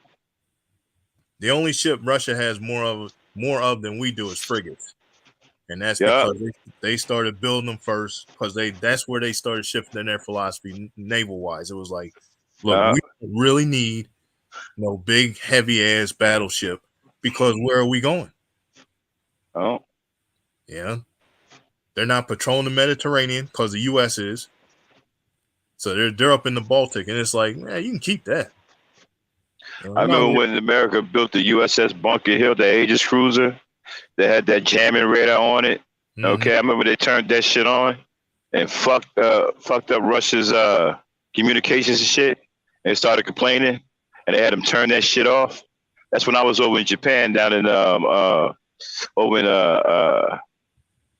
was in Japan. What's the fuck? I was stationed out in Japan on a base over there, and we had the Bunker Hill right next to us, Yokosuka. And that was advanced for its time. We got shit even better, way better than that now. And then but nobody want to fuck with us, man. And then some what was it? Dirty Varmint was saying like we have one satellite. No, One satellite. That might be the one you know of. Yeah. Yeah. There's way more satellites than that up there. And if anything, that's the only hope they have back to Miss Chantel is to try and jam them or mess with them. But if that satellite sees a missile launching, guess what? Yeah, word gets back to like the Pentagon, and it's like, yeah, sir, we have a situation. Something's going down in like Southeast Russia. We got a launch detection. And guess what? Knock it down. And he's had nerve talk about that lunatic Kim Jong-un. Half his motherfuckers are drop dead by the time they get to the fucking fuckers starving. That was the other thing he was saying, Trump talked all that trash, right? Because back to Kim Jong-un, he learned a long time ago, you're nobody till you can nuke somebody, right? Which meant that nobody's afraid of you until you had nuclear capability. Yeah, the only reason you were flexing was because you were on China's porch. Mm-hmm. And then nobody's messing with China. Nobody. You don't see Russia messing with China. We weren't messing with China. Yeah. And then when I was in Korea, it was to say, hey, look, we weren't there to keep the North from coming south. We were there to keep the South from going north. Hey, you know what else, brother? People see China with all of these, China always showing their ground troops on TV, right? So you see like a billion fucking troops, right? Oh, China's powerful. No, it's not. Nope. It's what y'all don't see. See, we ex-military. We know what they don't have. They ain't got no fucking Air Force is trash. They fucking Navy is garbage. All they got is those troops. And their little tricks with the biological weapons and stuff like that. That's all they got. They're not as strong as you think y'all are. But it's back to, like I said, their basic philosophy is they're not built to invade countries. They're built to defend theirs, right? That's right. So look at and we're going back to our era, right? M16 versus an AK-47, right? Yeah. So AK-47 fires a 7.62 millimeter. Yeah, maximum effective range of about 300 yards. Yeah. M16 fires a 5.56, 3,400 feet per second. Maximum effective range 700 yards, right? Yeah. Toe to toe, you're losing, right? You don't want that. Weapon, lighter ammo, carrying more, but you back to that same philosophy. We're just gonna throw an entire battalion of troops at you and hope that you don't have enough bullets to take them all out. Yeah, you got to look at the advancement of our weaponry. We got weaponry that can just will annihilate numbers. So they can throw numbers all they want. It's kind of like, remember the movie 300? Yeah. Right? Where they went down to what they call the hot gates. Yep. Right? And you could funnel all of those numbers in. It didn't matter how many numbers you got. They all got chewed up. Well, our weaponry, we got weaponry kind of like the same way. It don't matter how much numbers you got, man. Our weaponry is built to eradicate numbers. Okay? Yeah. And this is before we even go toe-to-toe on the ground. It's like, what? Yeah. Like we have what? So there's a battalion size U.S. military force where, and then what? A division? Oh well, guess what? And take these cats out. And everybody knows our style, right? They know we're gonna hit you with the Air Force first before we send anything else in. How you gonna stop it? You ain't got nothing to stop it. No. You can't stop our F-18s. You can't stop our 17s and 16s and 15s. You got nothing to stop it. We'll wipe out all your missile batteries. We'll tear you up before you even move. Matter of fact, we're not even working that hard. We're gonna fire off a couple No. of cruise missiles to Yeah, let you know what? Yeah, you can run, but you're just gonna die tired. exactly. Oh, I forgot about the cruise missiles. Mm-hmm. Yeah, I mean, you can't fuck with us, man. We can't. It'll take an act of God to beat us. And I ain't trying to brag, but it'll take it'll take divine intervention to take us out. And even if they did, this is no walk in the park. We're not some podunk Poland or some other country, whose military is defending themselves with a bunch of sticks. Nah, we will absolutely light your ass up, man. That's why nobody wanted. Nobody wanted, man. And you know what pissed me off? Because General Schwarzkopf got all that fucking publicity and shit, right? But he was using Hannibal Barker's tactics. You know. Yeah, but it was people don't realize that Hannibal Barker is still studied today by a lot of military generals around the world. But even then it was to say, like, hey, look, you got fair warning. Yeah, we said January 15th, we just started bombing the shit out of you. It's like if you go to war with us, right? You know what's coming, but can you stop it? You know we're coming with the Air Force, but can you stop it? And how you gonna spin this? Because like for Putin, we don't want you. You don't want. Last time I checked, he didn't want. There was a threat of the Ukraine joining NATO, right? Mm-hmm. Which is why he wanted to flex. Yeah. Now, Miss Chantel, back to you. Like here was the thing. Like if China really wanted to flex, China would take Taiwan right now. If they really wanted to flex, but you don't like. What's stopping them? What's stopping them? Us. Mm-hmm. Us. Oh. Right. See, like this is how this Taiwan situation has been. The treaty expired like 4 or 5 years ago, right? So China can go into Taiwan anytime they want to reclaim Taiwan as part of China, but they won't. Right? There's too much American money in Taiwan. There's too much American money in China. Right? They like that American money. And then it's like, hey, worst case is if we asked you real nice, hey, do you mind not invading Taiwan? Oh, you still did it? All right, here we come. Yeah, we're staging this out of Japan. We're just gonna take Taiwan back. We're gonna liberate them. Yeah, we're gonna mess your hair up. We're gonna make you sign another treaty not to mess with Taiwan. If that's what you really want, here we come. That's the biggest reason we're not joining this Ukraine thing right now. Because it's like Ukraine, who really cares? We're more worried about Taiwan. And then nobody's scared of the Soviet Union either. We wasn't scared of them when they were up and running. Ain't nobody scared of them now. America ain't scared of nobody, trust me. No. Not the military. Nope. I'm kind of on the same thinking track as Dirty Vermin. China is going to wait until Putin is done dealing with the Ukraine so China can gouge the West's reaction. Once it's over in Ukraine and the West does nothing, then China will have the green light. I'm thinking like that too. To do what? A green light for what? Yeah, but about to say to do what? To war. What war? They can't attack the.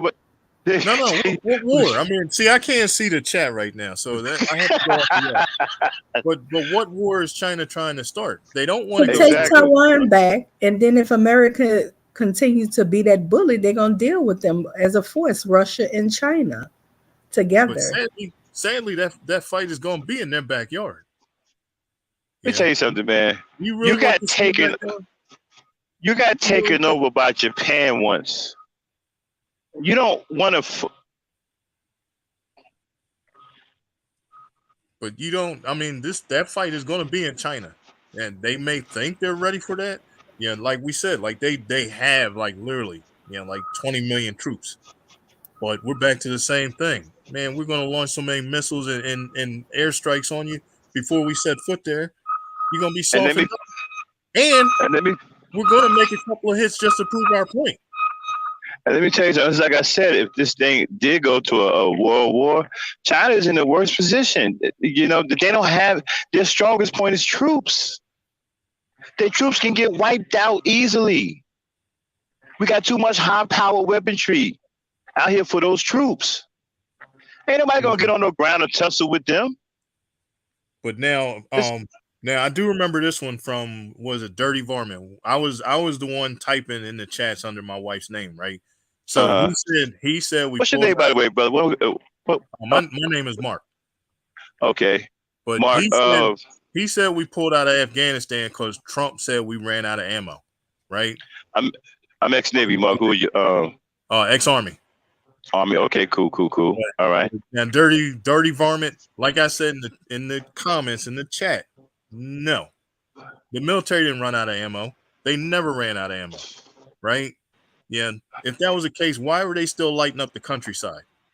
Yeah. Then, like I said, do you think it was Trump's job to have the troops supplied?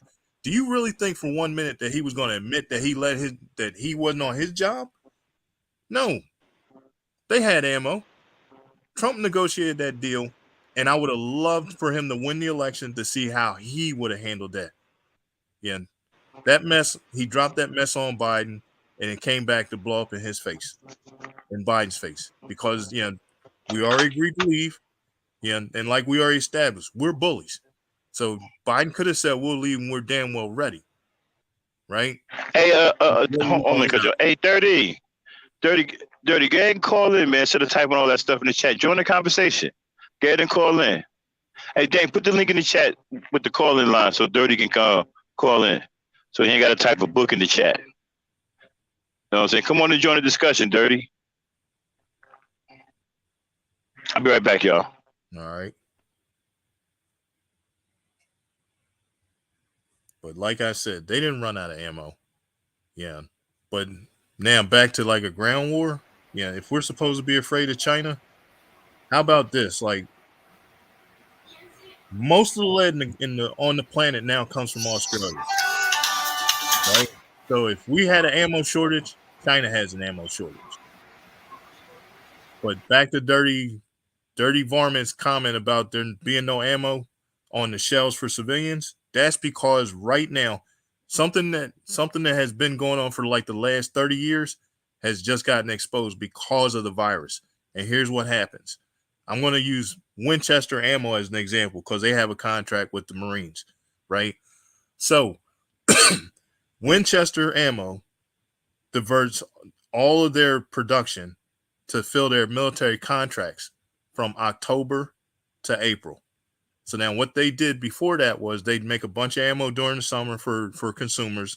So basically it was like, say, deer hunters, for example, because they're sharing the same caliber ammo.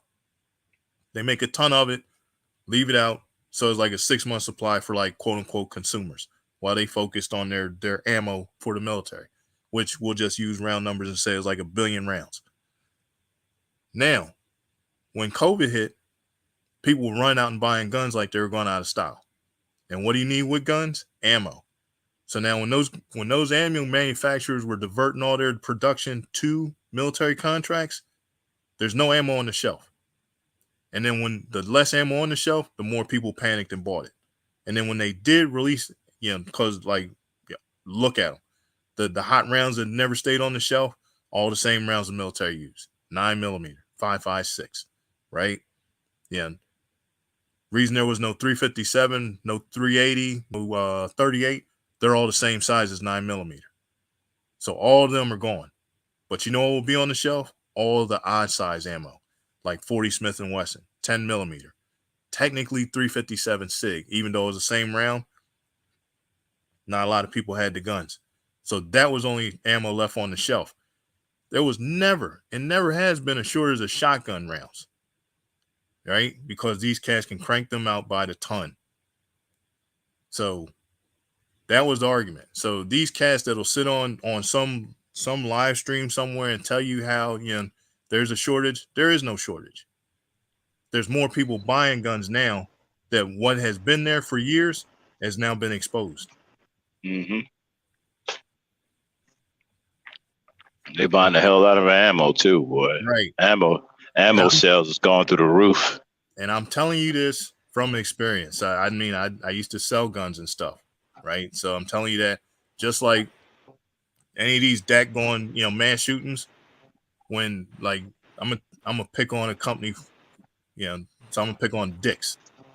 When the dude shot up Vegas with that concert, Dick stopped selling AR-15s, and it was to say why. Yeah, because what they did was basically to kowtow to a bunch of people that probably didn't buy your stuff to start with, and then you pulled AR-15s off of your inventory list and don't sell them anymore. But to say that AR-15s probably accounted for maybe 5% of your sales, right? So you just gave up 5% of your sales for nothing. But at the same time, the problem was that what they didn't say was when you go to buy an AR-15, you can't just walk in and buy it. You have to fill out paperwork, and then your paperwork goes to the ATF. And then the ATF has 45 days to say yes or no whether you can buy this weapon, right? Now, if they don't reply in those 45 days, it falls back on, we'll say, Dick's. So now Dick's has to make a decision whether or not to sell you this gun. 9 times out of 10, if the ATF didn't bless it, they're not selling to you anyway. Nope. So why would you sit here and make this gesture in public, knowing that privately, that's how this works? I still can't believe those weapons are on the street. They're going to be on the street because, like to take the side of NRA, right? Every style weapons, man. Hold on. If you take AR-15s away, what's next? The next thing you know, you're down to a slingshot, because look at all the silly stuff they've done over recent mass shootings, right? What the hell difference does a bump stock make as far as a mass shooting? So far, yeah, it's been 3 months. Okay, so just recently, I was I think I was in San Francisco when they had those riots and everything. I mean, this was just last year. Hold on, Jabari, you're talking too loud. And I was in San Francisco, and they had called out a militia group. I could tell it was a militia group because, some of them were fat. There wasn't military guys dressed in those uniforms. Someone was just like whacked out of shape, all that kind of stuff.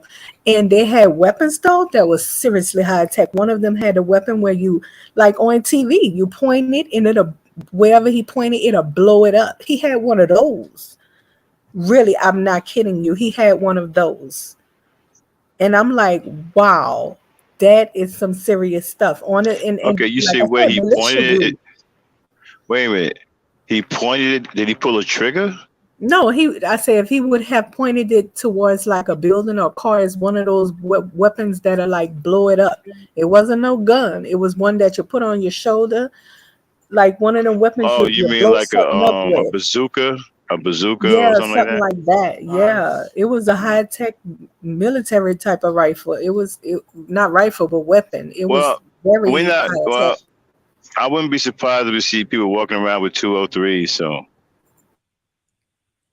Yeah, but even then, like I doubt they're functional.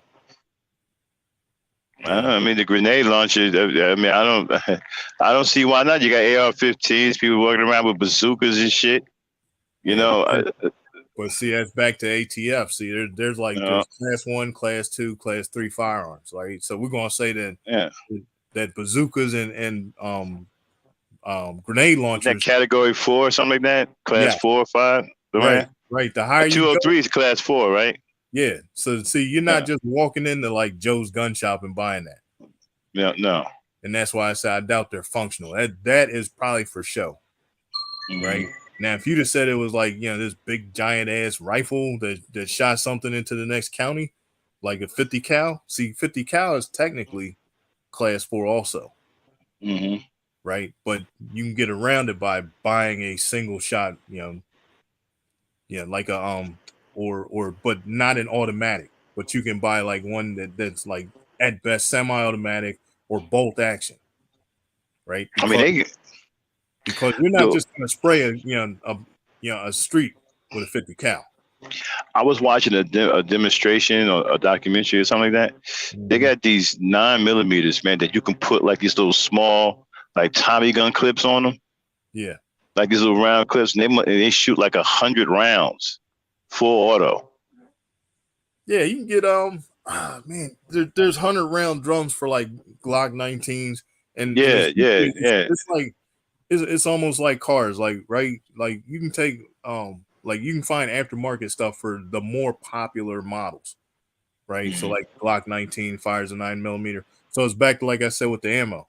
Same ammo that the military uses, there's a shortage in the civilian world, right? So there's not a whole lot of 9mm, not a whole lot of 357 because they're all the same round, just on different cartridges, right? So you can easily get 100-round drum for like a Glock 19, but good luck finding one for like a high point 9mm. Because it's not the flagship firearm. When you really think about it, it's kind of like they're gearing civilians up for war, letting all of these high-power weapons on the street. Because an AR-15, that's pretty much a military-style weapon. It is. That's not an ordinary weapon. But see, the problem with the AR-15 is, like I'll make the argument, it's the crown jewel of angry white dudes. Yeah. Right. Yeah. They're the ones that buy them the most. Yeah. Look, I mean, I'm gonna face it. I'm not dropping $3,000 on an AR-15. I'm not, right? But I'll tell these cats, well, you can buy your AR-15 if you want to, and you can spray the countryside. But guess what? You can hide in the bushes and snipe your ass with a 22, and guess what I got when you're down? A brand new AR-15. Because it's which one would you rather face? Some trigger happy fool with 100 rounds of AR-15 is just gonna spray and pray, or some level-headed dude that's just gonna dot your forehead. Yeah. A lot of people think that those weapons are easy to shoot because they watch shit on TV. Exactly. You got to have some experience with these weapons, man. And that's what I said. Yeah, it's the crown jewel of angry white dudes. Yeah, I mean, people watch that are buying them, but it's like, hey, look, if I really need to make some kind of moves, like firearm wise, why the hell do I want to use an AR-15? Yeah, I remember some fool was talking about, well, I get full auto, man, just keep firing. You don't just keep firing full auto, you dumbass. Fucking gonna get hot on you and shit. You don't just keep firing it. Oh, hell yeah. You don't even know how to fire it. You don't even know how to use. You see what I'm saying? They don't even know what they're doing. No. Yeah. You're just going to put 100 rounds down range without hitting a damn thing. And best of all, you get around 100 rounds and you haven't let this thing cool off, you're melting your barrel. Exactly. And you're melt the goddamn barrel. And all I'm waiting for is the one shot that doesn't sound right because the barrel's melted. Exactly. They'll run down on that mother. You can't shoot now, nigga. Yep. You done melted the barrel, Or you only have 100 rounds and you sprayed them in 8 seconds. And well, he's got to reload here in a minute. And guess what? While you're walking around and reloading, I can just jump out and shoot you. Yep. And then your barrel's already hot because you emptied the whole goddamn clip in 8 seconds. Yep. So it's fucking white hot. You know what I'm saying? So these weapons heat up, y'all. They don't just stay cool now. No. Even the AR-15 heats up. Okay? Yep. And the faster it heats up. Yeah. Yeah. Like the guy that was in the remember the white boy that went into the Waffle House, started shooting at people? And then the black dude saved everybody by grabbing the AR-15 from him. When he grabbed it, it actually burnt his hands, y'all. It burned his hands when he actually grabbed the AR-15 from him. It was that hot. And that was only after shooting a few rounds. You know what I'm saying? It was already hot. So when he grabbed it, he actually burned himself grabbing the goddamn gun from him. These weapons, they get hot, man. You don't just sit there and and do a wide erp. No. You got to know what you're doing. You got to understand your weapon. Do you feel that there's any discrimination among black men being able to get access to a lot of weapons in America? Not if you ex-military. Oh, okay. Maybe civilians, yeah, but ex-military, you can pretty much get the hell you want, especially if you got a military ID. But Miss Chantel, let me tell you where this problem will pop up, right? Now I'm gonna use you as an example. Me and you walk into, we'll say Cabela's, right, to buy a gun. So now I can't buy a gun, but you can. And I just sit there and I tell you, yeah, get that one right there. Ask for this, all this. Now I'm on the other side of the counter and I watch this. I'm not selling you a gun. Right? The first thing they'll say, oh, you're not selling to me because I'm black? I don't give a shit if you were black or not. I can see a straw purchase. Yeah, if this was her buying this gun, she would have said she wanted this, this, and this. She's listening to you. And nobody's going to commit a straw purchase. That's where this problem comes in. There's definitely be. They were all lined up. Right? Now, it's not to say me and you were married and we walk in. Now we're discussing this. Yeah, it's our house. Yeah. Well, I want something that you can use as well as I can use. How do you feel about this shotgun right here? And then, well, it's a little too big. And I said, hey there, Chief. Instead of a 12 gauge, you have a 16 gauge? And he says, yeah. And I said, hey, try that. What do you think? And he said, yeah, I can work with this. And I said, yeah, me too. We'll take it. That's not a straw purchase.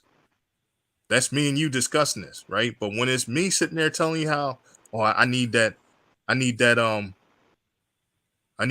Kimber, not Kimber 45 right there, and make sure you get the extended magazines for it. And I need some Corbon ammo. Yeah, I see. Nah, this isn't for her. Right. Why aren't you buying this? Right? Because now it's the reason you're not buying this is probably because you have a record or something, or something's going down that you don't want this to be tied back to you. Yeah, okay, I see. Now, sadly, it's usually black men that are doing this, not white dudes. White dudes will have their wife go in there and remember everything. And to say I've seen it, but she came in and said, literally has it written down. Yeah, I'm looking for a Beretta 92F. Yeah, right here. And then, do you have any Winchester silver tip ammo? Yeah, what are you looking for? Well, so okay, do you want either 115 grain or 147 grain? Well, I don't know what's the difference. Stopping power. Well, which one's better? Honestly, 115 grain. Okay, I'll take a box of that too. But since your husband wasn't staying there, doesn't smell like a straw purchase. So guess what? Let's do this. And it's in your name. Wow, you got real knowledge, bro, with guns. That's what we need, bro. We need more brothers like you in the community. Teach. I'm around. Yeah. Do you know my son know how to he know gun parts and how to put them together off of a game? Yes, off of a game. All the gun parts, how to put it together, take it apart. I'm like, what game? But they learn this stuff off the game. SOCOM, those military games like SOCOM and I forgot the other one. There's another one that a lot of people. Yeah, Call of Duty. Yeah, Navy SEALs, all that got all that information for them white boys. They don't bank on little black boys playing these games. No. Mm-hmm. Those games are pretty much too for Asians and white boys to learn how to put these guns together and take them apart and stuff like that. That's why they got real life guns in there, like AR 15s, 16s, 14s. They got 203s in there. They got a variety of handguns in there. And I think in what is it? The other one, Call of Duty, the guns act like their real life counterparts. Like he's saying Call of Duty and stuff like that. Any type of shooting game. Mm-hmm. Yeah. You got to read loads. Yeah, that's crazy. You can learn it from a game, though. Yeah. Yeah. Some of them even jam. You got to unjam. You got to learn how to unjam them and all that. Pretty soon they're going to have the ones coming out would actually teach you how to put guns together, how to actually make guns. Gunsmithing, which is what we need in the black community. Well, now that is the problem, like the workaround, and I'll say it because it's the hot topic right now anyway. But ghost guns, right? So the internet gave rise to what's called a ghost gun. So basically what a ghost gun is, if you contact a gun company, and we'll go with AR, right? Because here's the thing, like here's another one. Everybody thinks that AR-15 means assault rifle 15, right? It's actually Armalite rifle, model 15, right? But let's just say I wanted to build one. Now I wanted to build a ghost gun. Well, I can just contact Armalite and say, yeah, I need a lower receiver, to go with my upper receiver. And then they'll send you one. You give me a credit card number, they'll mail it to you, right? It's like getting a pizza. Now, once I get that, I wait a week or two and I call them back and say, yeah, I need a new upper receiver for my rifle. Yeah, all right, yeah. Send me what's your credit card number, and they'll send it. So inside of a month, you just built the gun through the mail. Wow. And it's unbreakable. Wow. Isn't there an age requirement on these guns? Because wasn't that guy? What's the guy named Rittenhouse? Whatever. Wasn't he a kid or something like that? Yeah, oh my God, that was so, like, for the prosecution, they dropped the ball on this thing, right? But yeah, what was that actually about? What he went into a Black Lives Matter rally and did what? Yeah, so there was a protest riot, the whole nine, and I forgot what name, Kenosha, right? And he was helping a friend. He was at work, and a friend of his father's called and said, "Hey, son, I need you to come down to the store to help defend this. These cats rioting, all this." So Kyle tagged along. The dude, when Kyle gets there, gave him an AR-15 to help defend the store, right? Not go out in the street and start shooting people. Defend the store, right? To me, the prosecution dropped the ball because what they didn't make the argument was that if he was self-defense, in every state in the country, self-defense is a weapon that's effective out to 50 feet, right? 50 feet.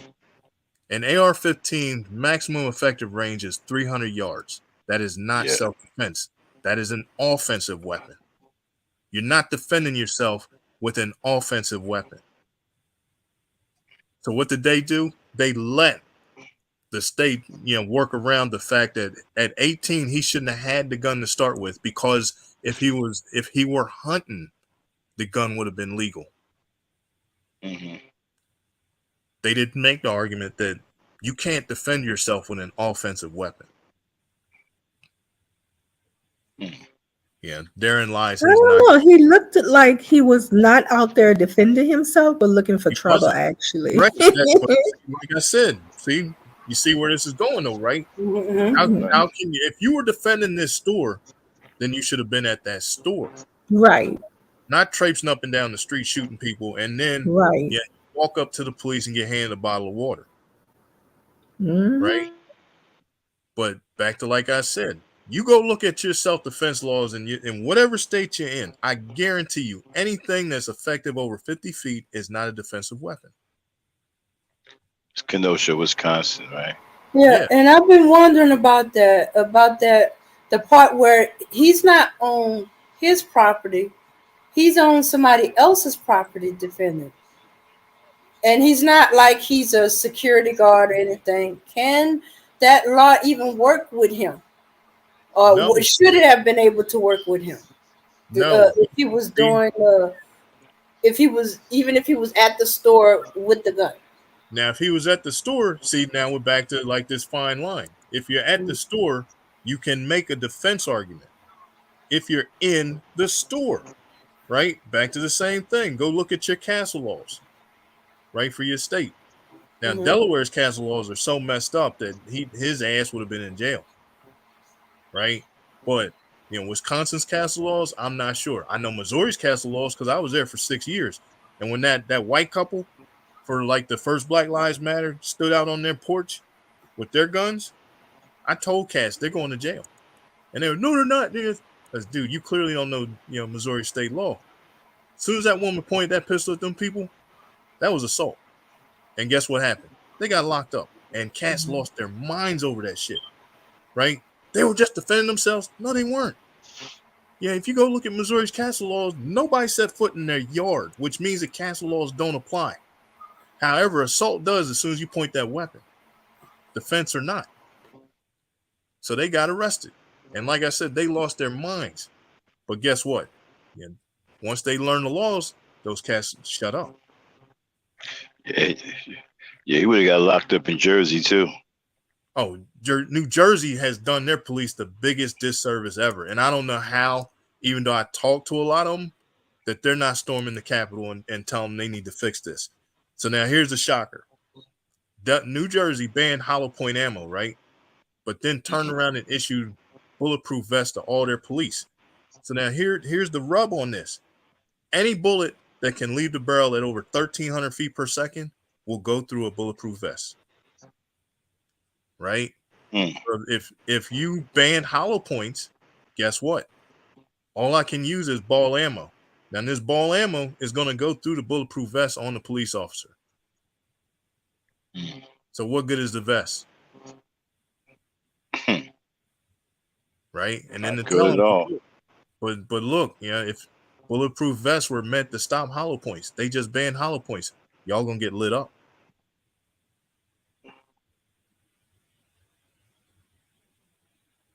But now they made it so tough, and I'm pretty sure the biggest reason they did it was for surrounding cities. So I'm gonna just pick on the most obvious one, New York. Like you can't buy a gun in New York easily, but you can in New Jersey. No, you can't even. You can barely carry. Yeah, I don't even. But the carrying laws are so stupid. Yes, and especially New York City, right? Yeah, like but how the hell do you ride? If you live in New York City, it's roughly an hour and a half drive. You're in Pennsylvania. Yeah, if you can point at the gun, you can buy it. Yeah.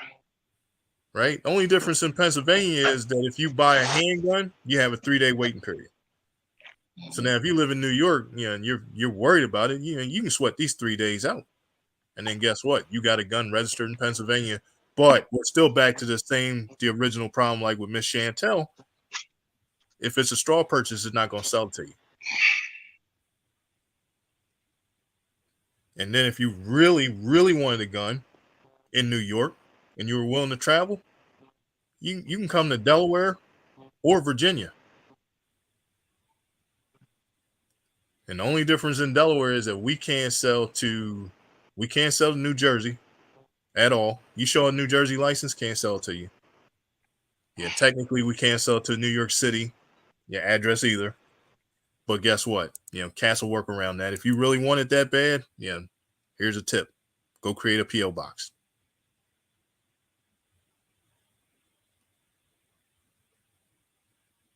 Yeah, you can create a P.O. box and put that down as your address. And that P.O. box can be on the other side of New York. And you can live in New York City. But guess what? Between a P.O. box and mail forwarding services,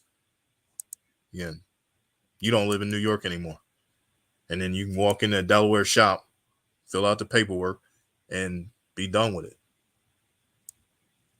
And in Virginia, you don't even have to fill out the paperwork.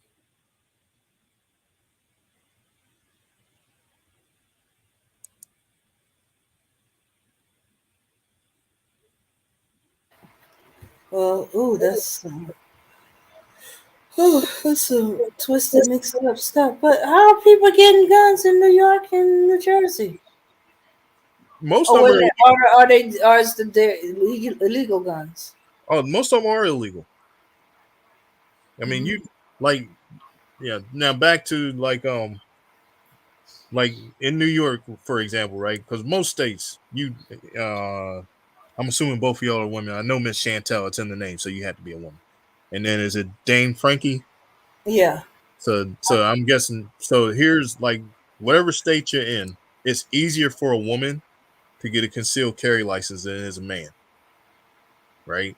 First off, and the way to get around it is to prove physical disparity. Right? So physical disparity would be to say, for example, you are, we'll say 5 feet tall and weigh 100 pounds. And then you're working at night and you have to walk through a parking lot at night and then say that, look, the last dude that got arrested for mugging here was like 6'5", 300 pounds. I can't fight this dude. I can't outrun him. I need a gun.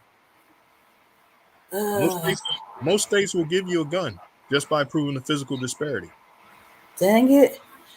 I wish I had known that when I was working the night shift.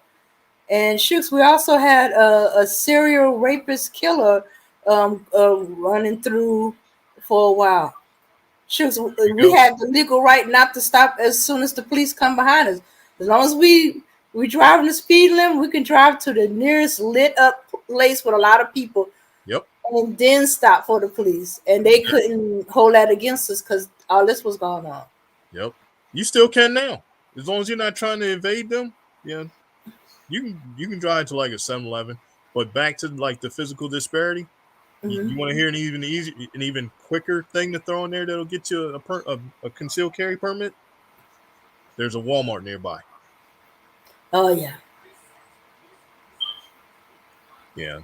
To say, oh, and by the way, there's a Walmart right down the street from me, and and so you do know that the Walmart parking lot is always the roughest part of town, right? There's more crimes committed in a Walmart parking lot than anywhere else. And if this cat is robbing people in this parking lot, it's a matter of time before he starts expanding his horizons. And I'm walking right down the street. Physical disparity. Mm.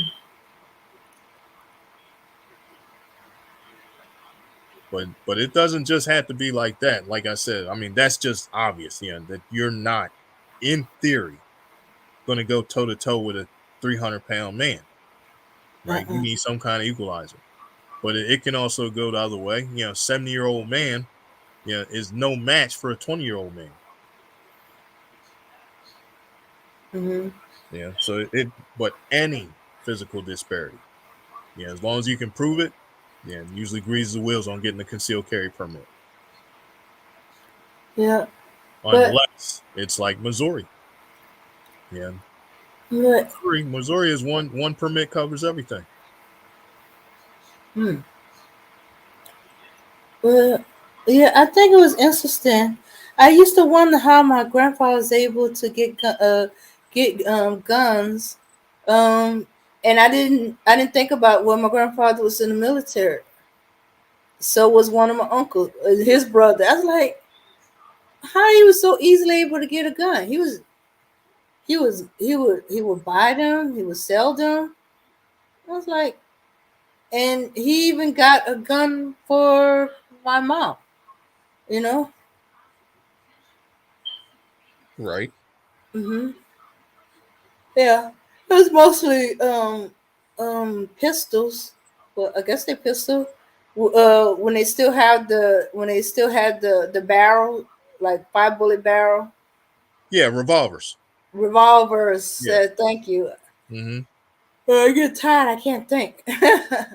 Yeah.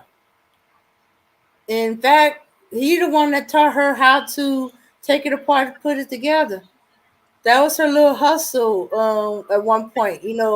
She would have a race, that she can put a completely take down revolver together fast.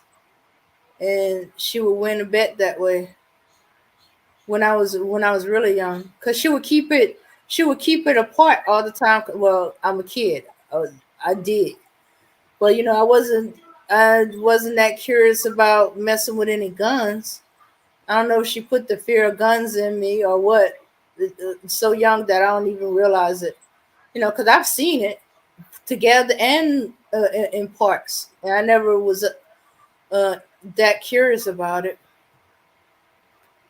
And but my mom was always kind of worried about so when I was really young, she always kept it apart, and a couple of her friends was like, how you have a gun in the house with your baby? Well, it's in pieces. But what happened if somebody break in? He's gonna get shot. Well, then she had other things. Like when she stopped having a gun, she kept a baseball bat in the house and a hammer underneath her pillow. That's why we always ended up with extra hammers. We had like at least 3 hammer in the house, and we hardly even used them because they were more for weaponry than they were for for repair. Right. Hmm. Now, see, now you know what's even better than a hammer, and you can take anywhere? Hmm. A flashlight. Oh yeah, that's what's getting harder to find. The Magnolite metal flashlights, especially the long handle ones that Yeah, look like a like yeah. That one. Like the problem with the mag lights is like so many people like literally went to jail over them, right? uh-huh. Because they were old school, right? So it was like I used to work security too. Hmm. So my best friend was my mag light flashlight, right? So now here you had this like 14-inch long tube, 3-4 D cell batteries in it. It's aluminum. Yeah, you can really hurt somebody with it, right? Right. But now, yeah, the shift is to the light itself. So the reason why it would be a great self defense, like you say, you used to work nights, Hmm. um, and even if you walk your dog at night or anything, of like modern flashlights are the most universal self defense weapon there is because all you needed to do is generate at least 250 lumens, and it'll temporarily blind somebody, Hmm. right, with their night vision. Yeah, and for $20, you can get a light that'll generate like 500 lumens, right? And Hmm. then once you shine this light in their eyes and they can't see, they're seeing a bunch of spots and everything. Uh-huh. You can roll out any other defense you want. You know, your hammer. If you really wanted to make this, like court proof, if you shine this light in somebody's eyes at night and they're blinded and you pepper gel them and run away, yeah, you're never getting arrested. Uh, Yeah, or even if you pepper gel them and stayed there while you called the police, you're not getting arrested. Yeah, because it's like, hey, look, this is 2 layers to this self defense. Yeah. yeah, yeah, yeah. So what? Uh, Everybody left us.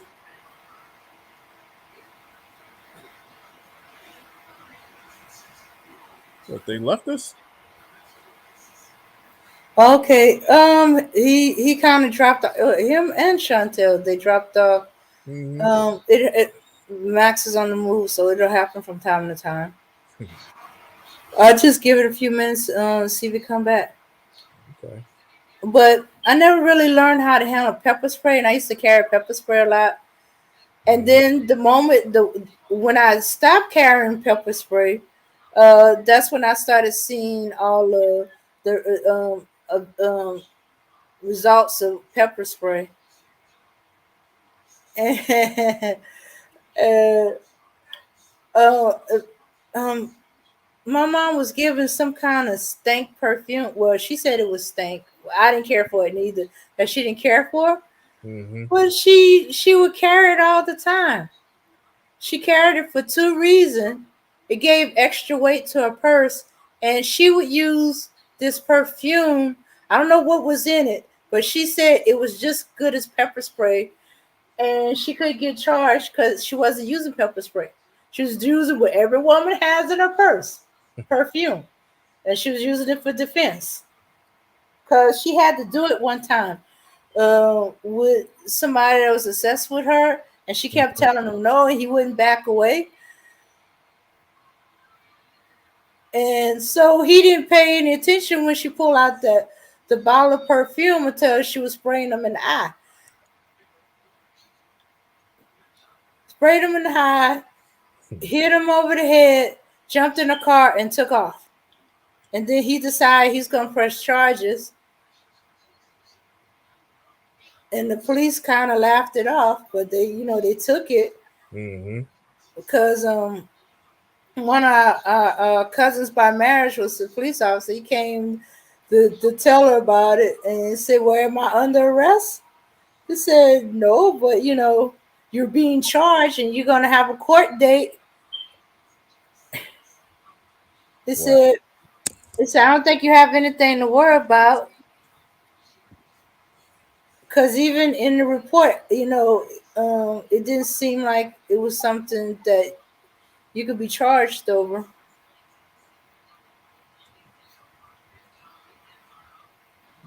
Mm-hmm.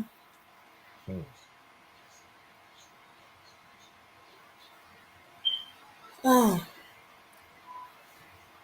Damn, it's almost 1:00. Oh shoot! I forgot y'all on Eastern Standard Time. Yeah, it's almost 12:00. Yeah. All right then. Uh, I don't know.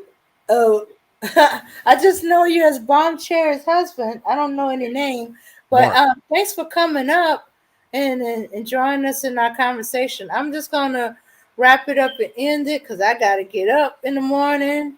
Yeah, I gotta go. Another day of dealing with kids who don't want to go to school, don't want to do anything, they just want to play.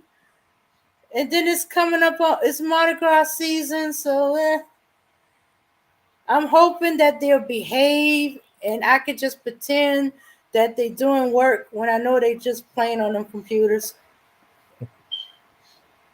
All right.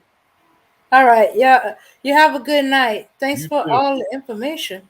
You're I welcome. hope to talk to you again another time. I'll be around. All right. Peace, power, unity. All right. Okay. All right. All right. Let's wrap this up. Oh, well, it wouldn't hurt to play this again. Because we did start talking about Mardi Gras. Let me put my... there. Okay. Let's go out with some music. It's Mardi Gras season, y'all.